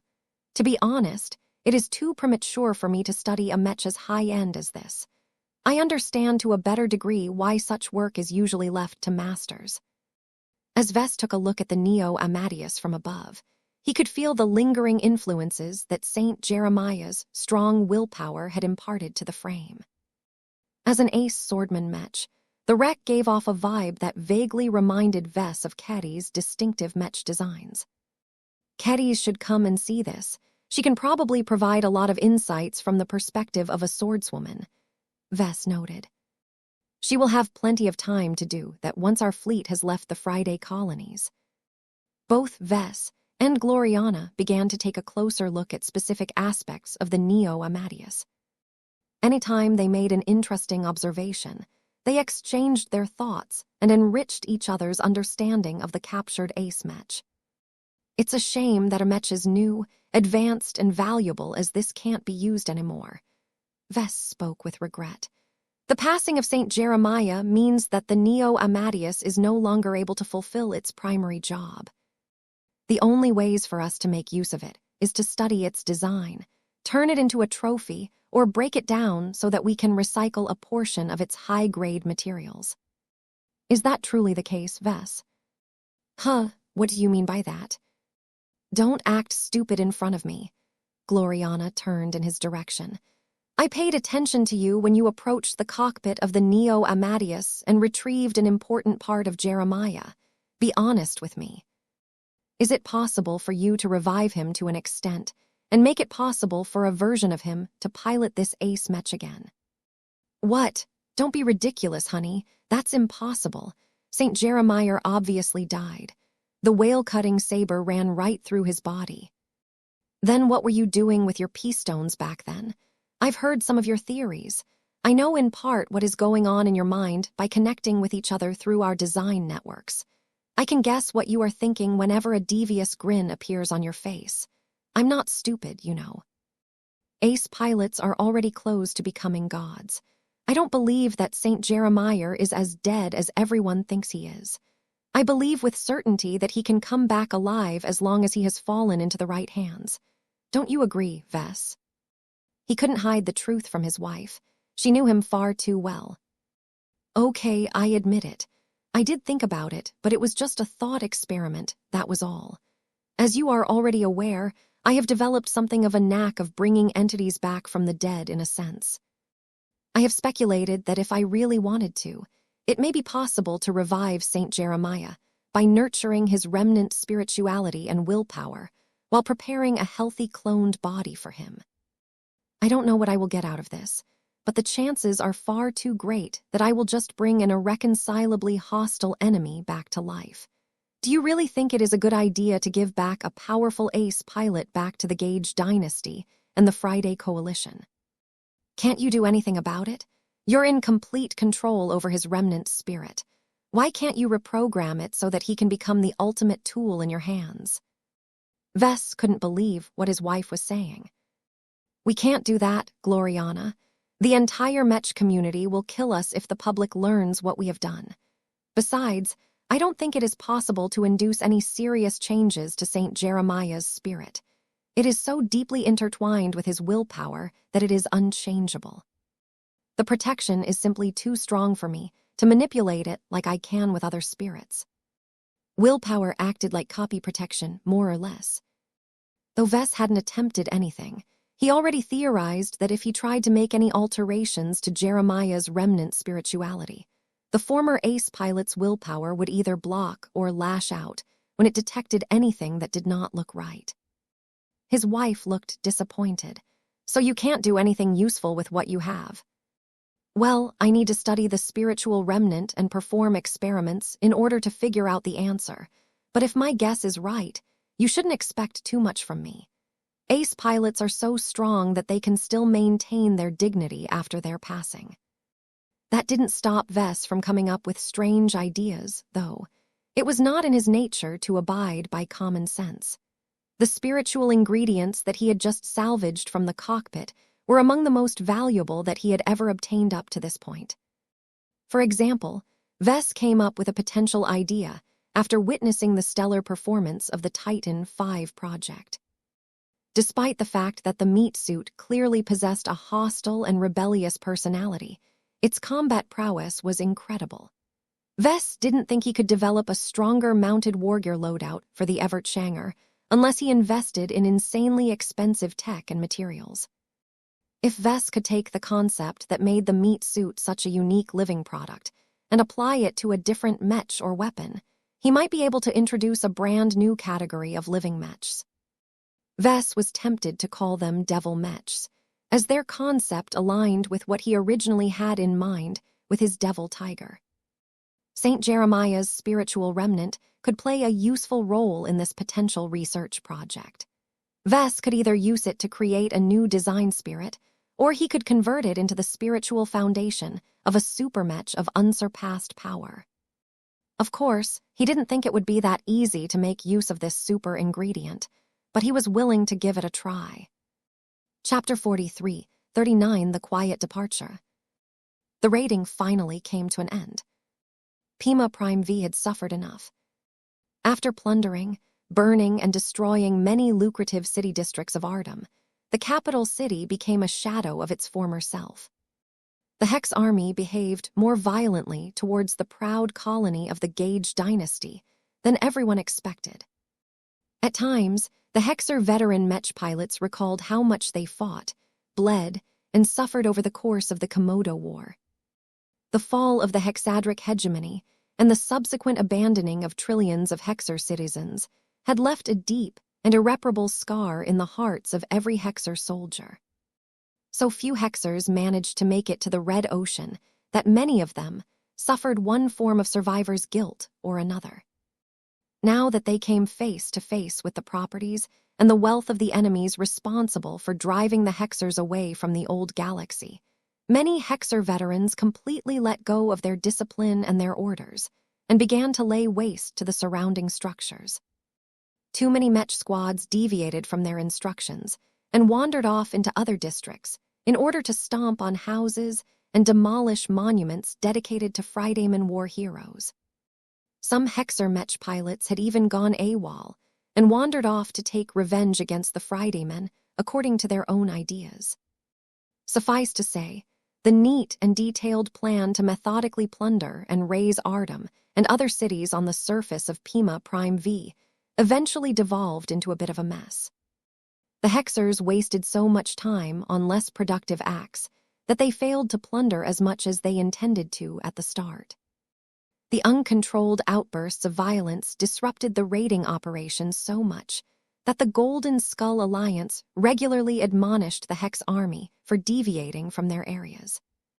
What was strange was that the Hexer leaders and commanders did not put much effort into reining in their rampaging troops.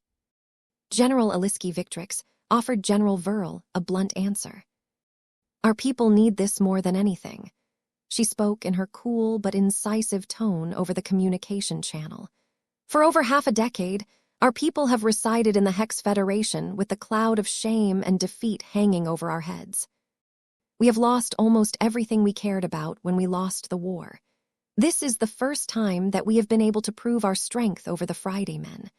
I am allowing our Mech pilots to vent because they have withheld their depression and dishonor for too long. This will be the turning point where our colonial state and people regain their confidence and optimism." While the Hexers definitely wanted to strike a heavy blow to the economic interests of the Gage dynasty and the Friday colonies, it was also important for them to heal the mental wounds they incurred from their massive defeat. In fact, General Aliski Victrix would have been fine with leaving the Pima Prime system immediately after winning the battle, because the Hex Federation already fulfilled its real goal as far as it was concerned. Everything else that came afterwards was just icing on the cake. Despite the disruptions generated by the Hexers, the Golden Skull Alliance generally obtained what it wanted from the surface. Pima Prime V was truly a well-developed colony. Not just Ardum, but also many other settlements offered many different goodies that the Gaugers failed to evacuate in time. Shuttles, transports, and larger vessels constantly brought back many containers filled with goods and materials to the fleet in orbit.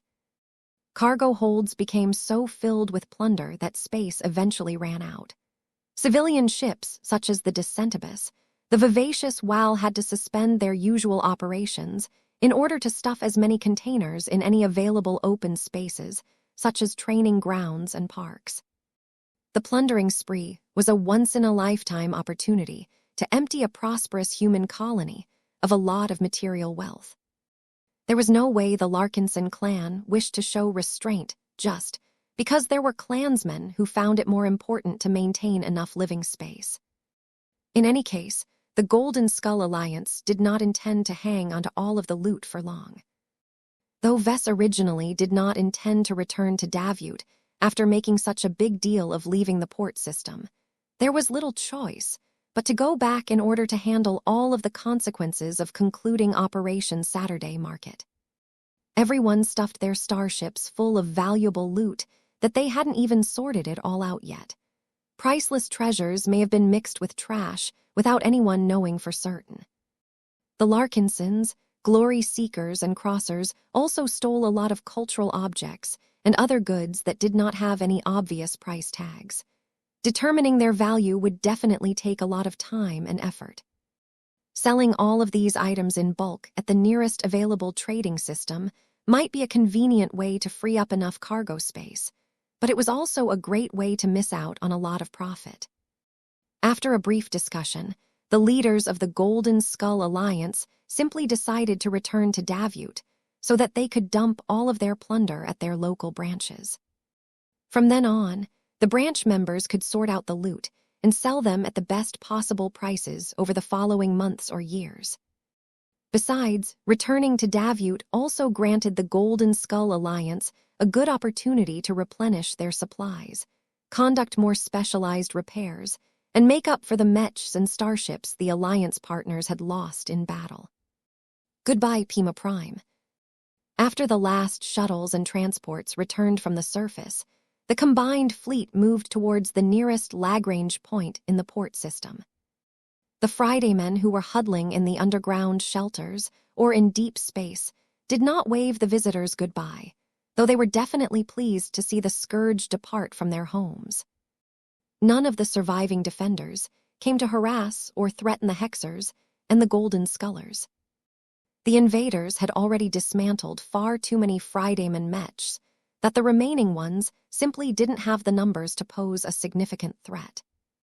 The Hexers left in space had also made sure to clear the surrounding space and drive away any surviving Fridayman starships that could shadow the combined fleet. There was no way the Hexers and Golden Scullers left anything to chance.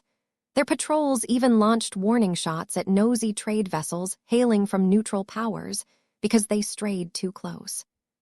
Though there were a lot of people that held their breaths as the massive fleet finally reached the Lagrange point, they finally relaxed and eased the tension in their bones as the starships smoothly transitioned into FTL travel without any interference. It's over.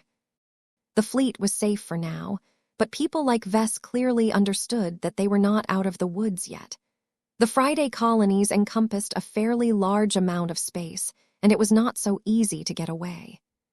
Previously, the combined fleet was able to enter the Friday colonies and reach Pima Prime fairly quickly because their target happened to be a port system. This time, the exit route did encompass any port systems. That meant that if the Friday men truly desired to take revenge, they could combine their forces and attempt to intercept the departing winners. "Relax, Vess," Calabast said during a routine meeting. "The chances that we will get intercepted is too low. We have been monitoring every major Fridayman fleet movement so far, and none of them are making any attempt to catch up to our fleet." "Are you sure about that?" Vess questioned. "I am. While I cannot guarantee that our spies and the operatives of the Hex Federation are able to track every possible enemy troop movement, many Fridayman Mech divisions are simply staying put at the moment. The risks of attacking us are too great, and victory will inevitably incur a massive price. The Friday men should at least wait until our Golden Skull Alliance has left before launching any sort of retaliatory attack." Vess looked suspicious. "I would have thought that the Carnages, Vermeers, Puffers, and Vanguarders would secretly form a massive fleet to ambush us now that our fleet and forces have incurred a lot of damage. We still haven't recovered our strength, after all. Even the Mars isn't in a state to compete against a hostile ace match. We thought about that, but the necessary condition to take advantage of our weakness is if they can muster at least 150,000 mechs, dozens of expert mechs, and one ace mech. Do you think it is easy for those coalition partners to play a high-stakes game and bet their capital for a military victory that does not yield much strategic gains? Don't forget that Patriarch Reginald isn't even a Hexer ace pilot. He's a mercenary, essentially. Once this is over, his relationship with the Hexers will come to an end." I guess you're right." Vess understood this logic. The only possible reason to attack the combined fleet was to weaken the strength of the Hex army, but as long as Patriarch Reginald Cross and the Mars was in the neighborhood, a retaliatory action inevitably demanded the deployment of an ace pilot and ace mech. There was no way the Fridaymen wanted to send out their ace pilots so easily. One had already died in Pima Prime. It was a lot less risky to keep these strategic assets in their respective star systems and use them as a deterrent against further attacks. Calabast smirked. "In general, the Friday men are afraid that we might choose to raid another vulnerable colony. It is in their best interest to have us leave their territory as soon as possible. This goes especially for the 4 weaker coalition partners who secretly supported our offensive operation. They all got what they wanted. Now they just want us to go so that they can begin to take advantage of the changed order within their state." As the days passed by, the territories of the Friday colonies remained remarkably quiet. The Hexers contemptuously thought that the Friday men had been spooked silly, but Vess knew that their old enemies had made the most rational choice. since everyone around him told him that the situation was under control. Vess no longer bothered to think about the dangers and proceeded to spend his time on repairing his expert mechs. Each of them incurred at least some form of damage during the last battle. Mechs that performed well in battle, such as the Dark Zephyr, only needed a few days in the workshop to make them ready for another serious engagement.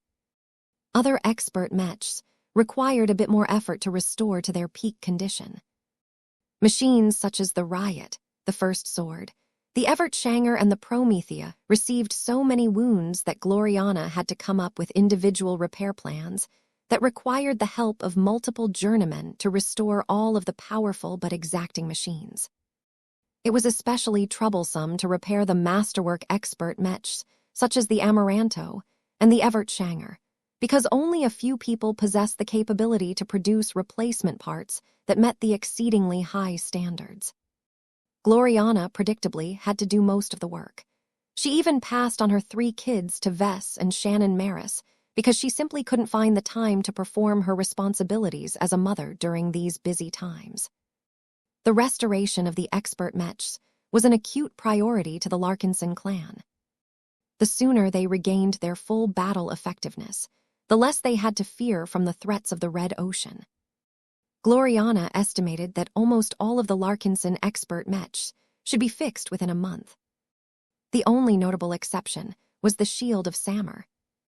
Gloriana didn't know what to say when the discussion turned to this utterly ruined expert space knight. "What do we do, Vess?" He shrugged. "I don't know, to be honest.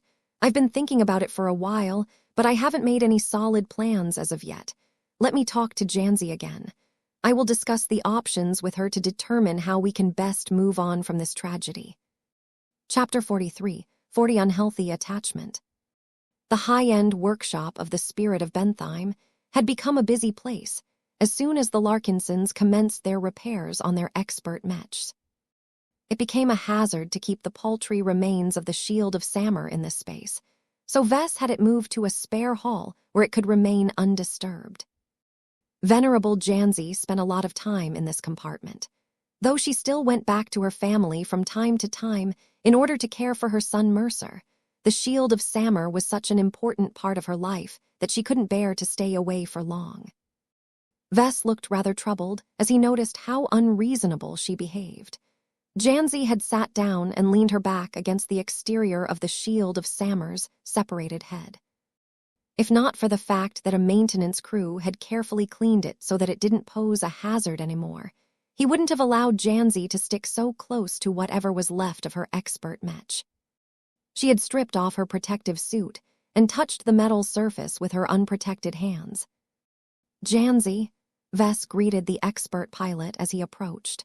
"I'm aware that you are still in a mourning period, but it is time to discuss how we should proceed with your future." "Isn't it obvious what you should do?" Janzi looked up at him. "You can fix this. You can fix my battle partner. She's still alive. I know she is. I can feel it inside this head. I have been trying so hard to contact and resonate with my living mech, and I have made a bit of progress." She pressed her palm harder against the metal surface and closed her eyes. Vess could feel that she was trying her best to extend her force of will and resonate with the remnant of the Shield of Samur's spiritual foundation. "Do you see, Vess, my Sammy is still alive." The close relationship and compatibility between the two actually yielded a result. The giant mech head glowed blue for a moment, but much of the activity quickly faded as Janzi had overstrained her willpower. "Be careful, Janzi," he warned. "What you have just done could be dangerous for you. The Shield of Samur may no longer be complete, but it is still a stretch for you to resonate with this remnant without the help of a neural interface." Vess became quite impressed with what Janzi managed to accomplish. What she had done was similar to how a swordmaster was able to resonate with a treasured sword. Of course, Janzi's efforts were much less effective because the scale was too big. It was just far too difficult for an expert pilot to resonate with just a small part of a mech in this fashion. The demonstration had given Vess a few ideas. Though the connection between Janzi and the spiritual remains of her expert mech lasted for a short moment, he noticed that the latter actually revitalized to a tiny extent. The spiritual feedback of an expert pilot provided it with rich nutrition. Not only that, but the strong bond and affection also seemed to help it regain a bit of personality again. The differences may have been too small to notice any obvious changes, but Vess was probably the greatest authority of living mechs. His observation capabilities were great, and he was exceptionally sensitive towards fluctuations in life. Vess became a lot more certain on how he should proceed with this case after processing the empirical data that he had just received. I have a couple of suggestions on how to go forward, Janzi. Would you like to hear what I have in mind? The female expert pilot nodded. Please, I have been waiting to hear from you for days. The longer my shield of Samur goes on without getting restored, the more I fear for its future. That is understandable. In my opinion, the shield of Samur has already died, but there is enough of it left that we may be able to get a version of it back. What would this version look like, exactly? Venerable Janzi critically asked. That is indeed an important question, Vess replied. The process is important. What we can get at the end will heavily depend on the steps we take to provide you with another expert mech. Let's start with the obvious approach. Normally, a situation like yours is solved by providing you with a brand new expert mech that might share resemblances to your old machine, but is fundamentally a separate machine. That is unacceptable to me. I will never pilot another mech that isn't my Sammy. I made a vow. More than that, the two of us simply belong together. I can't imagine ever entering the battlefield in a mech that is different from my long-standing partner. Vess frowned a bit when he heard that. Normally, he would applaud a mech pilot's strong attachment to a living mech, but certain people tended to take it too far. Mech pilots inevitably needed to switch to new machines when their older ones broke down in battle. Still, Janzi's attitude fell in line with his own ideals. Vess did not want to discourage this behavior, especially considering that Janzi's relationship with the Shield of Samur had provided him with a lot of research and reference data on third-order living mechs over the years. Okay, so we can agree on trying to restore your battle effectiveness by providing you with an expert mech that is related to the Shield of Samur in one form or another. The question now is how closely the reconstructed machine should match your original expert mech. Janzi narrowed her eyes. What's wrong with trying to reconstruct the Shield of Samur according to its latest design? Someone with your skills should be able to do it, and if you can't do it, your wife can probably do better. I don't care if it can't be a masterwork anymore. As long as the form is the same, the living mech should be the same as well. He sighed and waved his arm at the large pile of corroded and deformed pieces of metal slag. It's not that simple, Janzi. Do you think we can simply take all of this metal that has been dissolved by the Scorpion Commando's extremely potent venom and turn it back into your original mech again? It's not possible. What? Why not? There are many reasons why we can't. First, much of your mech is made out of unending alloy. Your design literally can't work if there is not enough unending alloy anymore. We wouldn't have been in so much trouble if the Scorpion Commando merely tore your expert space knight apart. We could have at least picked up all of the pieces and put them back together without too much loss. That hasn't happened, though. The face water-enriched corrosive fluids that literally melted your Shield of Samur produced a lot of chemical reactions that essentially broke down a huge amount of unending alloy. The slag that you see here can't be called unending alloy anymore because of that reason. It has degraded into different compounds that are much weaker and less stable. Though Janzi did not have a technical background, she still understood that it was possible to reconstruct an alloy as long as the base materials were still present. Why can't you remake unending alloy again? It's complicated. First and foremost, we don't understand its production process.